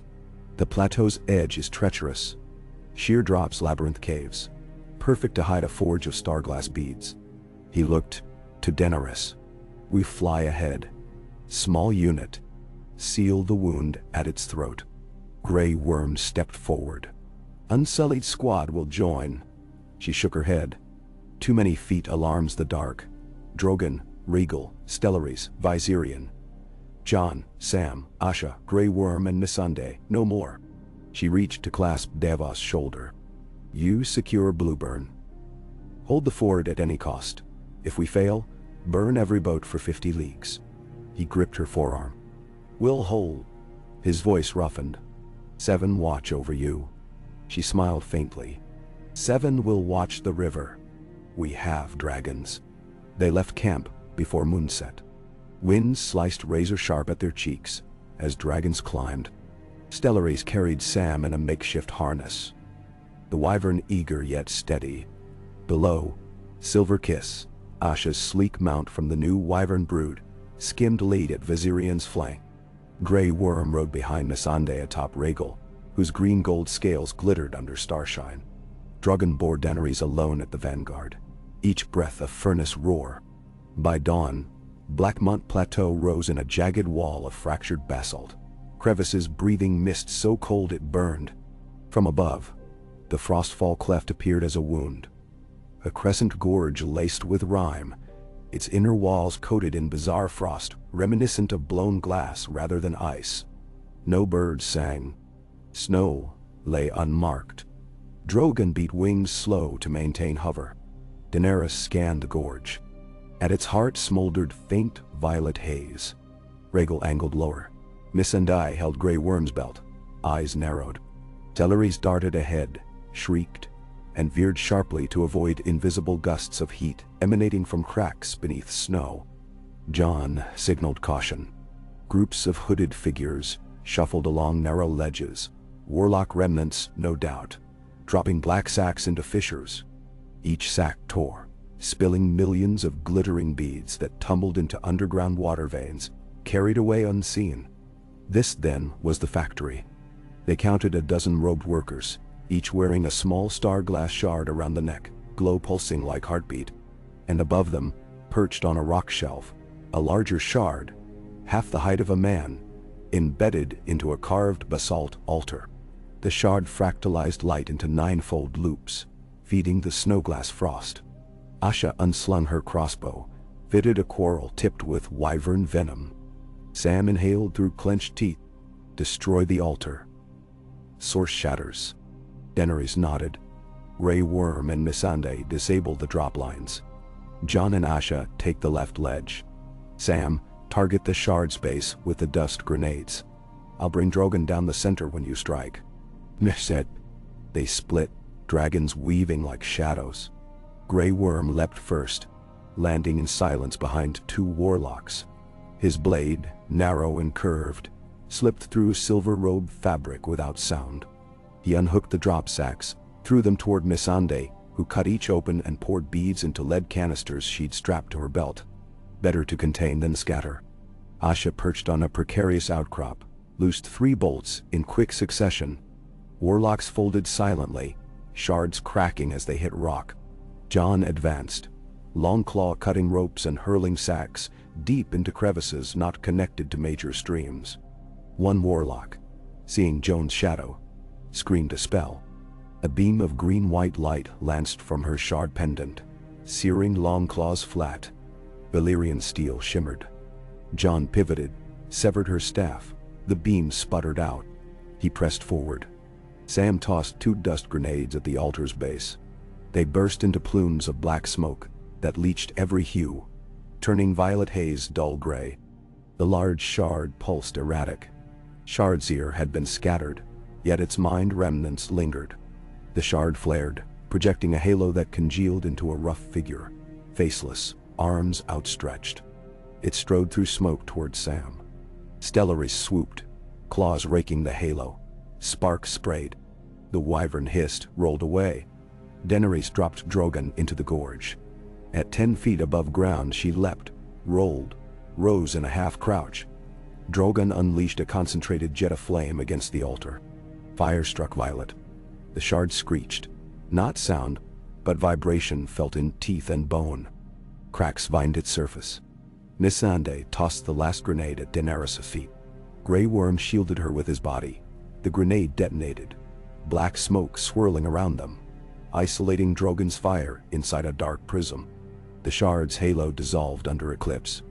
With a sound like splintering ice, the altar fractured, shards bursting upward in 9 slices. In that instant, every pendant worn by warlock remnants burst into dust. Violet haze vanished. Heat gusts ceased. Snow resumed its silent descent. Warlocks collapsed where they stood, minds broken or freed. Daenerys could not tell. She signaled withdrawal. Grey Worm lifted Missandei onto Rhaegal. Jon vaulted Longclaw into sheath and scrambled up Drogon's saddle. Asha whistled for Silverkiss. Within moments, the sky was filled with retreating wings. Below, the gorge began to quake. Without the shard's unnatural frost, geothermal seams surged. Steam roared upward, fissures widened, and the entire cleft heaved, swallowing warlocks, sacks, and altar remnants alike. By the time dragons crested the plateau's rim, Frostfall Cleft collapsed into itself, sealing the wound beneath hundreds of feet of new rock.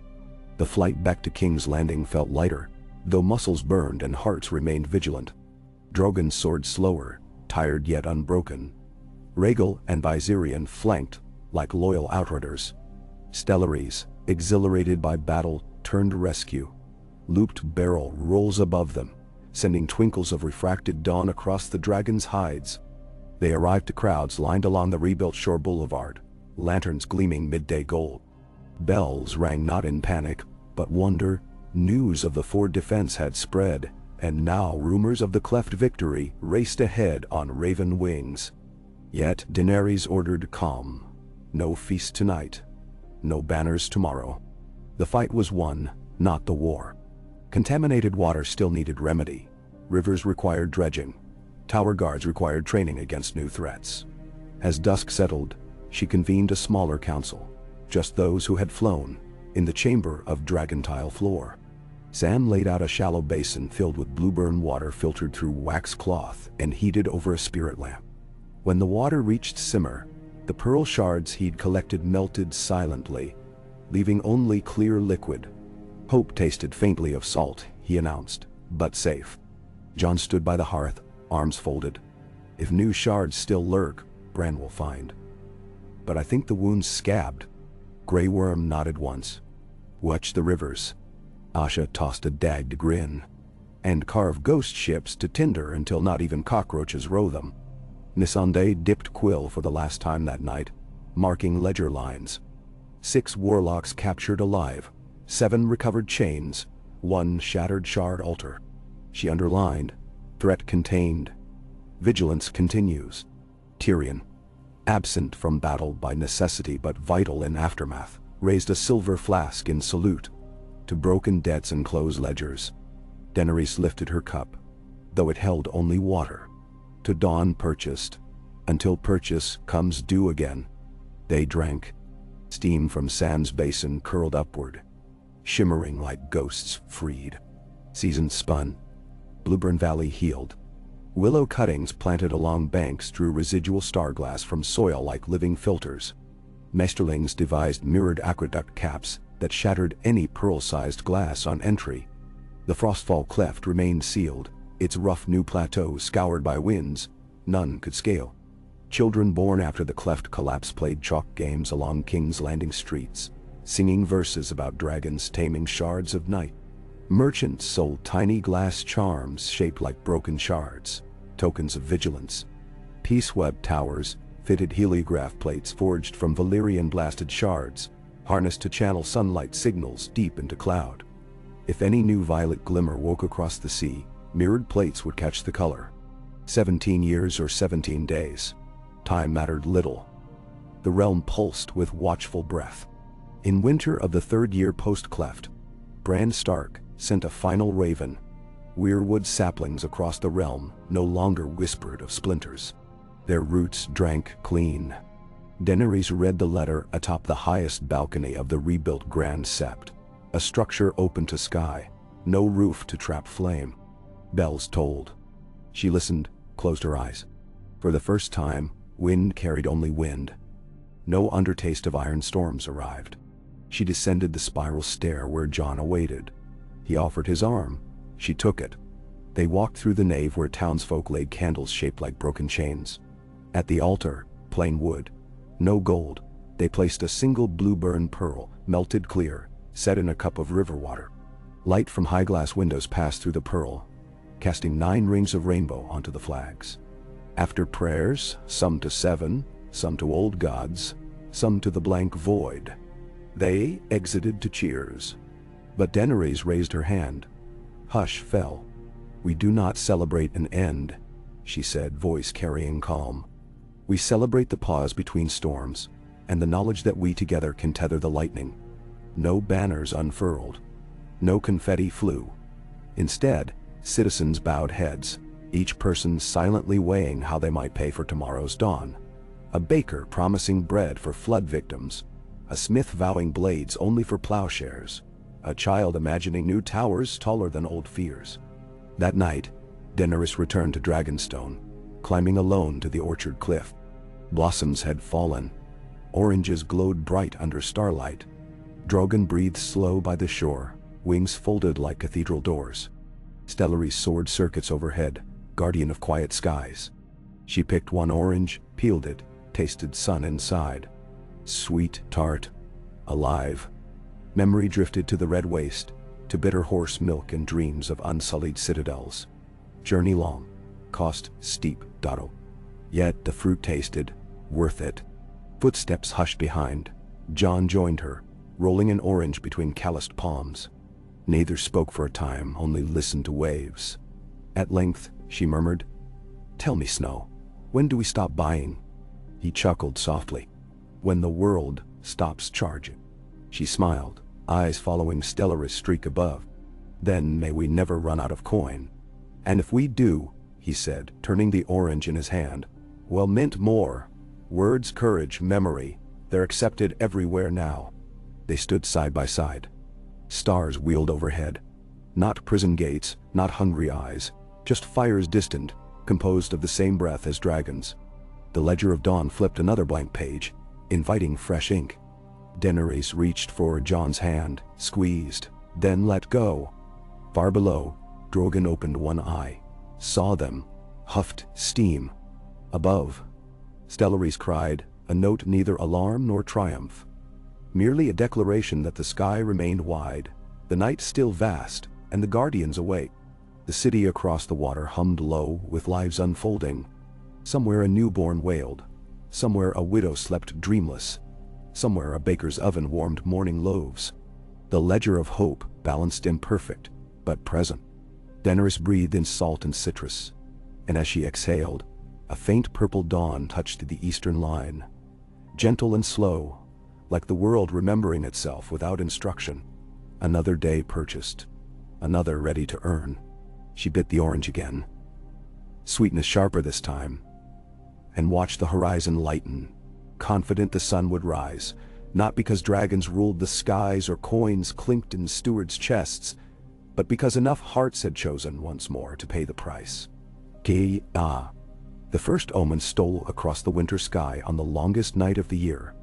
A gossamer strand of emerald flame that threaded from the western horizon to the towers of Old Town before vanishing in a hush too profound for mortal ears. Only the watchers on the high tower's uppermost gallery truly saw it, maesters on fog duty, drinking watered wine to stave off the cold. They understood neither shape nor purpose, yet each felt a prickle dance behind the eyelids they had not closed in long hours. One hurried below to sketch what he'd witnessed, and somewhere in the tower's deep archives his quill struck parchment, just as the last spark of the emerald streak winked out over the distant sunset sea. At Dragonstone, Daenerys tasted iron on the wind before the ravens arrived. She walked the familiar path among the orange groves, leaves blackened under moonlight, and paused beneath Stellaris' perch, an arched stone rib pinned 6 stories up the curtain wall, to watch the wyvern sleep. His breath pulsed soft green, scales shimmering as if reflecting a dawn that had not yet broken. Far to the west, sea glass glimmered along the tide line, catching a starlight that should have been too faint to gleam. It hinted at secrets submerged far beyond the measure of the tide. By sunrise, ravens from Old Town, Sunspear, and the Summer Isles perched in the rookery. Each carried the same witness, a green thread blazing across dead of night, leaving whispers of salt and cut flower petals adrift in its wake. Jon arrived before noon, riding hard from the Valley of Arryn, cheeks raw. In the gallery outside the council chamber, Sam unfurled star charts blackened by charcoal, marking the last known path of the emerald filament. Missandei checked for signs of glass damage to pieceweb mirrors. She found none, but recorded anomalies in their surface energy, a resonance at the exact moment the streak vanished. Tyrion, gray curls now peppered with white, read the Old Town account twice, drained his goblet, and for once did not refill it. Instead, he pressed 2 fingers to the bridge of his nose and whispered, almost like prayer, "It begins again." The lords had no words. They filed behind Daenerys and Jon into the chart hall, breaths clouding despite the brazier heat. Grey Worm and Asha waited, expressionless. Neither trusted Skyflame. Bran's latest message lay sealed in wax on the table. Roots north of the wall had rustled, disturbed by a pulse older than ice or glass. There were no details, only 3 words scrawled in trembling hand. "They have sailed." Daenerys set both palms flat on the sea relief map, feeling for tremors that could not be felt. "We must find where they mean to land," she said, voice steady. "Whoever they are." A hush fractured when an apprentice opened the door to announce a stranger. A tall woman wrapped in linens dyed the deep red of stained rubies. Her face, though weathered by salt, resembled a painting half remembered, a faint echo of the sorceress who once whispered prophecy to Stannis Baratheon. She introduced herself as Rhysandine of Ashai, a disciple of the Grey Road. She bore a single message. A flame that turned back on itself had lit the sky. The lords of the Stitched Hour had sent hunters into shadow, but none returned. "The sky thread," she said, "tore open a seam no fire should, stitched with sorrow older than dragons." Daenerys listened, silent. Rhysandine's eyes did not waver. "The thread was not aimed for your land," she continued, "but for what sleeps beneath it. The green wound is a lure. Something stirs under the sunset sea, restless and half-formed." "Then," Jon asked what that something sought. Rhysandine answered in a voice gone hollow. "Heartbeat and marrow." That night Daenerys stood above the washed stones, an unstrung bow in her hands. She remembered all the battles they had fought, all the coins of mercy they had spent to stall the night. She had thought the realm's deeper scars closing, yet darkness owned laughter none could forbid. Many threads might tempt something lurking under seas not yet mapped. But fear was a coin they could not afford. They assembled a mission before dawn. Drogon and Stellaris would patrol the western marches. Rhaegal and Viserion, now each wide enough to cast a war galley's shadow, would rove the sea lanes west of the Iron Islands. Asha commissioned 4 new longships, their hulls lined with dragon-forged plates able to shear a ghost keel on impact. Sam refined oil-filled orbs tipped with milky opal dust. On breaking, the mixture hardened in seconds, sealing cracks in hulls, or gills in sea serpents, should such beasts rise. Tyrion assigned Archmaester scribes to trace star texts older than the faith of the Seven. Grey worms stationed unsullied across the peaceweb towers, stature unbowed by the wild wind scything through their capes. Nisandai trained apprentices to detect even the faintest shimmer of new glass seeds in water samples. Rhys, guest though still outsider, was granted a small cell within the Tower of the Hand. There she painted circles upon her walls, 9-fold rings each within each, marking them with blood from her finger and ash from ancient candles. The nights lengthened. Twice, sailors off Bear Island claimed they saw emerald arcs beneath the waterline, twisting like eels and vanishing when lanterns lit the waves. A fisher of Fair Isle dragged up a net heavy with pulse shards, small enough to trickle through sailcloth yet large enough to carve scars on his palm. The shards wept violet sparks when left under moonlight. The man sold them in Lannisport as charms.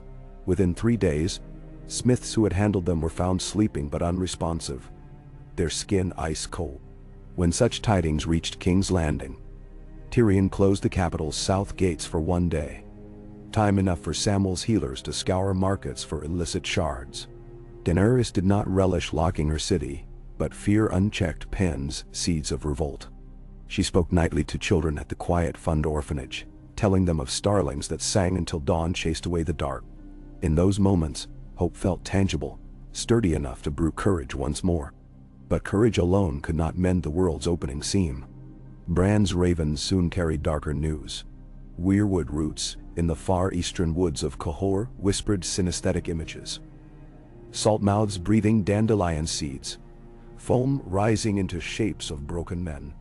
The roots recoiled at the taste, telling Bran that whatever came rode a tide of memory stolen from storms. One crisp morning, Drogon returned with shattered scales along his left flank. He had found metallic forms west of the Lonely Light. Skeletal craft made of what looked like green glass fused with coral. They had no rigging, only ragged spines catching sea wind. Drogon scorched too. The survivors dived, like hunted whales, submerging before his fire could melt them. Something within that glass writhed, glowing. Daenerys pressed her brow to Drogon's injured hide. His scales mended quickly, dragons healed by heat and salt, but she felt the tremor. Dragons feared little save the narrow reach of sorcery beyond Flame's logic. These glass leviathans were built from precisely that. They convened an emergency fire council on Dragonstone.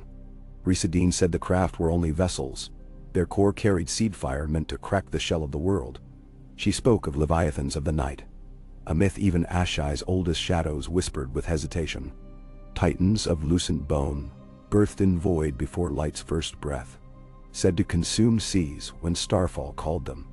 Their harbingers were threads of green flame, wounds in sky predicting rifts in water. Tyrion's eyes narrowed. If they drink seas, what remains? Stone, she answered, and silence. Silence did not suit Daenerys. She quested for solutions in the painted table's secrets. Sam, combing Valyrian parchment brittle as petals, discovered marginalia attributing dragonfire to celestial broth of first dawn. The same essence mythic leviathans were said to crave. What if dragonfire might lure them? A terrible plan formed. Lure the leviathans into a kill zone, then sever the sky thread connecting them to some larger depth. Jon, always first to walk beside her into storms, agreed without hesitation. They would break the sea before the sea broke them. Preparations consumed a fortnight. King's Landing's docks teemed, barrels of wildfire evacuated from the city to Dragonstone, where Rhys mixed it with obsidian dust and the last stores of Sam's opal hardeners. Asha patrolled Ironman's Bay, mapping depths near the Sunset Sea Trench. Grey Worm trained siege engineers to mount new swivel scorpions upon peaceweb towers. Their barbs were glassbreaker quarrels, dragon glass cores fluted with steel. Tyrion, sleepless, supervised the forging of massive chain nets, designed to drop from dragon harnesses, weighted with starstone anchors to drag any leviathan back below. On the eve of their departure, Daenerys invited the small folk of Dragonstone's village to the long caldera, where once dragons had roosted a century before. She built no pyre, lit no braziers. Instead, she placed a small, clear pearl, one Sam had cleansed, upon a cairn of sea-smoothed stones. Then she spoke, neither loudly nor for long, simply telling them there might be nights when the horizon burned unnatural green, and on those nights they should remember. The color of dawn after rain was no less true for coming after darkness. Children pressed close, fishermen bowed heads. There was fear, yes, but more than fear, there was trust. They set sail under a false calm. Drogon and his kin wheeled overhead. Below, a flotilla of steel-clad longships cut toward open ocean. Rhys, hood down, guided their course from the prow, palm extended as though sensing vibrations in the air. Asha, leaning beside her, quipped that they followed a witch sniffer dog. But her smile faltered when the first whiff of brine turned metallic, tinged with copper. 3 days beyond the lonely light, the water shifted hue. Blue to wine dark, then to murky jade. The dragons roared, uneasy. Stellaries dove low, sniffed, and climbed, crying out. Gray worms marine spotted shapes beneath, shadow-limbed hulls deeper than any whale. The next dawn, the leviathans surfaced. They were beautiful and horrible, contoured like great swans carved of sea glass, each jawless skull tapering to a needlebeak. Their translucent skins pulsed with inner nebulae, galaxies of green, violet, and star-white swirling. No wings, yet they glided across water with deadly grace, propelled by waves that parted before them. And their eyes, if eyes those glowing hollows were, reflected dawnfire swirling within. Drogon bellowed, and flame streamed. The nearest leviathan turned, opened its neck flanges, and emitted a tone felt more than heard, a thrumming that rattled teeth. Drogon's fire faltered halfway, warping into harmless sparks before extinction. The chorus rose, water churned as if awakened by 1,000 heartbeat drums. Ships bucked. Sailors vomited. Dragons shook their heads, smoke curling from nostrils like confusion. Rhys shouted incantations. Sam hurled opal jars.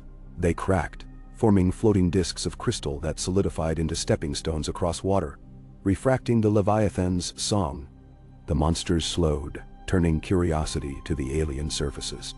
Stellary seized one disc, hurled it skyward. It shattered like thunderclap, and the Leviathan shrieked, again felt rather than heard. Gray worms signaled. Net-carrying dragons dove, releasing starstone anchors. The net spread between beasts, tangling translucent spines. Rhaegal and Viserion wreathed the edges with flame. The glass began to sag, but Leviathans exhaled frost vapor, extinguishing edges. Struggle rocked the sea. Atop Drogon, Daenerys soared, clutching the last wildfire obsidian bomb. Jon rode behind, longclaw strapped across chest. Their plan hinged on a gap Sam had predicted. If they could sever the sky thread fueling the Leviathan's internal storms, the creatures might fall dormant again. They spotted the thread. Thin, shimmering, rising from a maelstrom far west where ocean boiled emerald. The Leviathans tugged toward it, but nets slowed them. Drogon beat wings against a gale of unnatural winds, closing distance. Beneath them, longships fired glassbreaker bolts. Some found purchase, fracturing Leviathan flanks into spindles of rainbows. But still the giants pressed. Daenerys whispered Valyrian words older than old Valyria into Drogon's ear. Fire ignited his core, but she did not immediately release. She breathed with him, sensing pulses, until her own breath vibrated with dragon flame. Then she nodded at Jon. Jon stood in the saddle, knees locked. He drew Longclaw, blade shimmering. Drogon dived. At the last moment Jon leapt, landing atop the closest Leviathan. Glass so slick it should have thrown him, yet dragonfire sweating from his boots fused a foothold. He drove Longclaw down to the hilt. The blade, drunk on dragon heat, pierced translucent plating, reached glowing flux water beneath. The Leviathan screamed, the thrumming wavered. Drogon flared wings, lifting Daenerys skyward. She hurled the bomb toward the shimmering thread. Time slowed. Bomb spun, obsidian dust trailing. Below, Jon clung as the Leviathan bucked. Nets snapped. Another giant surged, jaws open to swallow him whole. But the bomb struck thread. Light exploded, not green or violet, but pure white, a noon without sun. Sea convulsed. Dragons reeled. The white light shot upward, severing connection. The thread unraveled, spiraling away like smoke in reverse, back into the tier from whence it came. The leviathans quivered, song dying, their inner nebulous dimmed to coal embers. Jon rode the dying thrash, Longclaw still embedded. When the leviathan stilled, he withdrew the sword, slid down its side into black water. Rhaegal swooped, catching him in talons, lifting. He climbed into saddle, dripping ice brine and stardust. Breathe. Drogon, wings sizzling with residual white fire, circled once more to survey. The leviathans drifted, hulls cracking, glass splitting into hexagonal shards that floated like lily pads. Slowly they sank, water sighing. Silence came after a long minute, pure total, broken only by labored dragon breaths. Rhys fell to her knees on Asha's deck, weeping crimson tears. The hunters in shadow, she knew, had succeeded at last by giving their final essence to the thread. Yet hope remained. Tyrion, face ashen, slumped in the rigging and muttered, "We'll need a larger ledger." Weeks later, cleanup persisted. Shard glass shards collected by fisherfolk were bought by quiet fund reps and melted in sealed kilns, forging stained glass panels for new orphanage windows. Sand's alchemical discs became stepping-stone memorials along the sunset cliffs. Rhys vanished one dawn, leaving behind 9 obsidian beads arranged like a spiral around the star pearl. Her final thanks, or farewell. Daenerys visited the young widow of the Lannisport smith, quelled by star shard sleep. The woman had awakened the morning after the leviathans fell, memory intact but eyes filled with new light. She claimed to have dreamed of a white sun pinned to sea, while lullabies of dragons braided with children's laughter kept her warm. She named her newborn daughter Stellara, in honor of the wyvern she saw circling above when she first staggered from the sickbed. Years slide by in quiet increments, measured by orchard fruit falling in steady rhythms, and by peaceweb mirrors brightening like second dawn across the land. Graduates of the Lyceum traveled border villages, teaching letters and stone lore. The Trade Federation of Lys minted coins with broken net motifs, acknowledging dragon-led quests. At the annual Starweb convention, Tycho's successor announced the Quiet Fund had grown large enough to cancel every outstanding harvest debt in Westeros twice over. Instead, the council voted to build a chain of public aqueducts, each capped with Bran's spell to repel glass seeds. In the deep library of Old Town, Maester Sam placed the final volume of the Chronica Nostralis upon a shelf, sealed. Its closing entry, Leviathan thread severed, year of white dawn. He wept as he closed the door. Knowledge had survived.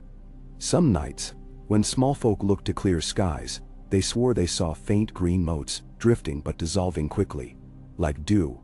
They took comfort that somewhere north, a cripple king in a weirwood chair was listening. Roots ready to warn, Daenerys seldom spoke of the Leviathans. She preferred to walk the seawall and sip silent air. When children begged stories, she told them of starlings again, and of coins of courage, and of dawn purchased not with taxes or tribute, but with every kindness freely offered. She kept the sword-scarred scale carved from Drogon's flank the day he first fought a Leviathan. It hung above her writing desk, a reminder that the currency of vigilance is endless only as long as hearts choose to mend it. On the 20th anniversary of the Broken Thread, a gathering filled the open Grand Sept. No banners, just torches and simple clay lanterns. Jon and Daenerys, older now but alight with inner fire, walked side by side through the nave. At the altar, they placed a single orange, perfumed and sunripe, beside a new glasswork. A pearl blown from melted Leviathan shards, clear as water, flawless. Light from high glass struck it, refracting into 9 arcs across the marble floor. Rainbows to echo the 9 rings once wielded by Shardseer. They spoke no vows, none were necessary. The people knew their queen and her knight would stand as long as breath remained. When they turned to depart, the children sang, not songs of battle, but of orchards, rivers, dragons guarding fishermen, and nets pulled from the deep bright with living fish instead of shards. Outside, stellaries flew overhead, wings leaving soft turbulence that lifted lantern flames skyward. Drogon, vast and slow, glided beyond, a shadow cast upon shadows, watchful. Atop the rampart, Tyrion sipped watered wine and smiled. He had already penned his last ledger entry. Debts tallied, balance pending hope. The night was clear, moon high, stars steadfast. In their distant dance, the heavenly fires remained silent, and the sea kept its secrets.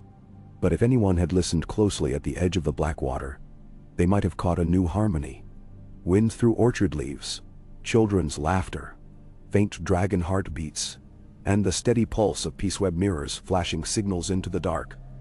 Voices unafraid, singing back to any thread of night still yearning to pull, promising the realm would answer with the same chant each time. Dawn is ours, bought and caped again. Amen. Gah. The hush that followed 2 decades of guarded dawns was not silence. It was the low, unending murmur of a realm, adjusting to its own heartbeat after generations of convulsion. In that murmur, the echo of hammers rang through cities raising civic halls from quarried rock. Drones of dragons who wheeled over far-flung watchtowers. Lullabies from fisher shacks where the only monsters left were hungry gulls. Yet beneath those sounds, woven among them like a faint secondary rhythm, another cadence crept, one born of riddles half-answered, of maps unfinished, of memories too large to grow quiet. Daenerys Targaryen sensed that rhythm first in dreams, foaming shorelines that shattered into staircases of smoky crystal. And beyond them, tidal silhouettes lurching in reverse beneath a sky glassy as a blown bubble. Each time she woke, the orchard window breathed gray dawn, and nothing more sinister than fruit bats flittering away. But she rose restless, her pulse counting beats between heartbeat and fear. Then came the flame that wrote no message. A single column of rose-gold fire erupting from an uncharted sea shelf west of Bear Island. It flared at sunrise, burned for perhaps the span of 8 slow heartbeats, and collapsed into vapor before any hawk could circle it. But 24 watchers witnessed. 3 peaceweb mirrors caught the glint. Bran Stark's ravens crossed 300 leagues in less than a day. Old Town's dome indexers measured the afterglow and found a subtle quiver in magnet stones older than Nymeria's landing. On the painted table, Sam spread his weathered charts and tapped one spot with a knuckle. "Here," he said. "The Deep Fang Spur." They assembled again, grayer, lines at eyes deeper, Tyrion's beard silvering like frost on a goblet rim, Missandei with creases by her mouth tempered by every orphan's thanks, Asha sporting a streak of white in black plates. Gray worms gaze a polished mirror. Jon Snow now wore a wolf head cloak clasp, engraved with a tiny wyvern, sigil of the accord between north and sky. Daenerys, silver locks nearly luminous against her sun-touched skin, stood at the prow of the painted table and watched as Sam traced the spur. A geological fault whose rift valleys sloped so deep sailors claimed Kraken mothers birthed there. "Glass again?" Tyrion asked. "Not glass," Sam answered. "If that were glass, we'd find residue in the river eyes." He ran a thumb over black-inked watermarks. This was raw fire, primal, closer to Valyria's pit vents than Starfall. Asha thumped dagger hilt against the table. "Then send dragons and cork the bloody vent." Daenerys felt a shift, subtle as a dropped pin. The hush filling the hall was not fear. It was preemptive endurance. They knew the cost. They were ready to tally it. She placed her palm beside Sam's mark. "We sail," she said. No emerald threads teased the sky en route. The voyage northwest tasted of salted pine and the crisp bite of boreal wind. Drogon led, wings spanning the ship convoy like a moving fortress.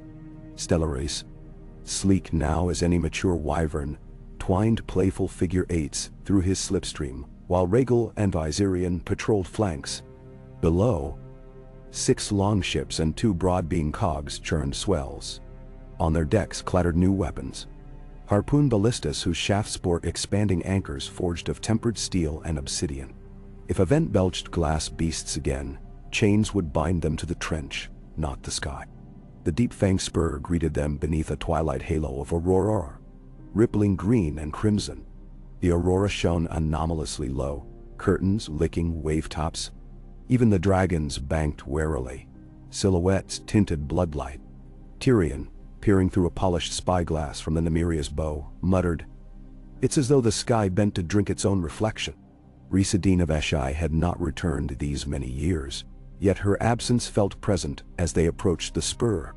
With her gone, Daenerys trusted in Jon's wordless instincts, Bran's distant counsel, and Sam's alchemical calculations.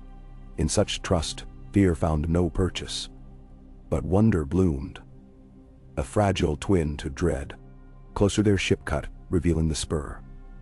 A horseshoe of sawtooth basalt ridges partially submerged, ringing a lagoon black as spilled ink. At the center floated a single spire of obsidian, taller than Dragonstone's highest tower, so smooth it mirrored moon and aurora alike, as though carved by gods into a colossal needle. The spire's base steamed where it met the sea.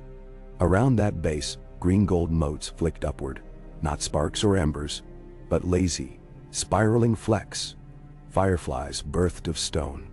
Jon landed Rhaegal on a ridge shelf and climbed a promontory. Even before his boots scraped rock, he heard the hum, a resonance deeper than voice, woven through marrow.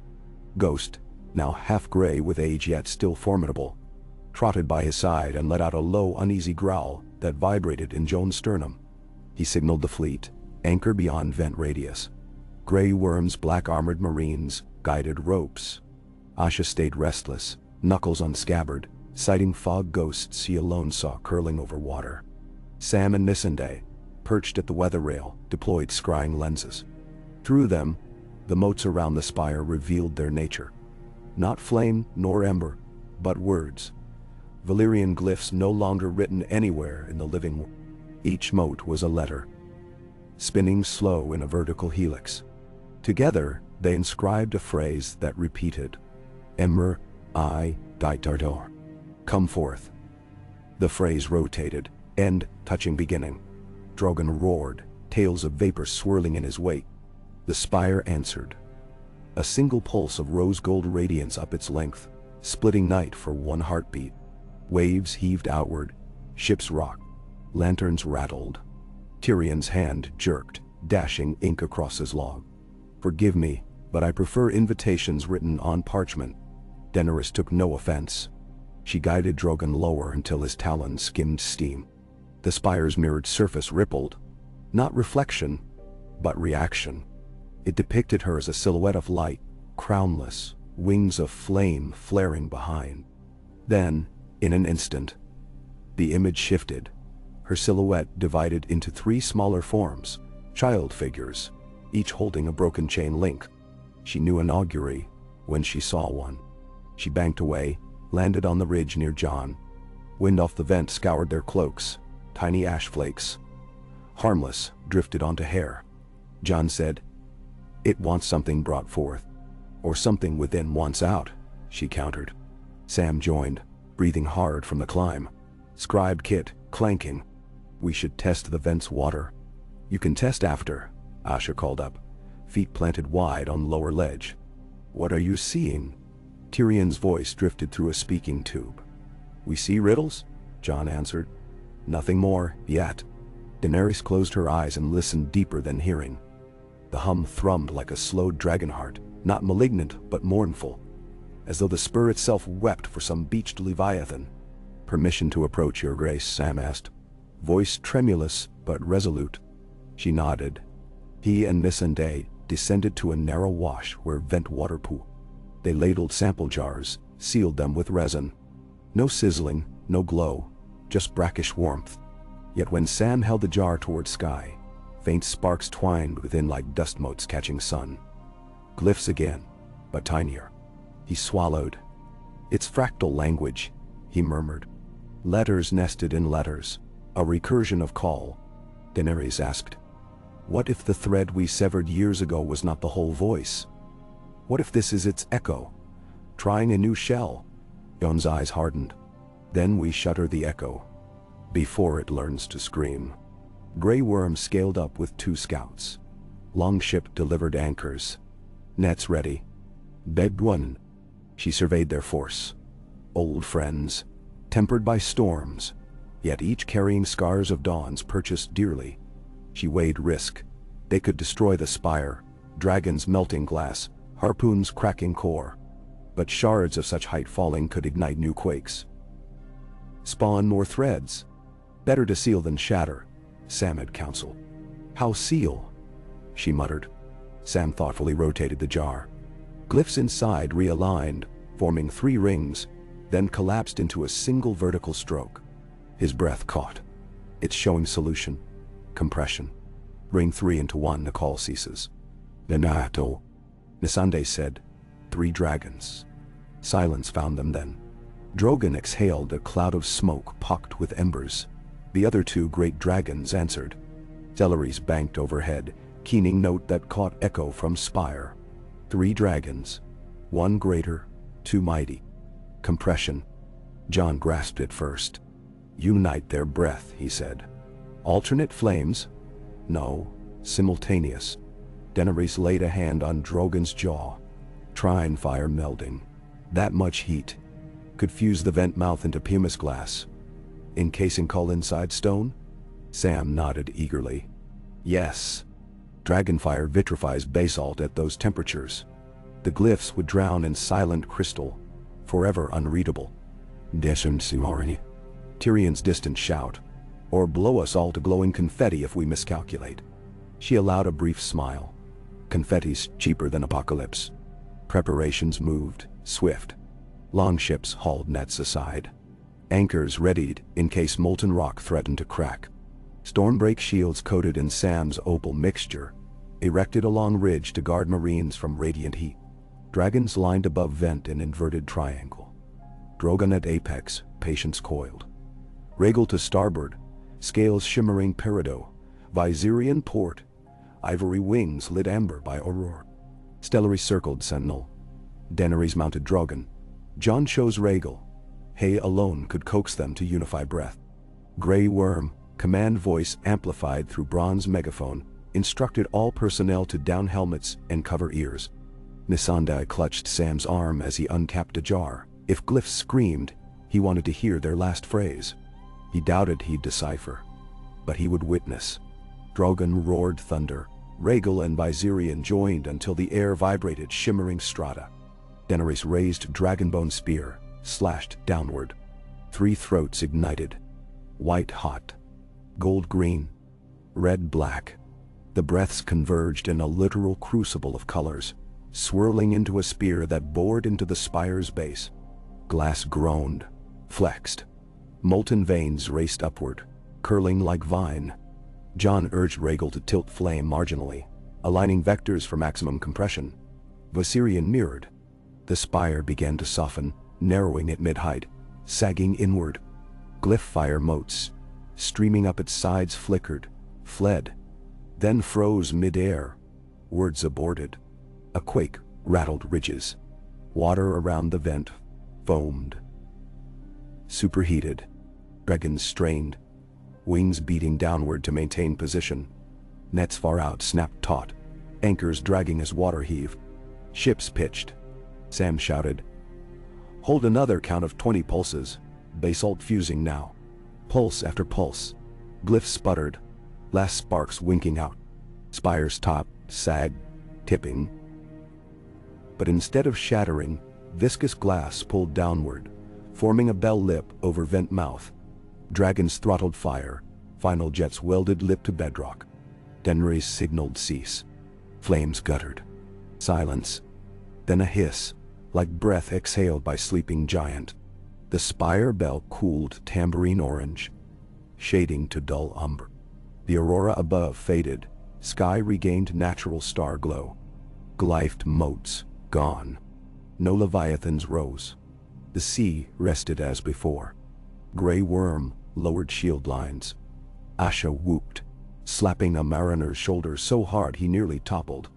Tyrion's laugh drifted faint but triumphant through his speaking tube.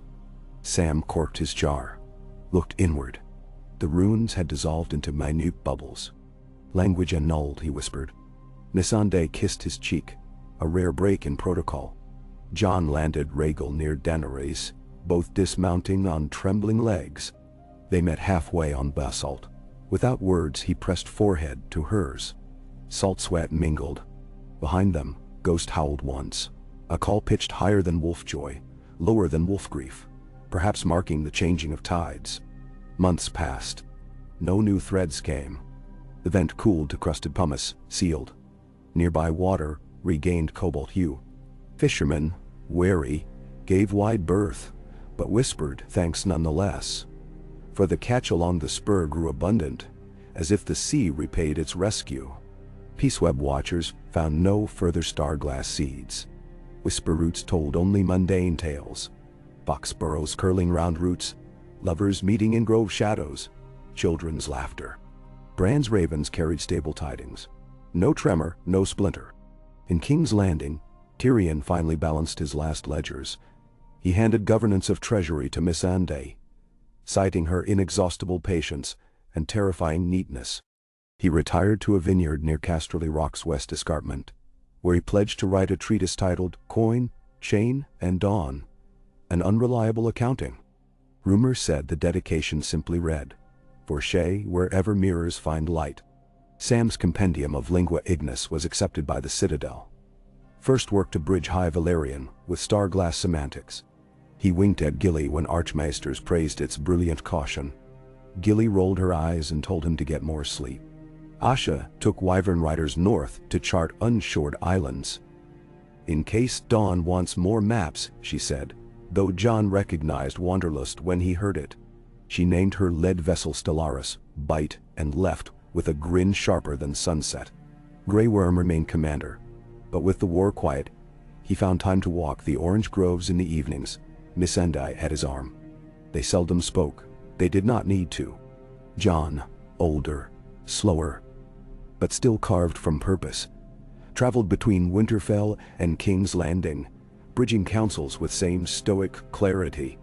He never again rode dragon into battle, but when children asked, he would whistle and Rhaegal would bank low, offering a theater of wings across farmland.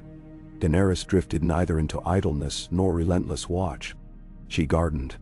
She wrote letters to the orphanage children who had grown and left. One now, a smith forging cautionary charms from melted Leviathan scrap. Another, a poet of lantern light. She ate fruit before it ripened fully, declaring sweetness overrated. She choreographed dragon flights for harvest festivals. In early autumn, she walked the inner keep corridor and paused at a window framed by purple vines. Outside, Stellaries soared above Drogon and two younger hatchlings.